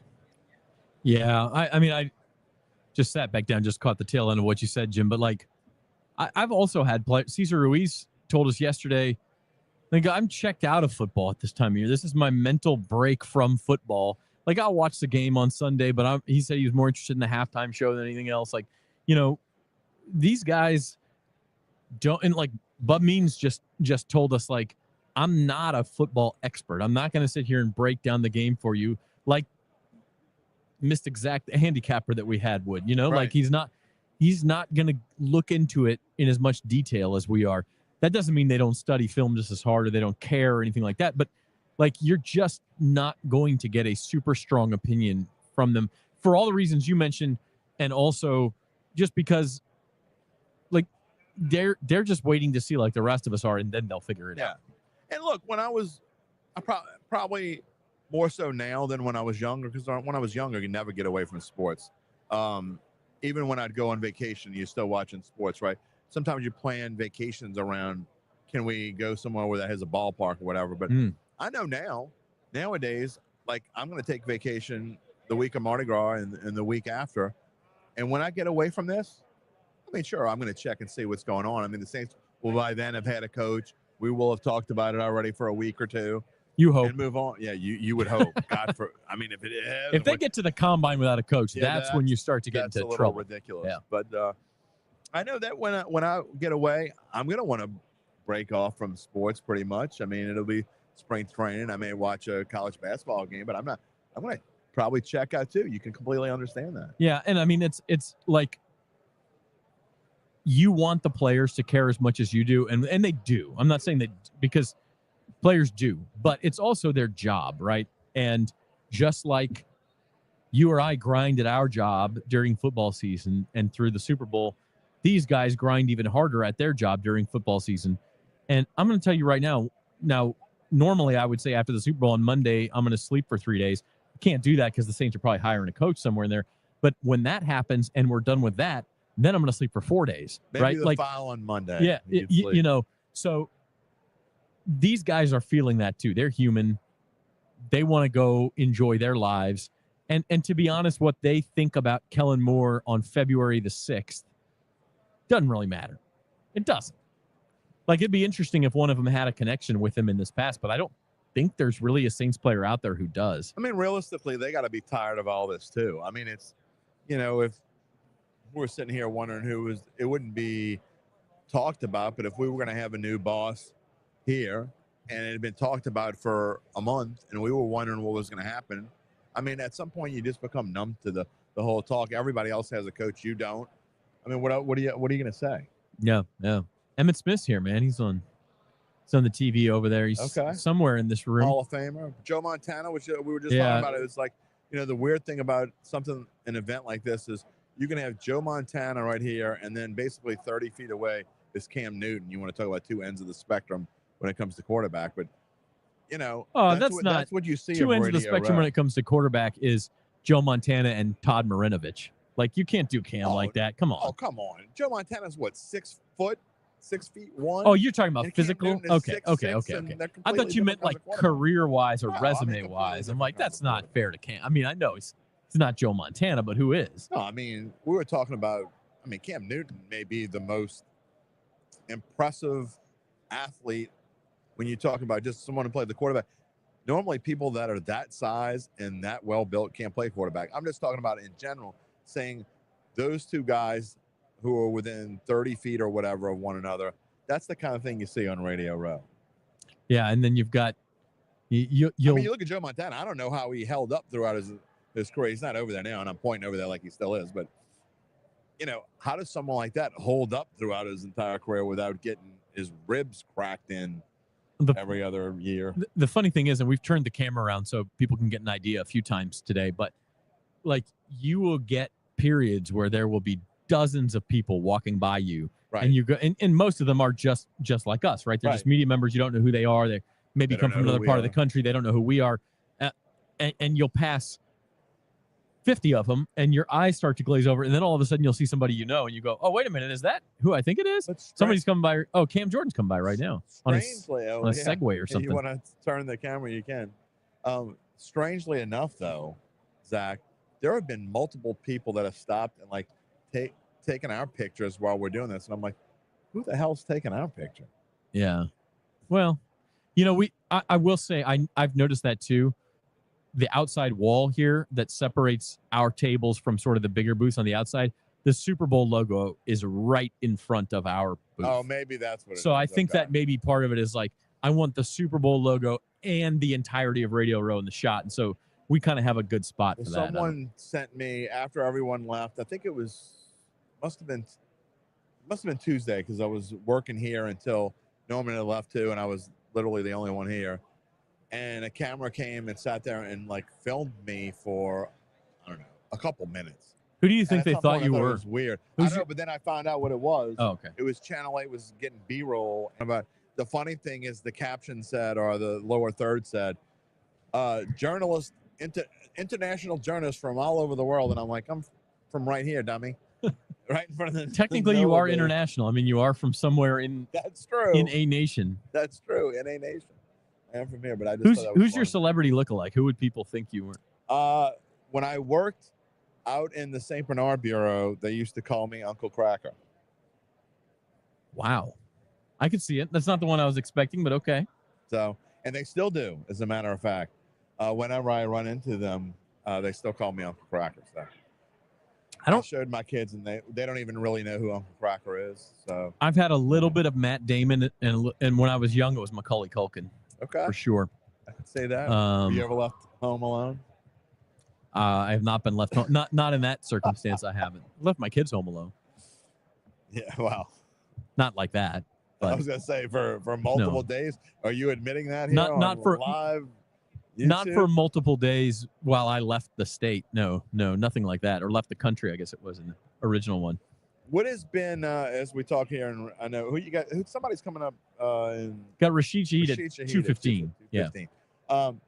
What has been? Has this been what you thought? I mean, because I was talking about this by myself before with this whole experience, and I was talking with a neighbor earlier today about how I thought that this has been almost overwhelming at times. You can think of things in your head, but I think I'll appreciate it more after it's over than I appreciate it right now. But this whole week of circus. Yeah. It has definitely been a circus, and I just saw actually a breaking news. No, Kansas City Star columnist who I went to college with walked by, and I was going to flag him down and have him come over, but he's gone. We'll see if he comes back. Love to talk to some Chiefs with him, but yeah, it has been what I expected to a certain point. Okay, I guess I've always thought of the term Radio Row, and I've watched TV coverage like I'm sure a lot of people have.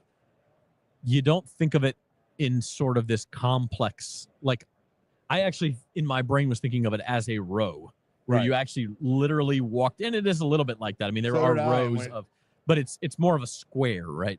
And when you said like what booth number we were at, and I was walking in the first day, and I was looking at the row that's next to us, and I'm like, I don't think that's gonna go as far as our number. And I started walking, and then I walked back, and then I realized, oh, that's because there were literally 8 rows. I mean, if you think about it. So yeah. And there's also a lot more of people will do giveaways and they'll have food and things to get you to stop by their booth. Like I'll tell you who won Radio Row. Bounty Paper Towels won There's Radio no Row. doubt Like about that. who would have thought that? But Bounty Paper Towels has like a list of guests, right? Like they were able to hook up a lot of good guests, probably paying them money, which is they're not. It's not a journalism production. They can do that if they want to. There's Right. no ethical concerns like there would be for a journalist. But then they also have the wings that's feeding. Like how many wings have been consumed in this room this week? I can only imagine. Thousands I mean, and thousands and thousands. Each box has what, 6 or 8? Like 5 or 6, yeah. At least 6. How many was it? Man, More- it was at least. I mean, Yeah, I I'm mean- saying thousands. That could be 20,000 or 50,000. I don't know. Yeah. I mean, multiple. I mean, because you just go over there, and there are probably 50 or 60 people at any one time just standing in one area eating their wings. Many I brought chickens were mine harmed upstairs. in the making of this production. There's no question about it. Yeah, today was the first day I actually had any. I thought it was pretty cool that Pittsburgh has a booth. Pittsburgh is the host of the.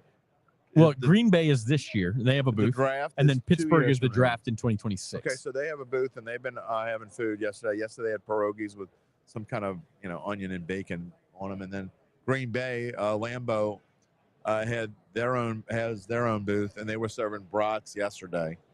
And the San Francisco, Bay Area, that where the for Super Bowl next is year's next? Super Bowl has nothing but tech, as you might expect from San Francisco. It's just a bunch of So you gotta play just a with bunch the of big computer. screens and like some AI thing and some music playing, and They'll give you analytics on whether you should go for it on 4th and 3 from the Always. 47, stuff like that. It says toss up. Kyle Shanahan knows, baby. Kyle, toss up.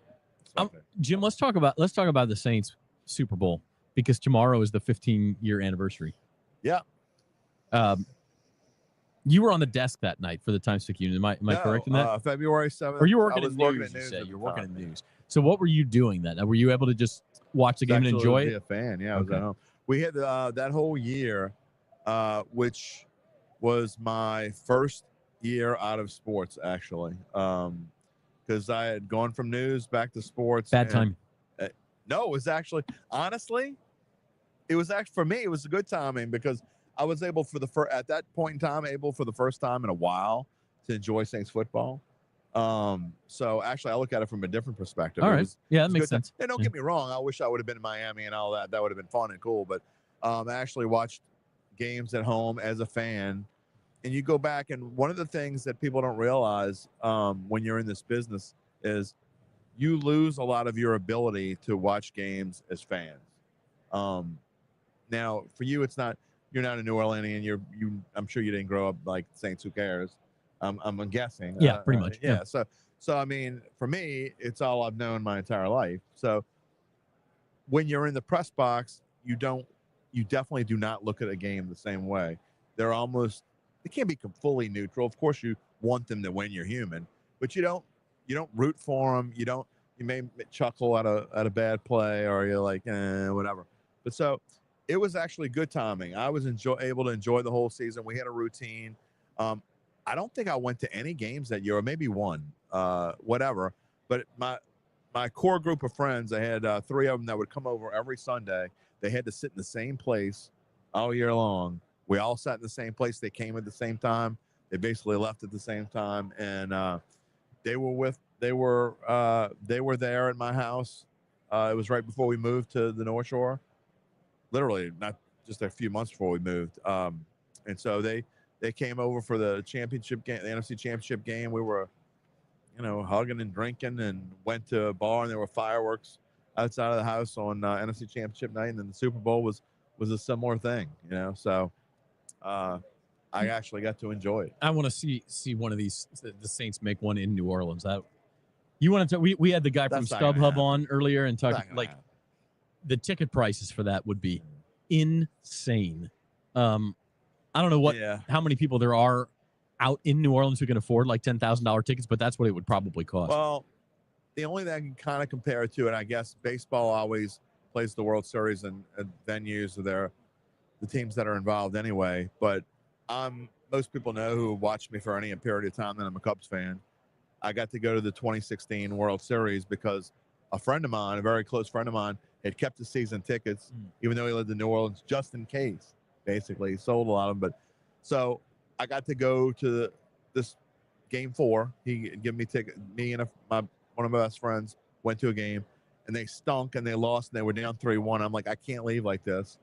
So, but it was the same way on StubHub, and this is 9 years, almost 8 years ago.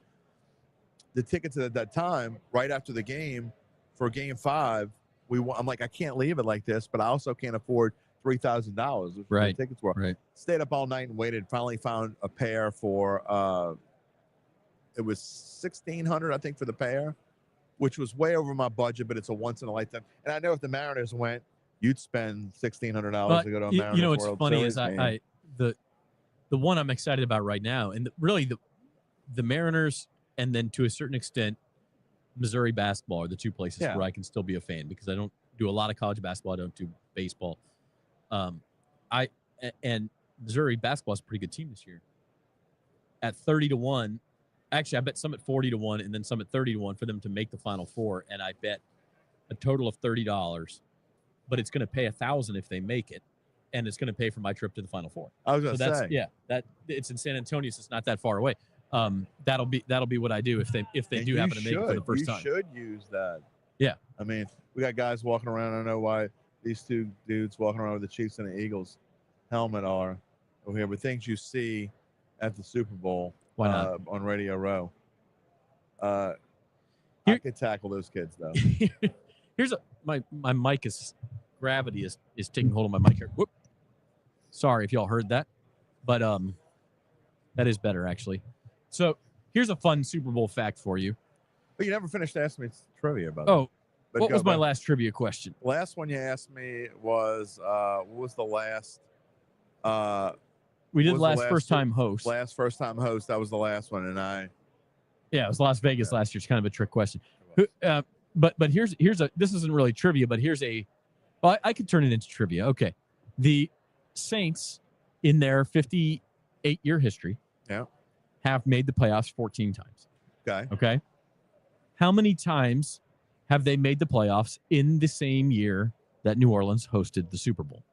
Wow. So New Orleans has hosted the Super Bowl now 11 times. Saints have been to the playoffs 14 That's times. a good one. And by the way, the Saints started, I believe, the year of Super Bowl II. Do I have that right? It was the fall of 67.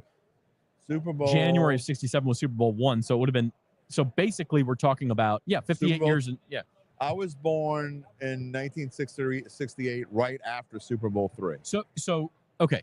Yeah. The Saints and Super Bowl history are almost the same length. The Super Bowl has been around for 1 year longer than the Saints. So basically, for 58 years, they've made the playoffs 14 times. There's been 11 Super Bowls in New Orleans.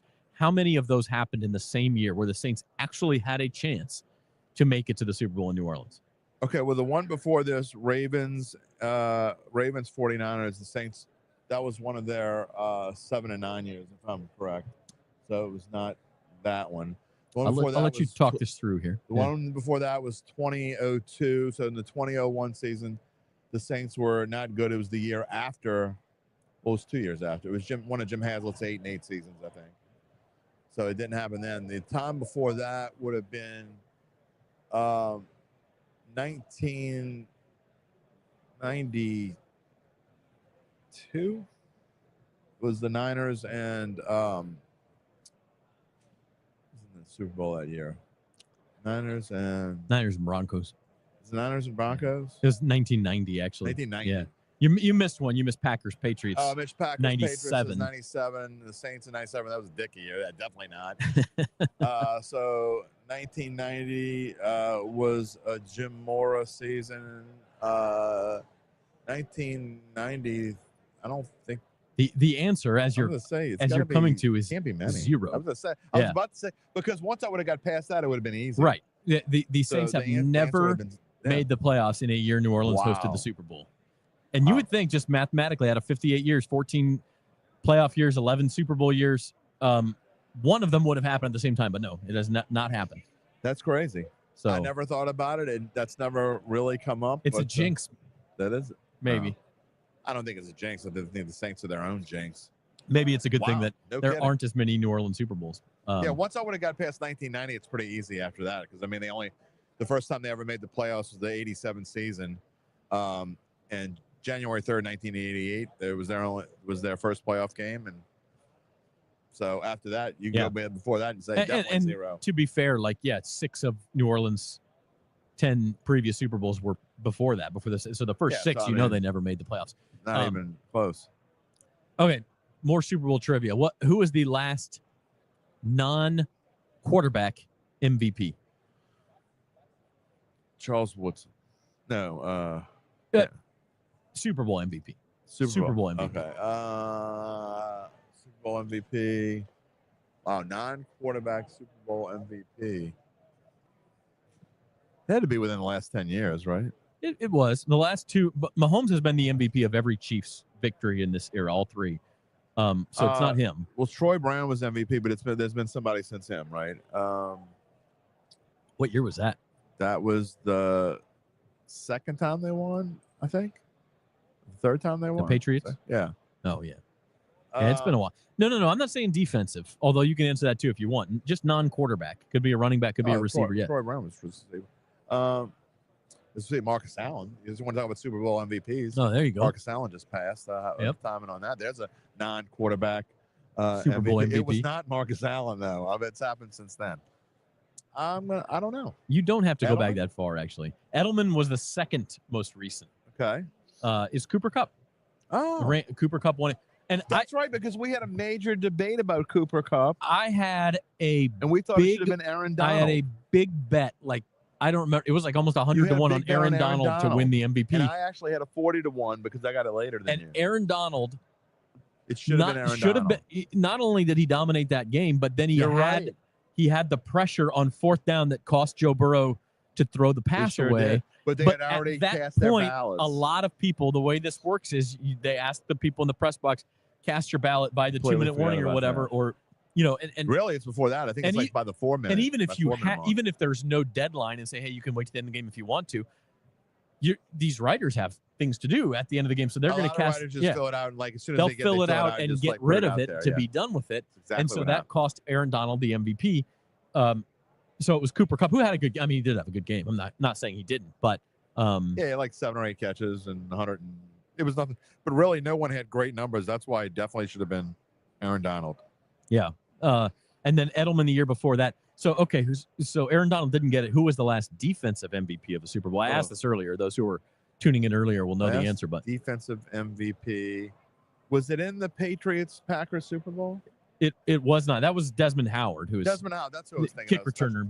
But this is more recent than that, and a pretty big hint: the guy's actually still playing. Oh, it's got to be a defensive back. He's still playing. And he has since won a Super Bowl with another team, although he was not the MVP the second time. Oh man, now my brain's like flying all Once over you the think place. of it, it'll be obvious I know, with those hints. It will be. It's got to be a defensive back. I don't know. You want to help me in the chat? You can help me in the chat. That's cheating. Yeah. Go ahead. We said it earlier, so. Huh? Norm Texas says guy? Gig'em.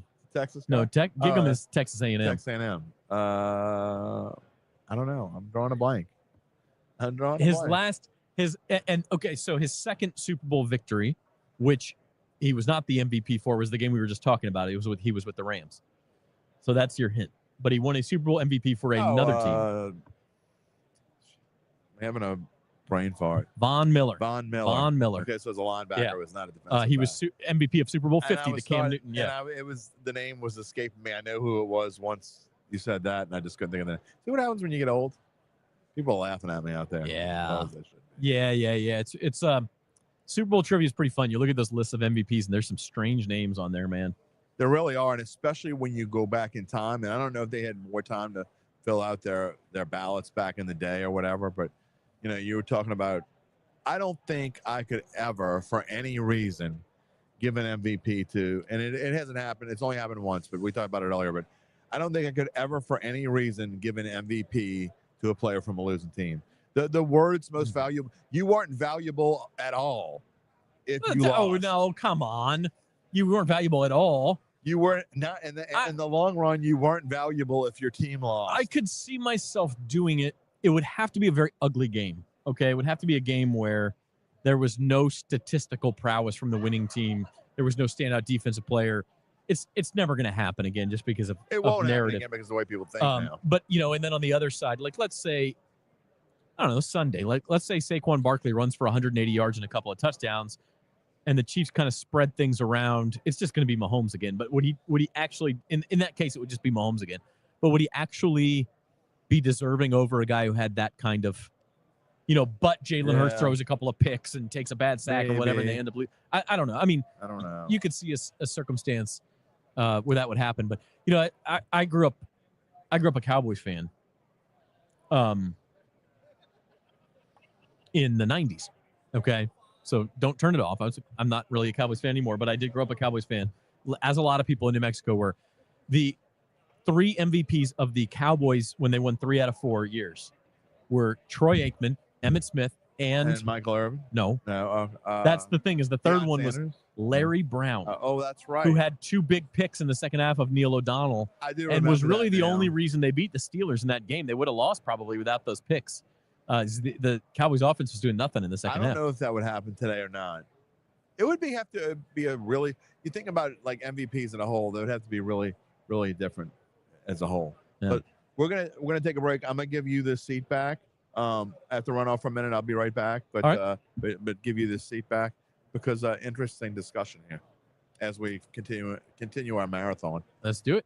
Here live from Radio Row. We'll be back in just a moment on the Saints Insiders podcast. At Auctioner, we know healing is a team sport. That's why we've partnered with world-renowned orthopedic surgeon Dr. James Andrews to create the Auctioner Andrews Orthopedics and Sports Medicine Institute. Whether you're a professional athlete or a weekend warrior, our team of specialists are dedicated to getting you back in the game. So whatever your reasons are for reaching your personal best, we've only got one. You. Auctioner Andrews Institute. Long live you. Hey y'all, I'm Robin Barnes, the New Orleans Songbird, and we are here for the making of Super Bowl 59 at the beautiful Superdome. This will be the 11th Super Bowl in New Orleans. New Orleans is known for its vibrant culture, rich history, and amazing music, if I do say so myself. In this series, we're going to show you how the Super Bowl comes to life.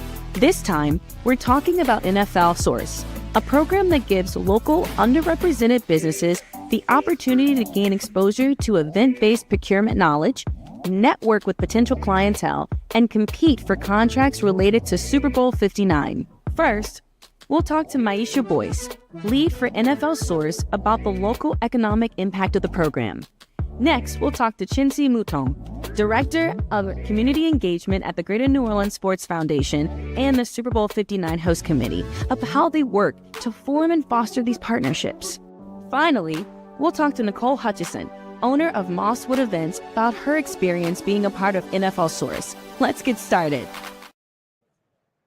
Welcome back to the Saints Insider Podcast, live from Radio Row. We're brought to you by Ochsner Health, the official medical provider of the New Orleans Super Bowl Host Committee. We are awaiting Rashid Shaheed, Saints wide receiver. Expecting him here in about 5 minutes or so. I'm not sure if he's coming from another interview or not, but we're going to have Rashid Shaheed on pretty soon. Lots of guests today. Our thanks to all of them. Who do all we have? We had Kyle Long on today. We had Deuce McAllister. We had Bub Means and Spencer Rattler from the Saints. Charlie Smith. Hoping to get Rashid Shaheed on here. We had Mystic Zach, the handicapper, who told us the Chiefs are going to win the game. He's picked the last 5 Super Bowls in a row. I did see a bit of it's not anymore. It's not breaking news, but the star defensive tackle for the Eagles, Jalen Carter, has missed the Eagles press conference 2 days in a row with an illness. I don't know if he's actually missing practice or not, but it's been a little bit of a, that would not be good if he was not 100%. Now, it's an illness. It's still Thursday. You'd think he'd be better by Sunday, but that would be a big loss if he was not 100%, because Jalen Carter's had one hell of a playoff run. So yeah, we will keep an eye on that. Of course, the other breaking news around the NFL today, as a lot of people probably saw, is that Bears owner Virginia Hallis McCaskey passed away today at the age of 102. She has been the owner of the Bears since George Halas passed away. That's how legendary she is. George Halas, of course, the original, Chicago Bears owner, or I don't know about original, but obviously most famous one. As Rod Walker sits down, he served as the team's owner until his death in 1983, and Virginia Halas McCaskey has been the owner since then. Rod, that's even a long time ago to you, man, when George Halas was the owner of this team, of the Chicago Bears. Virginia, she passed away at 102 years old today. Okay. So, Bears got a new coach. They'll have a new owner. I imagine. Keep it in the family. That's got to stay in the Halas family. Yeah, I mean, it's yeah. Halas Hall. That's the entire team right there. So, right. One thing we haven't talked about, Rod, and Kellen Moore.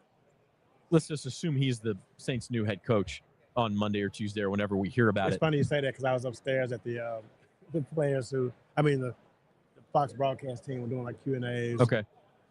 Terry Bradshaw was talking, and somebody asked him a question about coordinators or something, and he was like, "Yeah, like Kellen Moore, the guy who's going to be the Saints head coach." Like he just kind of like said it like. I think Terry Bradshaw doesn't care. Yeah. Yeah. So I think everybody's kind of.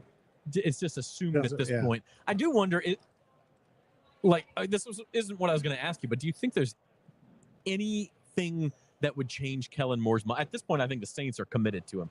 But is there anything that would change Kellen Moore's mind and say, whoa, I don't want this job? I mean, he's got to have done enough research to this point where he's comfortable with it, I think. Yeah, I think he's probably pretty much locked in. I don't think the game matters. I know at first we were saying, what if they come close and don't win, or he wins, he decides, hey, I want to run it back.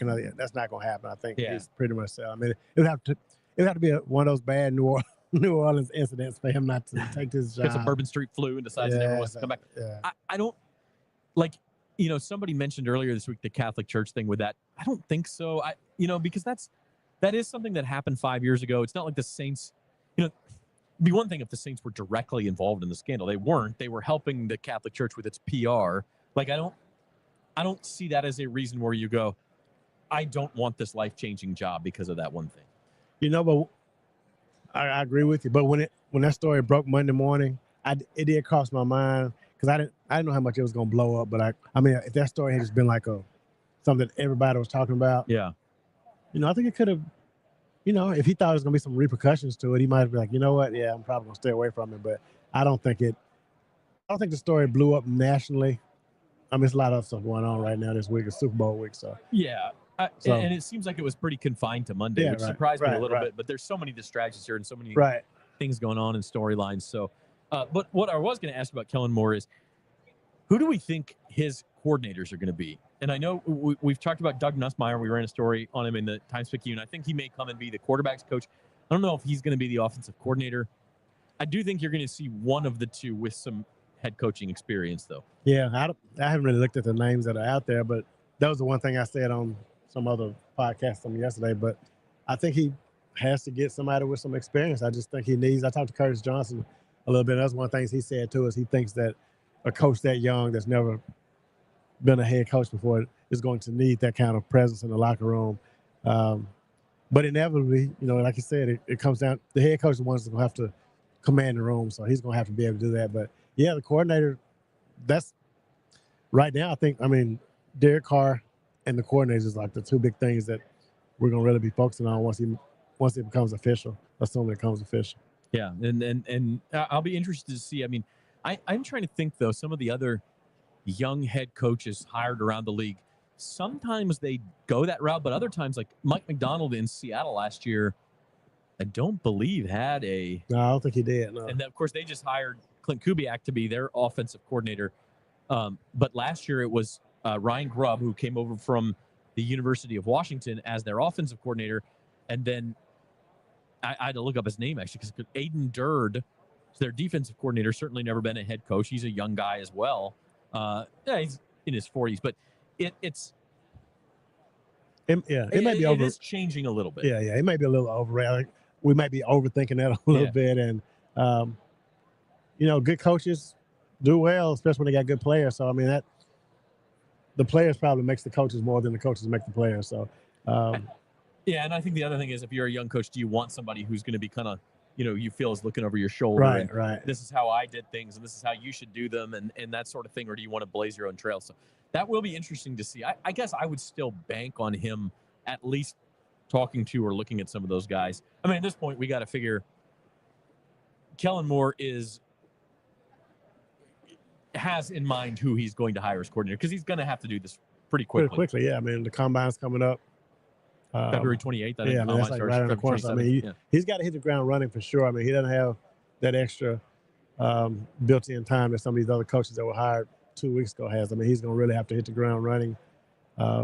So that's why I'm expecting. I mean, the Super Bowl Sunday, the announcement probably comes late Sunday night or first thing Monday morning, and then press conference probably Monday or Tuesday, and he's got to start stuff right away. But bottom line, Rod, what could the Saints do between now and when minicamp starts that would change your mind about because I think at this point we're all pretty much in agreement that they're going to have a rough season in 2025. It's trending that way. What would change your mind that they could do? It's not a lot that they can do in free agency.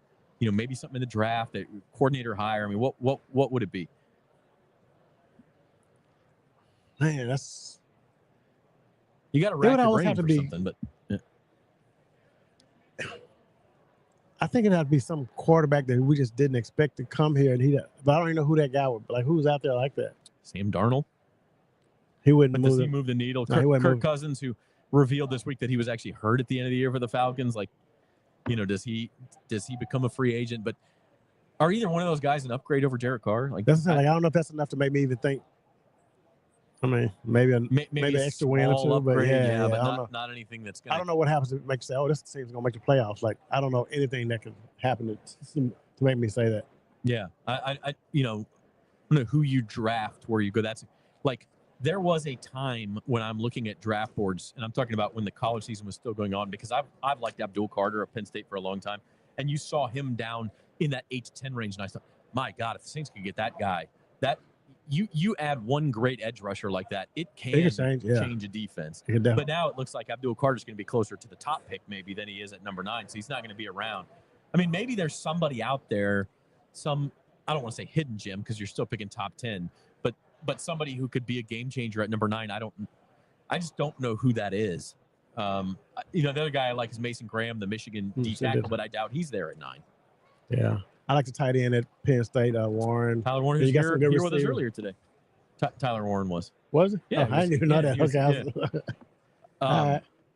So yeah, I like him too. But again, the Raiders got the best rookie season out of a tight end there has ever been out of Brock Bowers this year, and they still suck. So I don't know what difference that makes. It wouldn't be a different. It wouldn't be enough to make me, say this is a playoff team. So I think the fans got to wait another year for that.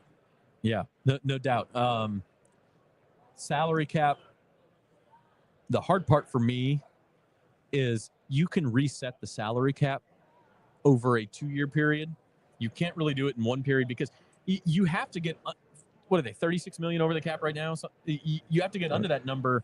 And in order to do that, you're going to have to kick some more salaries down the road. You got to do that a couple of different times. And that essentially means if you want to do that, you're not signing anybody over like a league minimum deal. Yeah, I mean, you look at free agency last year. They were able to get Chase Young for cheap, but they just really didn't make a big impact at free agency. They haven't really in a while. And I don't know that you're going to even a Chase Young type move. Was it $13 million? I think they gave him. I'm not even sure you're going to do that this year. If you want to reset it, you have to refrain from that. Right, and it's just going. The best case scenario is this team gets really healthy next season. And, I mean, especially like the two receivers, Rashid and Olave, they're going to have to get really healthy, stay healthy. The line's got to stay. I mean, everybody's got to stay healthy. Like they're going to need a lot of good things to go their way to be that's to be the good. X factor, right? Is the health. I mean, that's the thing. We talked to Bub Means about that, and Spencer and Cesar Ruiz yesterday. Like, when healthy, the team was still good. We saw, and I know the Cowboys ended up not being as good as anybody thought, but that was when they still had their full complement of players. And the Saints went up there and beat the tar out of them. I don't know. I mean, you got to have more depth, right? You got to have more depth. Looks like Rashid Shaheed's coming around the corner actually here. Yeah, if you don't have that depth, then when you do get the injuries, things and that's something that could change in the draft if they really nail the draft. So it's like Rashid Shaheed stopping by. Rashid, how's it going, man? Let Raj shake your hand. How's the injury first and foremost, Rashid? How you feeling? Great, feeling great. Rehabbing out here, guys have been taking good care of me, so it's going smooth. Yeah, so ready to hit the ground running when the spring starts and everything? I'll be ready to go. All right. Rod and I were actually just talking as you walked around about, like, it wasn't just you. The whole roster had an injury at some point or another this year. Yeah. Have you ever been a part of something like that where it's just like, man, he's down too, and he's down, and he's down? I haven't. It was kind of like a monopoly effect. It affected us a lot, but we're all going to come back and we're going to bounce back. Does it give you hope then to look back at those first 2 games? Like, you hate to play coulda, woulda, shoulda in this business, but like, what could have been? Yeah, absolutely. Those first 2 weeks were special, man.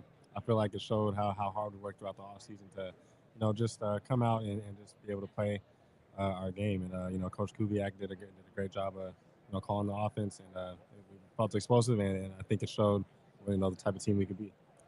Speaking of coaches, obviously, Coach Kubiak's going to Seattle and waiting on the head coaching. Are you a Twitter refresher and a guy who's trying to follow the news, or are you just, hey, it's going to happen when it happens? Yeah, no, I'm into it, man. I'm excited to see who we're going to bring in. It looks like, and again, I know no agreement can be made, but Kellen Moore is the rumor right now and could be as early as like Monday after the Eagles are done in the Super Bowl. Yeah. You pay attention to his offenses and kind of maybe try to get a little head start on some of the studying? Yeah, no, I paid attention to Kellen Moore for a very long time. He's a genius, offensive guy. I hope whoever we choose is going to be the right guy. I'm confident in that, and I'm excited. Rod, if you want to step in, feel free. I don't want to. Yeah, I was going to ask you. I guess you got a chance to watch both of these teams in the Super Bowl. You played the Chiefs and the Eagles. You got any thoughts on the matchup, or anything that just kind of stood out to you from watching those 2 teams play? Yeah, no, they're both very, very good, man. The Eagles got great defense. I feel like Saquon the offense kind of runs through Saquon. He's had one of the best years as a running back in history. It's been amazing to watch. So it's gonna be a good matchup, man. Can't bet against Mahomes though. That's what everybody he's been here 3 times in a row for a reason. Yeah. It's gonna be a good game. I think it's gonna come down to whoever has the ball last. What's it kind of been like just being here at Radio Row, seeing all these people and guys that you played with, guys you played against? What's it kind of like? This whole experience for you? No, it's special. This whole experience is great. To have it in the heart of the city, and just to be able to meet NFL legends and see them in person for the first time. Super cool experience. This is my first Super Bowl week, so I'm loving it. Is that somebody you met that kind of made you fanboy a little bit? Ooh, Terrell Owens. I met CEO yesterday. Yeah, no, great dude. Grew up watching him. He's also a Hall of Fame wide receiver, so it's great. How, and I know the injury kind of threw everything into whack, but how much validation do you get from what you were able to do the first half of the season, and even going back to last year, to say, hey, I was an undrafted guy, but I knew I belonged? Right. I always felt like I belonged, and the Saints brought me here just for these reasons, especially just to be able to make plays, for this team and for this city. It's been nothing but a great ride, and I'm just excited for more. Just got to keep it going and continue to prove myself in this league. Actually, what were your conversations kind of like with? Cause I know you and Chris, a lot of them pretty tight. What were your conversations like with him when he was going through his issues this season with the concussions? Yeah, and all that? It was tough. The best I could do was just be there for him. He's a big part of this offense and just everything that he's been through so far. I know that he'll be able to bounce back just fine, and he's working hard to get back. Okay, and I know you all. I don't know how much you actually talk. I know sometimes in the NFL, the offensive guys and defensive guys don't really interact a lot, but just Cam Jordan's up for Man of the Year. Yeah. Why do you think he should get it? Why does he deserve it? Man, every reason. Cam Jordan is a man of the people. All that he does each and every week for the city, going to school, showing face, making people laugh and smile, and just showing his personality all the time. He's the man of New Orleans, and he's the face of New Orleans, and there's a reason why he's up for this honor. All right, Rashid, before we let you go, something we've been having fun with every person here, and I'm actually looking forward to this from your perspective. Here's going to be fun. Yeah. How quickly, starting with your last name, going to your first name, can you spell your own name backward? Backward. Oh, wow. You want me to try it? Yeah, go ahead. DEEHAHS. DIHSAR. That was pretty good. That was pretty good. Hey, it is a lot harder than it sounds. That is almost impossible, man. If that's ever a sobriety test, man, just lock me up. Yeah, I'm yeah, no, yeah, I'm in I'm trouble. not, Yeah. All right, Rashid Shaheed, appreciate you stopping by, man, and best of luck getting back to action and in the new season. Thank you. Be back soon. Appreciate it. Thanks, man. All right. Rashid Shaheed, Saints wide receiver here, dropping some knowledge, spending some time with us as we continue on Radio Row Live at Super Bowl 59, Saints Insider Podcast. Rashid's one of the good dudes. Not that I'm going to sit here and say anybody's a bad dude in that locker room, but he's one of the good ones. Yeah, I mean, he's one of the guys. And normally, when you find those guys like him who didn't get drafted, wasn't highly recruited coming out of high school. I mean, those guys are, they appreciate the journey and they embrace it. They don't mind talking to the media. I mean, they just soak it in a little bit more than some other guys do. So, right.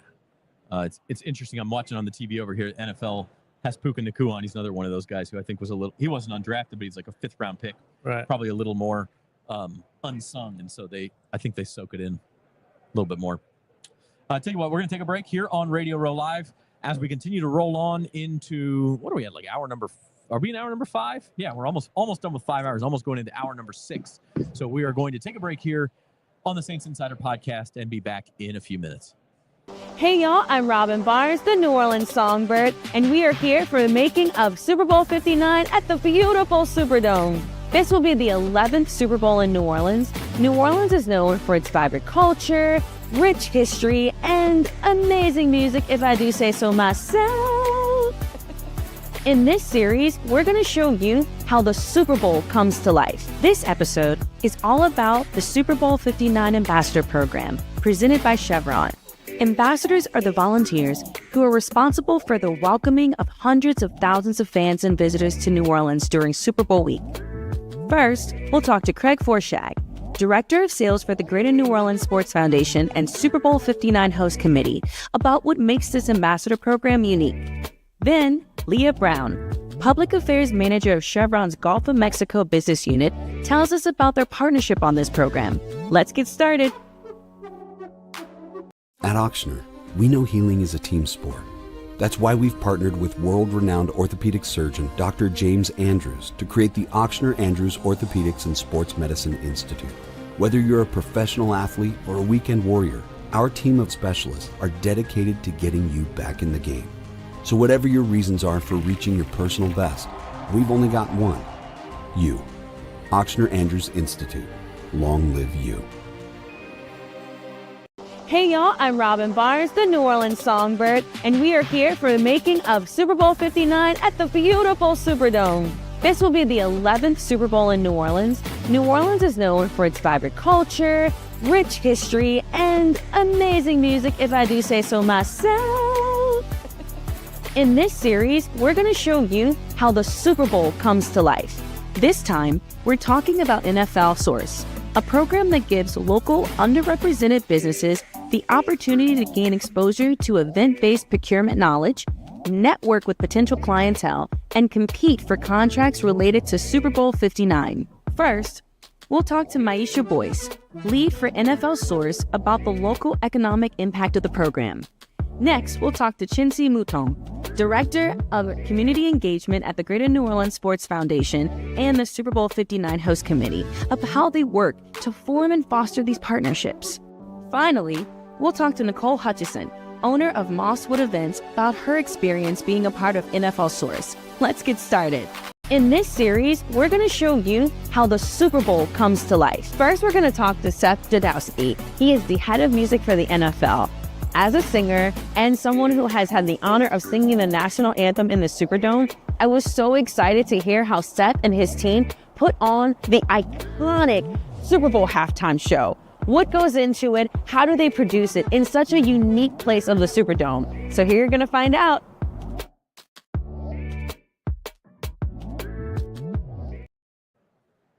Welcome back to Radio Row Live here at Super Bowl 59. Zach Ewing sitting along with Rod Walker at our booth here on Radio Row. I don't know how much longer we're going to go today, but we're at 5 hours strong. We're going to keep rolling.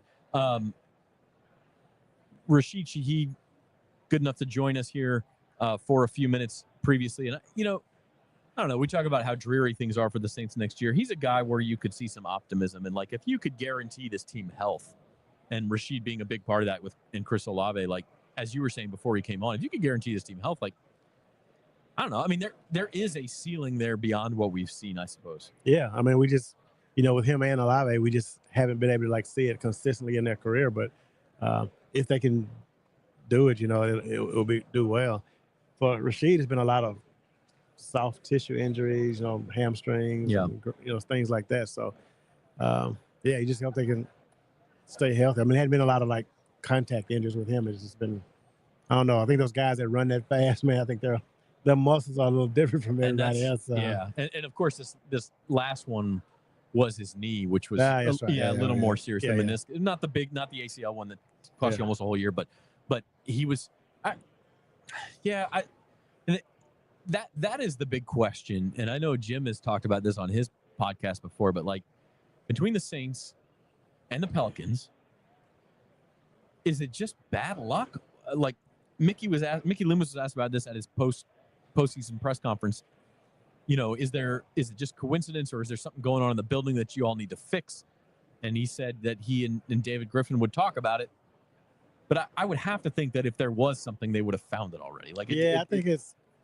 I mean, obviously Zion has a lot of, you know, hamstring issues, and again, he's a guy that's a freakish athlete, and I think he's had problems with his conditioning and stuff that contributes too. Yeah, but I mean, you look at some of the other injuries, and just going to the Pelican side, Brandon Ingram, like former Pelican Brandon Ingram now, but you know, he hurt his ankle and he just kind of landed awkwardly. Herb Jones hurt his shoulder diving for a loose ball the first time. So DeJounte Murray, you know, when his Achilles injury, I mean, it just popped on him, his hand injury. But I mean, it's a lot of bad luck. It just happens constantly, which makes you wonder, like, man, what's going on? But I don't think it's anything that the medical staff can do to prevent the injuries. Now, I think, like, Brandon Ingram coming back from injury takes a little longer than it probably should take. So on that side of things, I think the rehab should be a little better, especially on the basketball side. I think the football side is probably fine, but yeah, sometimes those guys on the Pelican side milk those injuries. It takes forever for them to come back.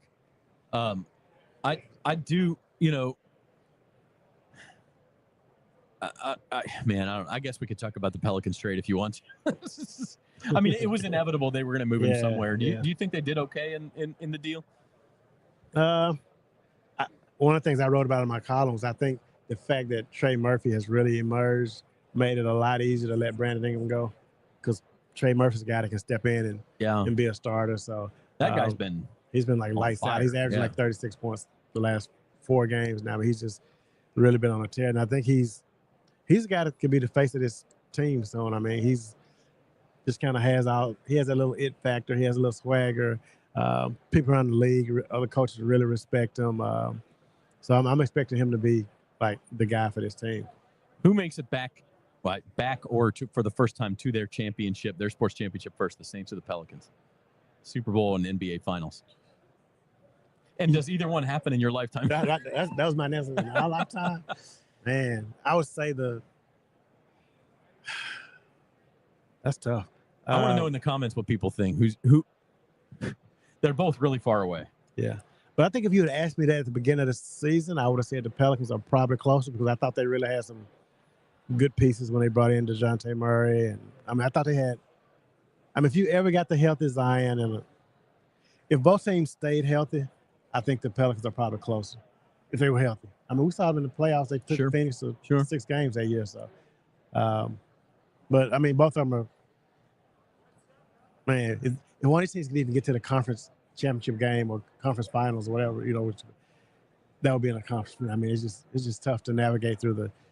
And it's hard to say Pelicans when they've never made it that far, not once, but they do seem to have some pieces in place. I don't know. I was going to say that, you know, you're talking about the injuries when Darren Rizzi took over as the interim head coach, and all of a sudden he had this activation period. He called it, where it's like And then for 2 weeks, they didn't have any injuries really. And you go, wait a minute, were they just not warming up? Is that what? And then they had just as many, if not more, after that. Like, Right. and I'm not saying that you can't look at the way the teams warm up or activate muscles or Right. anything that can't be a factor. But I think it just goes to show you that these simple solutions, they've tried those. Like, it's not that easy. And bottom line, you have to come back and look at it and say, at some point, a year like the year the Saints just had and the Pelicans have had so far is just plain bad luck. Yeah. And then, when Rizzy he did the activation period, but I think they probably didn't practice quite as hard. And I think it ended up showing up on the field. We heard some guys kind of tired, like you mentioned it. Yeah, Yeah, they like, didn't say come right out and say we're not practicing hard enough, but they kind of hint at it and say, we need to be practicing as hard as we want to play and things like that. yeah. I So- mean, if you're just going half speed in practice and you go to the game, you can't just all of a sudden turn it on and go full speed. And so we saw a lot of guys out of. There was like that stretch when guys were out of position on defense, and I think all that probably goes back to how they were practicing leading up, the week of the game, because they just weren't going full speed. Yeah, but they were healthier. They were healthier, but they were still losing. So I don't know what you wanted. So it's a difficult dance. It seemed for so long when you've got Drew Brees back there and Sean Payton and guys want to be here. And Jeff always talks about this, where you were to the point where free agents wanted to come to New Orleans and they would take less money to come to New Orleans to go play with Drew Brees and go chase championships with Sean Payton. And you don't have that anymore. But like, it feels like those times will never end when you have them rolling, just like it feels like there's no way out of this sort of a situation. But the NFL cycles. Yeah. The NFL cycles, and it will cycle again. But I remember when Sean Payton, when he decided he wasn't coaching anymore here, that was my biggest concern was just the ability to attract guys to come here. People really believed in Sean Payton. They believed in his offense.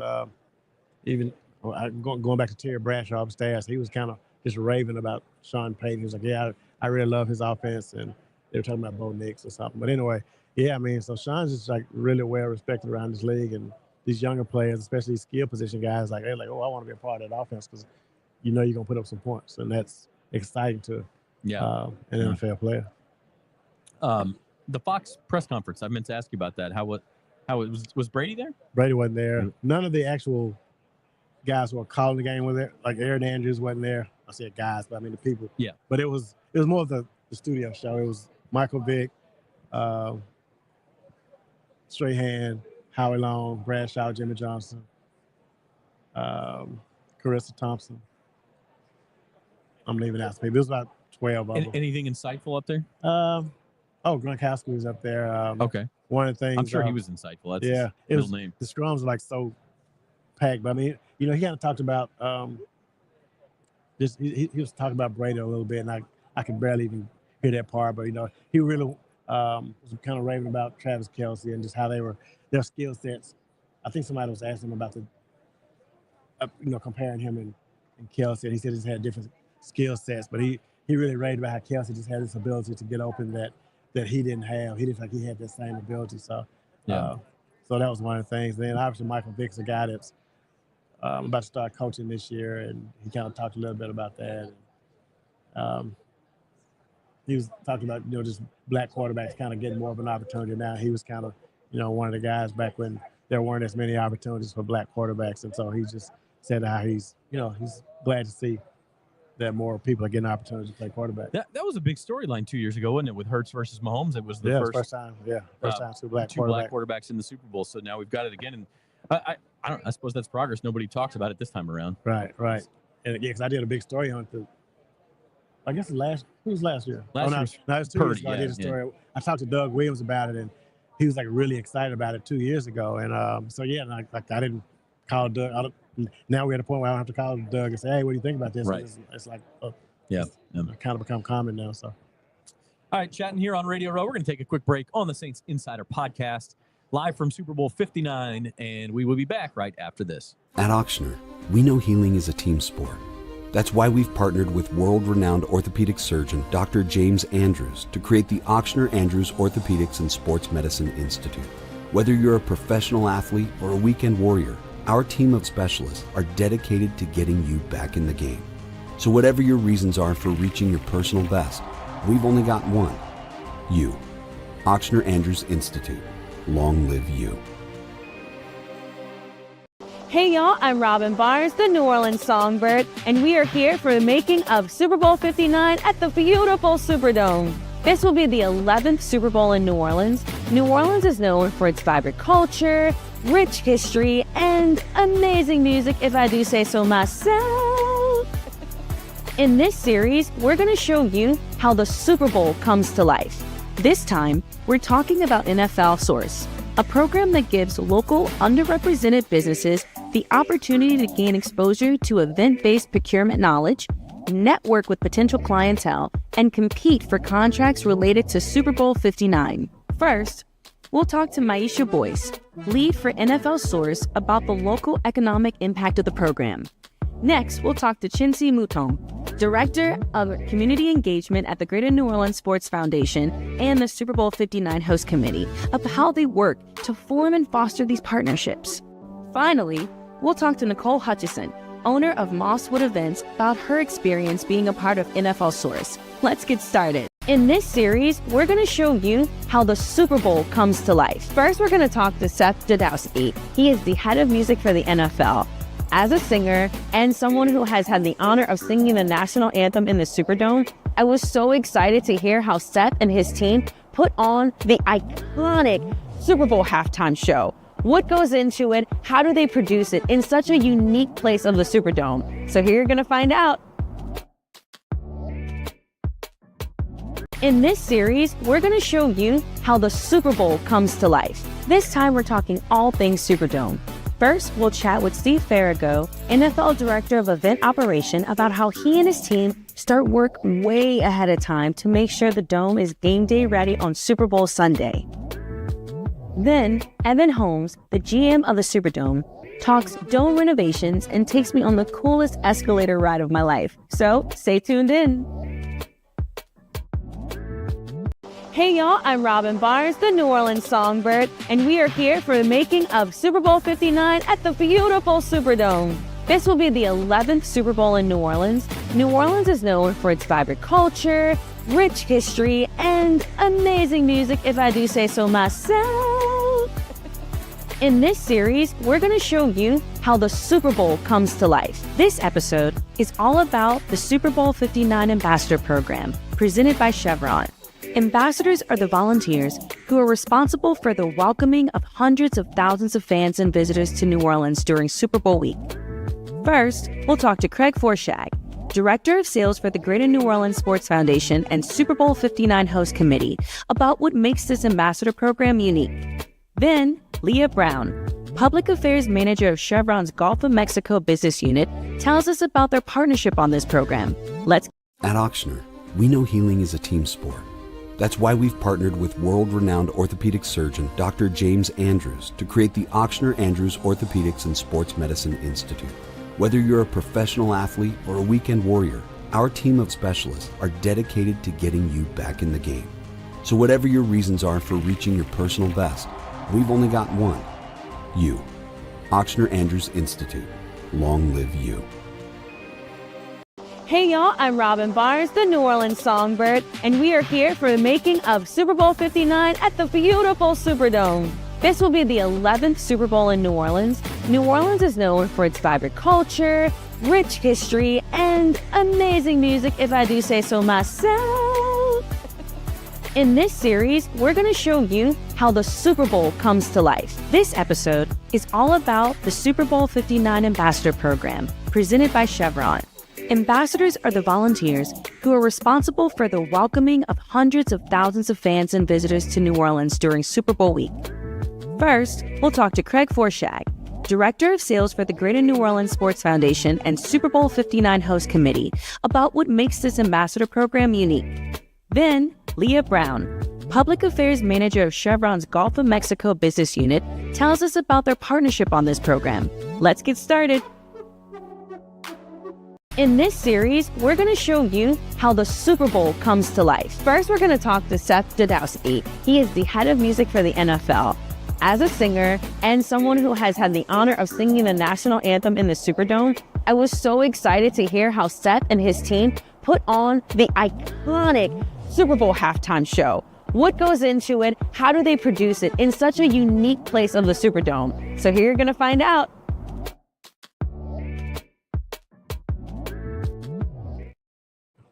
Welcome back to Radio Row, live here on Super Bowl 59, Saints Insider Podcast Live. And I think we're going to wrap things up here in the next 10 to 15 minutes. So we appreciate everybody hanging out with us. Appreciate everybody who stopped by. We had Daryl Doucette, Kyle Long, Deuce McAllister, Bub Means, Charlie Smith, Rashid Shaheed. Who else do we have? That I can't even remember everybody who stopped by today. The Old Spice Man was here. That was the strangest interview I've ever done. Were you here for that? Oh yeah, Alex told me about it. That one was pretty funny. If it's not, he's got it down. Amelia asked if the accent was real. He's got it down, and he's got the persona down. Like he just, what you see is what you get. So, anyway, that was fun. Yeah, he did play football. I don't think, but pretty funny guy. So, all right. Tomorrow, I think we're going to do like our official prediction show. We'll have a few more guests. I know Michael Brockers, former LSU linebacker, he's going to be on the show tomorrow. We got a couple of others who will stop in. So it's not going to be dry of guests, but probably not as many as today. So we'll do some predictions, all of that kind of stuff. What are you honing in on writing for Sunday, Rod? Have you decided yet? I have not decided yet. You put that pressure on me, man. I'm putting you on the spot right here. Let me just get through tonight, and then I'll worry about Sunday. Yeah. We should talk about that, honestly. The NFL honors tonight. Okay. We'll end with Man of the Year because I do think Cam Jordan's got a good chance at it.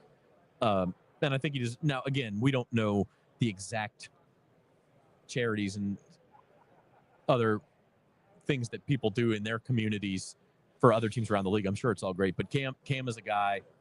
I said I was going to end with it. We're going to start with it. Cam is a guy who, we talk about every day and every week. He's in this community doing it, and he's toward the end of his career, and this is probably a fitting tribute to what he has done. If he does get it. Yeah, I mean, I agree, and I actually just saw Cam riding on a scooter about 30 minutes ago, just in here. Yeah, like, we turned the camera around and showed him. Okay, I saw him on this side, but yeah, I mean, been a very popular guy. The man probably has not had an ounce of sleep, since his week started. I mean, he's just all over the place, all over New Orleans, and but yeah, I mean, I saw Andrew Whitworth, who won it. How many years ago? I don't know. Andrew Whitworth won it 4 years ago, yeah. Yeah, so I mean, and he's a guy that kind of like at the time he was like at the same point of his career, kind of getting toward the end, and I think this is one of those awards. I don't think I'd have to look at the list of winners. I'm actually kind of curious now that I asked, but I don't know if a third-year guy can come in and do enough stuff to win this award. I mean, I think it's a little bit of a lifetime achievement thing. Yeah. So, yeah. I mean, Drew Brees won it once. I think Malcolm Jenkins won it. I can't remember when he won it. I'm bringing up the list right here, so we'll see. Cam Hayward won. Cam Hayward won it last year. Okay. He's a guy that yeah. Dak Prescott won it the year before, which hasn't been around that long. That's pretty young for him to win it. J.J. Watt won it in 2017. He hadn't been around all that long at that point, maybe 4 or 5 years. So it's not impossible, but and I don't know what the criteria. I mean, I don't know how you judge somebody. Like, it's not like, oh, this person gave more money than anybody. So I think it's a little bit more to it than that. So right. Yeah. Yes, but I think Cam's got a good chance at that. But let's go through the other awards quickly. They're going to be announced at the Singer Theater tonight. Some of them are easy. Like, we think Saquon's the Offensive Player of the Year. Yeah. We think Jaden Daniels is going to be Offensive Rookie of the Year. It's easy. I think Jared Verse probably your Defensive Rookie of the Year. Don't think that's really a contest. How about the two? I don't even know Comeback Player of the Year. They've changed the criteria. Like, I know Sam Darnold was getting some love for that, but then they said, it has to be somebody who was injured last year. I don't even know who's. Was Burrow injured last year? Joe Burrow was injured for part of last year, but it's not like he missed the whole year. He did miss I don't know how they're going to do that. So we'll skip that one. How about let's start with Coach of the Year. Who is your Coach of the Year? These are regular season awards only, by the way. So, like Dan Campbell's playoff failure doesn't reflect on this. Yeah. I might go Dan Quinn, man. Dan Quinn, Washington. I think he and Kevin O'Connell in Minnesota, he's going to get a lot of Kevin O'Connell. A lot of Sean Payton may get some looks for what he did for Denver this year. Did Dan Campbell win it last year? No, Kevin Stefanski of Cleveland. Oh, okay. Yeah. Took it last year. Yeah. So it can be kind of surprising. I thought D'Amico Ryans would have gotten it last year, but he didn't. So yeah, I'm on board with Dan Quinn, maybe Kevin O'Connell. How about defensive player of the year? Who are the finalists? J.J. Watt, Zach Bond. T.J. Watt, T.J. Zach Watt. Bond, J.J. Trey Hendrickson. That's it, right? I think there's 5. See, this is live streaming. We don't even know what we're going to talk about, and then we do. Okay. Here we go. Zach Bond, Myles Garrett, Trey Hendrickson, Patrick Surtain, and T.J. Watt. This one's tough.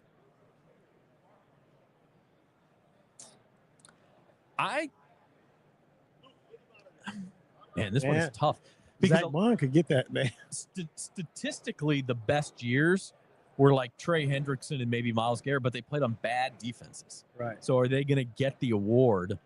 And that's what I'm saying. I think Zach has a. I think Zach Bond's got a shot. Patrick Surtain had a good year for Denver as well. Okay, TJ Surtain. And Zach Bond made the playoffs. Has TJ won it before? He hadn't won it, I don't think. Oh, man, I thought he had. Check your mic.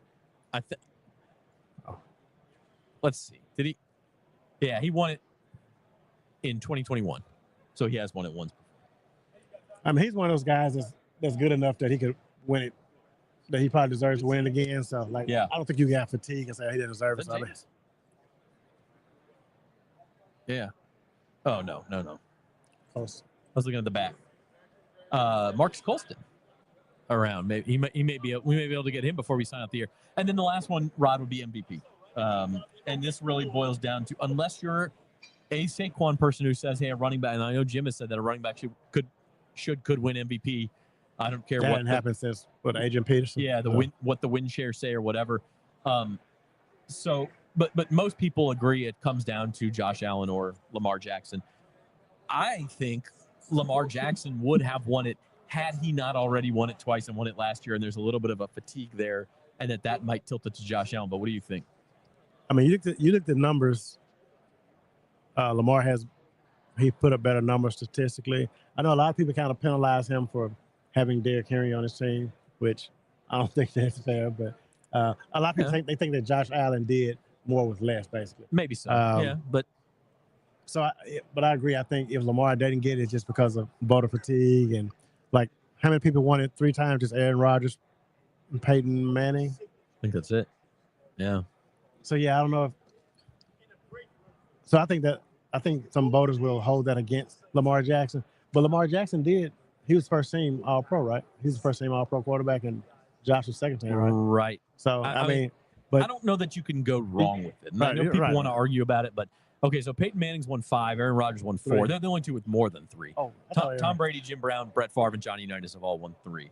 So now Jim Brown, Johnny Unitas, that's pre-merger. So count them. You can, but okay. Didn't Brett split one of those with I think you're McNair? right. I think you're right. I think him and Steve McNair may have split But one. you to your point, you look at Lamar's numbers.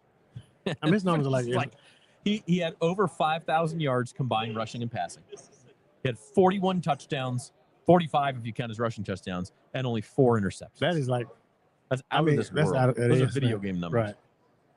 So, in fact, most people who play Madden, you're not getting those numbers because you're playing with 6-minute quarters. You're not racking up 5,000 yards in a season. So if you did a blind resume, didn't put names on it, just look strictly at the numbers, the record, I mean, that would just be. I think Lamar beat Buffalo head-to-head, right, in the regular season? They did. Yep. Now, they lost the playoff game, but again, the votes already in. Yeah, the votes are in. So if I had a vote, I would have voted for Lamar. But if Josh gets it, I'm not going to be I won't think that he got robbed or anything. And his numbers, I mean. His numbers are good, too. Is 28 touchdowns, 6 interceptions, 3,700 yards. I know he may have even had more rushing touchdowns. Trying to get that in front of me, but I don't think you can go wrong with either one. I don't see the rushing numbers on here, but that's fine. Yeah, I mean he had a good year as well. So, all right, man. Is that all the awards? That's all of them, right? The awards. Yeah. Okay. Well, we didn't do comeback player. I guess I could look up the finalists. Comeback because this one is the weird one. Okay, J.K. Dobbins, Joe Burrow, Sam Darnold, Christian Gonzalez, and Damar Hamlin. Why is Damar Hamlin on there again? He was on there last year. Everybody thought he was going to win it last year, and then Joe Flacco won it instead. And that led them to change the criteria to say it has to be somebody who was hurt last year. So now Damar Hamlin, is it just like a make good or something? I don't know what that is. Yeah, well, out of those guys you have that list, he's the one that I would say is not going to win it for sure. Go back to it. It's got to be Burrow or Darnold. Darnold because of what his team did. Burrow because of the numbers he put up. Yeah, Burrow's numbers were pretty impressive. So, yeah, I think I'm going to go with Burrow for that one. It's got to be. And Coach of the Year, your finalists, we mentioned four of them. Kevin O'Connell, Dan Campbell, Sean Payton, Dan Quinn, and then the fifth one is Andy Reid. Andy Reid won't win it. Yeah, he won't win it because why would he? Let's see if Kellen Moore's on here. He's not on here. Okay. AP Assistant Coach of the Year, the finalist, Joe Brady. This is a Saints. Is like the Saints coaching list except for Kellen Moore. Joe Brady, Vic Fangio, Brian Flores, Aaron Glenn, and Ben Johnson were your finalists for that. Marcus Allen standing right next to you, Rod. Yeah. I know it's that close to me, but okay. Close to greatness. I think Ben Johnson gets that one.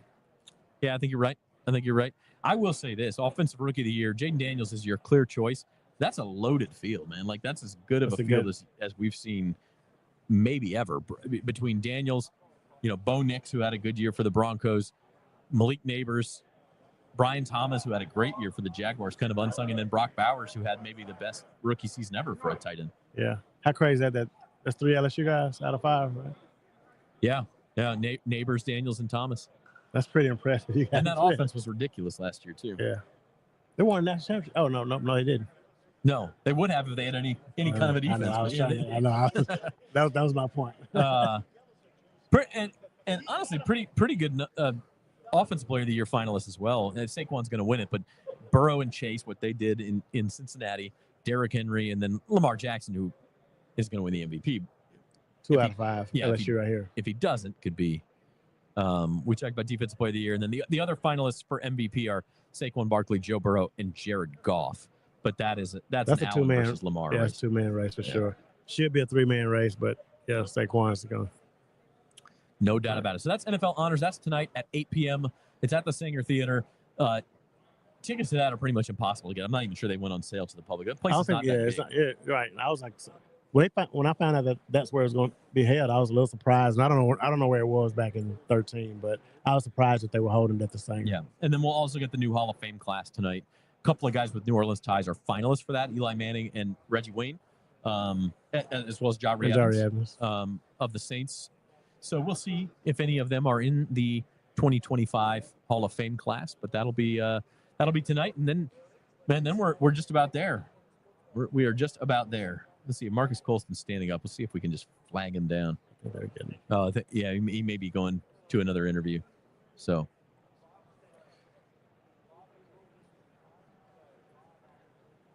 Just checking one more thing. I don't know what. We should have just tapped on Marcus Allen's shoulder, man, is what we should have done. Seen if he'd sat down. All right. Let's take a quick break and we'll see if we can get either of these guys. And if not, we will come back and wrap things up from Radio Row. At Auctioner, we know healing is a team sport.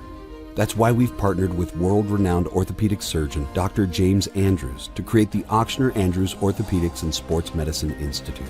Whether you're a professional athlete or a weekend warrior, our team of specialists are dedicated to getting you back in the game. So whatever your reasons are for reaching your personal best, we've only got one: you. Auctioner Andrews Institute. Long live you.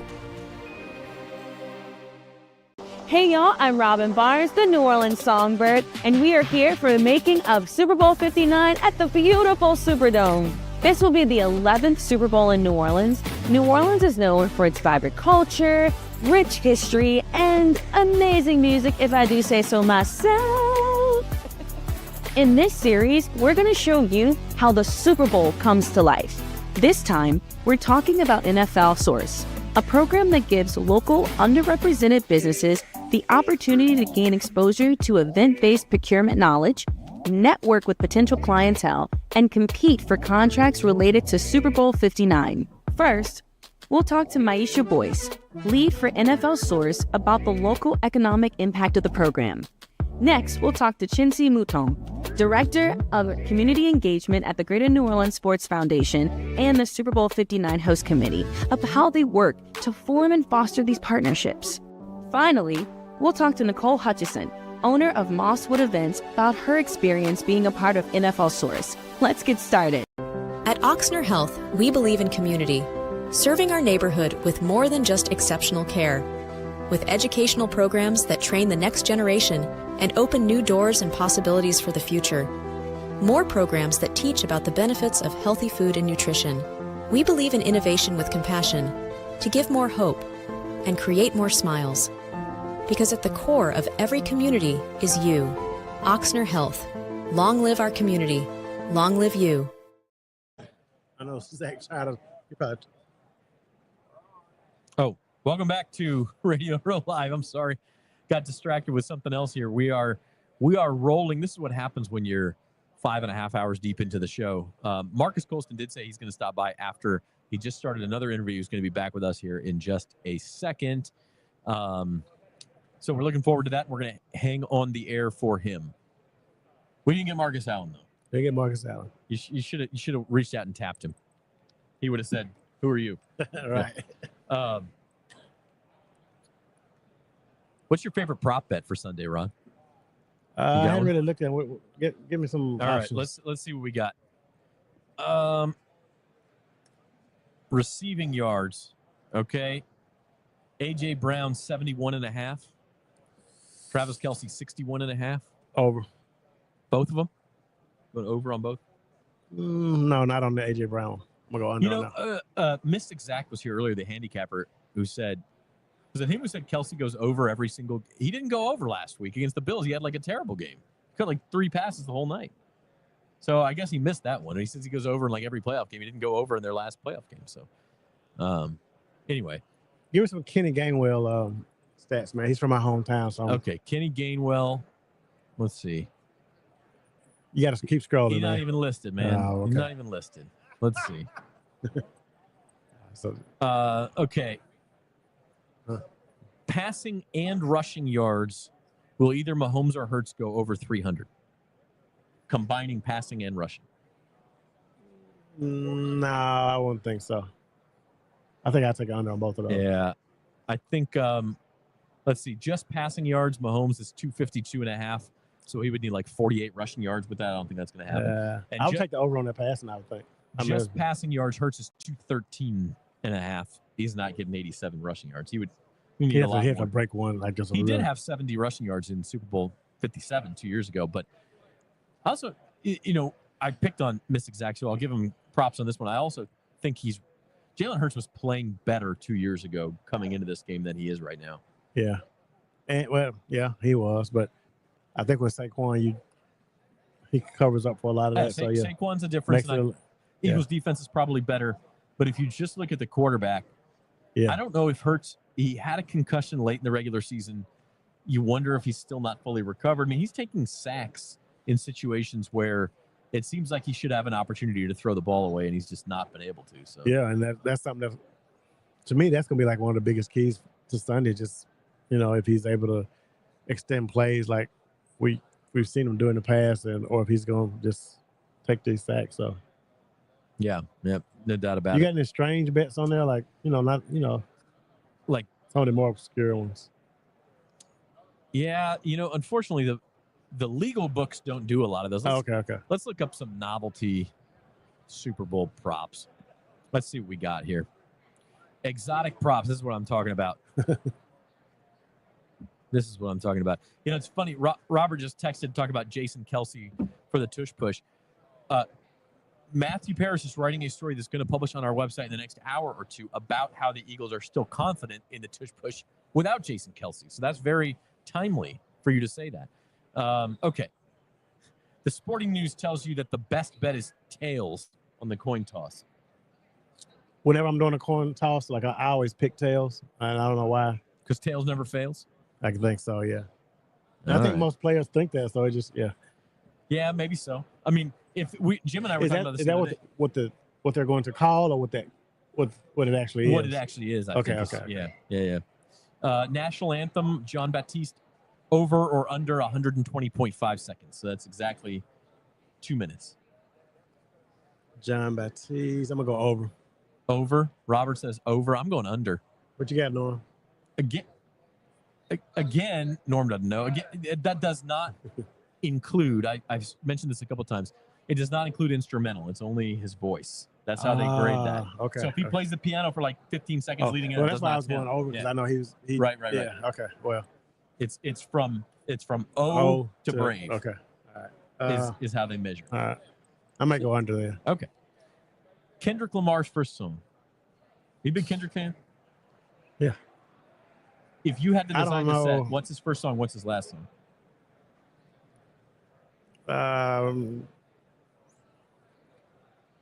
Swimming pools. I don't know. I don't know what he's gonna. I have no idea. They said I'm not that good at what are the. their best bet. They say is Squabble Up for the first song.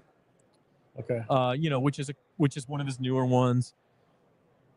Humble.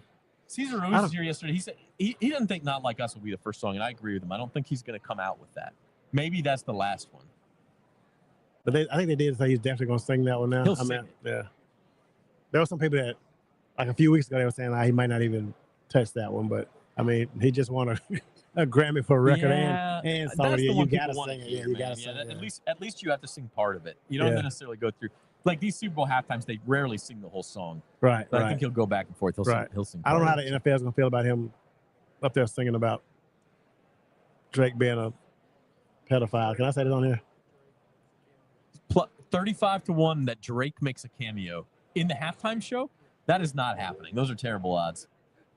That would be What do you like, want? You like a fight on stage or something? yeah. Give me 350 to If 1. that I'll happens, think I mean, about we've it. just been. Oh, I thought you said it's plus 3,500. No, that's 35. That's just 35-1. Yeah, that's no good. I can't do that. I would need like $1 to turn into 3,000 to even bet $1 on that. Okay, Gatorade color. The last 2 years, Chiefs have won the last 2 years. It's been purple both years, so that's the favorite. They're not gonna win. I'm What going kind of orange. research you get? Yeah, I'm going. Do the Eagles do green Gatorade? I don't know what color the Eagles drink. Green Gatorade's not really that popular. Yeah, I though, know. so- I just figured the Eagles they might. They might.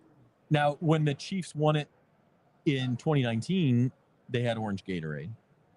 How do you know that, man? Well, I know that one because it's my job to know this. No, there's a famous photo of Andy Reid getting doused with orange Gatorade, and I've been on the air for like 15 hours this week, so it continues to come up. Okay, all right. Will Travis Kelce propose to Taylor Swift? 8-1 on the yes. It's not doing that. No. Hey, why would you do that? He does not seem like the kind of guy who would do that. Yeah, they're like way too big to be proposing Yeah. a Super Bowl, man. They're Like, gonna go to some private island or something. yeah, he's not yeah. good. All right. Yeah, come on. She wouldn't even want him to do that, I don't think. No. And not only that, but baked into that is the Chiefs have to win the game because you're certainly not doing that after you lose. Right. But that's a sucker bet. That's a sucker bet. Will there be a scoregami? No.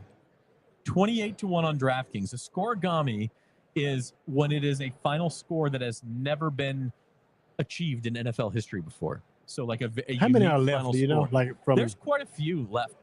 There actually is. Let me see if I when I got say how many are left, I mean like under. Yeah, I mean the higher scores are left. Here's the grid. What's the lowest score that's?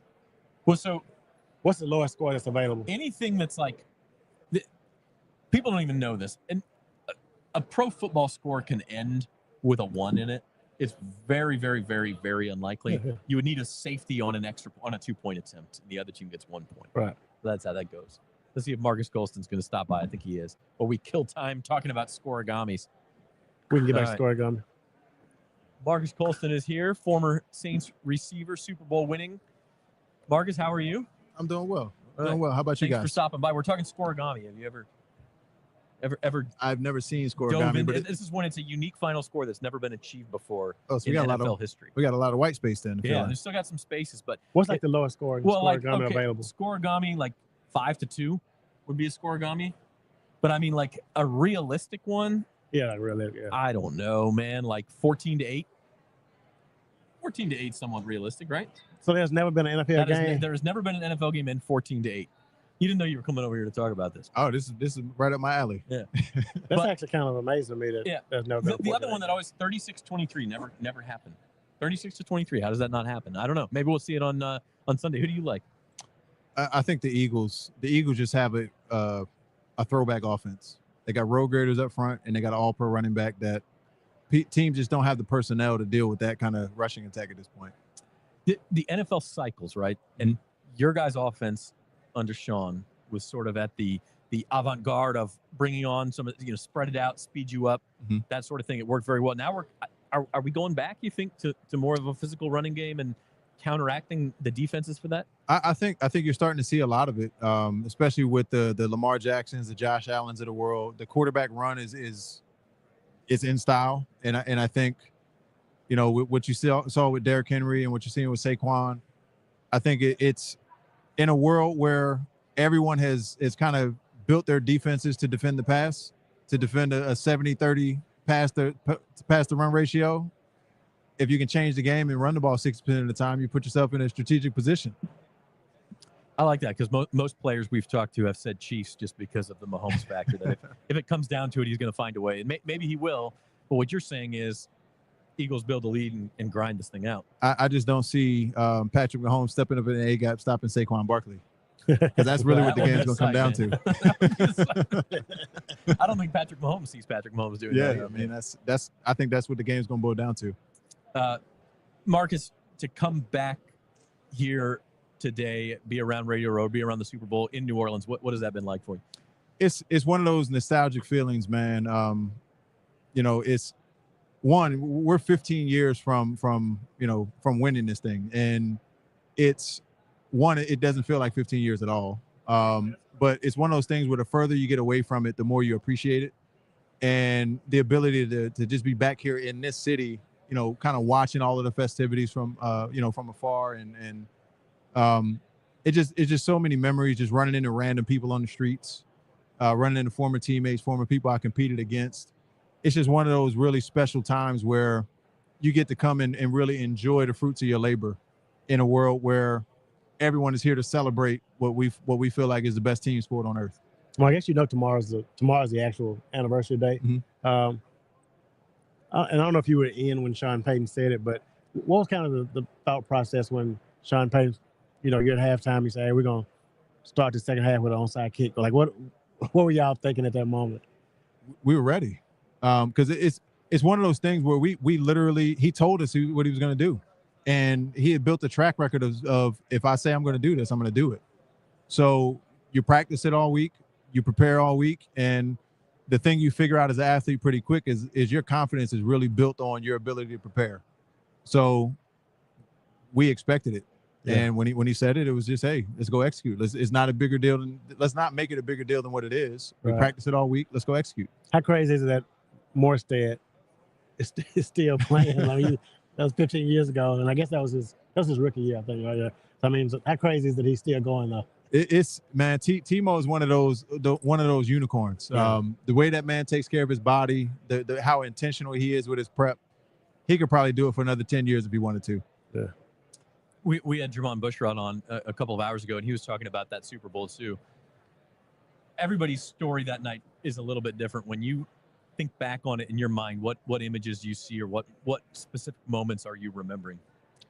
For me, it's I mean, you recognize, I mean, you remember the confetti coming down, but for me, it was really about just trying to go find my family. I knew my mom and my brother were on the field, so just trying to navigate through all of the craziness to find them, just because, that's who you do it for. Like, I started playing the game when I was 7, when there was really no upside for them to support, and for it to come full circle, for them to be in the building, on the field, experiencing the confetti, that's the thing I remember the most. It's the thing that brings it full circle for me. Did you have kids then? Did you have any kids then? Okay. No, I was still a young man then. Okay. So, I mean, you got kids now, right? Yep. I mean, what do they think when they see these pictures of you, and like, do they appreciate it? They understand it? My son does. So my son, he'll be 13 this spring. He's heavy in football. That's that's his favorite sport. So he's kind of starting to understand the gravity that his dad was a pretty good player. Yeah. So I think it's one of those things where his friends kind of tell him what's up, but he kind of sees the old man limping around the house sometimes. Right. So it's hard for him to kind of bring to connect the dots. But sometimes you turn on a grainy old film and show him that the old man could go get it. But even walking around in New Orleans, I'm sure people walking up to you, and he's at some point in his life, he's like, "Oh, my dad was a big deal," because everybody's like. The funny thing with that is trying to take those moments and turn them into teachable moments, because you know that ability to create those relationships and create that impact, you know, that just doesn't happen, right? So I use it as teachable moments to let him know, like, the things that you want in this world, the things that you want in this life, they're attainable. You just got to be willing to sometimes go places that other people won't go to get them. Right. But if you're willing to do that work, this can be the end result. Yeah. When you see some of these young guys walking around playing now, if you could go back, speaking of teachable moments, and tell young Marcus Colston something you wish you had known then, what would it be?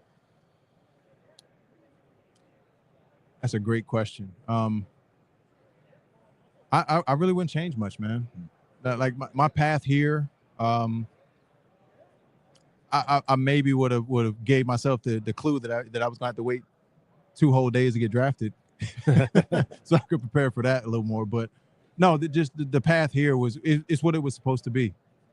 And I think having to wait to the 7th round and not really understanding that I would even get an opportunity, that made every bit of success that much more meaningful, just because of the journey and what I had to go through and what I had to persevere through to get to it. Yeah. You know, I think if it would have been easier, or if I would have had, more insight into it, you maybe don't work as hard, or you maybe don't, go the extra mile and try to find those solutions within yourself. Right. So for me, I wouldn't change anything about the journey, because it's really been the thing that has kind of sustained me even post-career, being able to go into those vulnerable, dark places and figure out who you are. And that becomes once you can figure out who you are and what you do well, it allows you to bring that value to the world in a different way.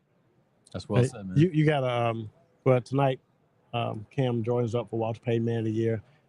I know you know Cam, but why do you think he's probably worthy of it if he, Cam, for as great of a player as he is, and he is great, he should be a candidate for a yellow jacket. Cam is just one of those salt of the earth, really good people. And the work that he does is genuine. The work that he does is he doesn't do it for the recognition. And I think those people that just go out and do the right things for the right reasons deserve to be celebrated. Right. If for no other reason, then it shines a light on their platform and allows them to get more resources to continue doing the work that they're doing, which I know is what he's going to do. Yeah. For you, man, what kind of stands out about New Orleans for you? Because, I mean, it's a place that whenever players come here, they just kind of fall in love with it. A lot of them plant their roots here, raise their families here beyond their career. I mean, what makes this place what it is? For me, I mean, I couldn't really enjoy the food as much as I wanted to. They had me on that weight limit. It's the people. Yeah. It's the people.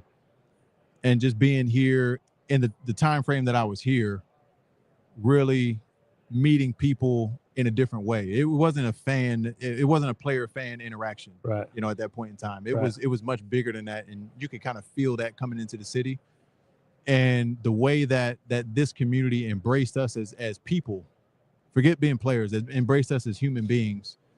That's what will always stick out to me. And that's why, walking the streets and running into people and seeing some familiar faces, maybe even some not so familiar faces, but feeling that connection. Right. That's what it is for me. Marcus, as you walk around here, anything to promote or anybody you're here with or anything like that?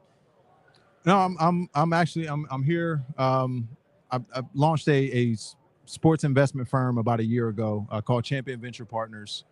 And, we're kind of here working, meeting investors, meeting companies. But for me, it's just a really cool opportunity to take the last 15 years of a pretty random resume in a lot of ways. From being in the space as an investor, consultant, advisor, to, working as a professor at UNO and financial advisor and all these different stops.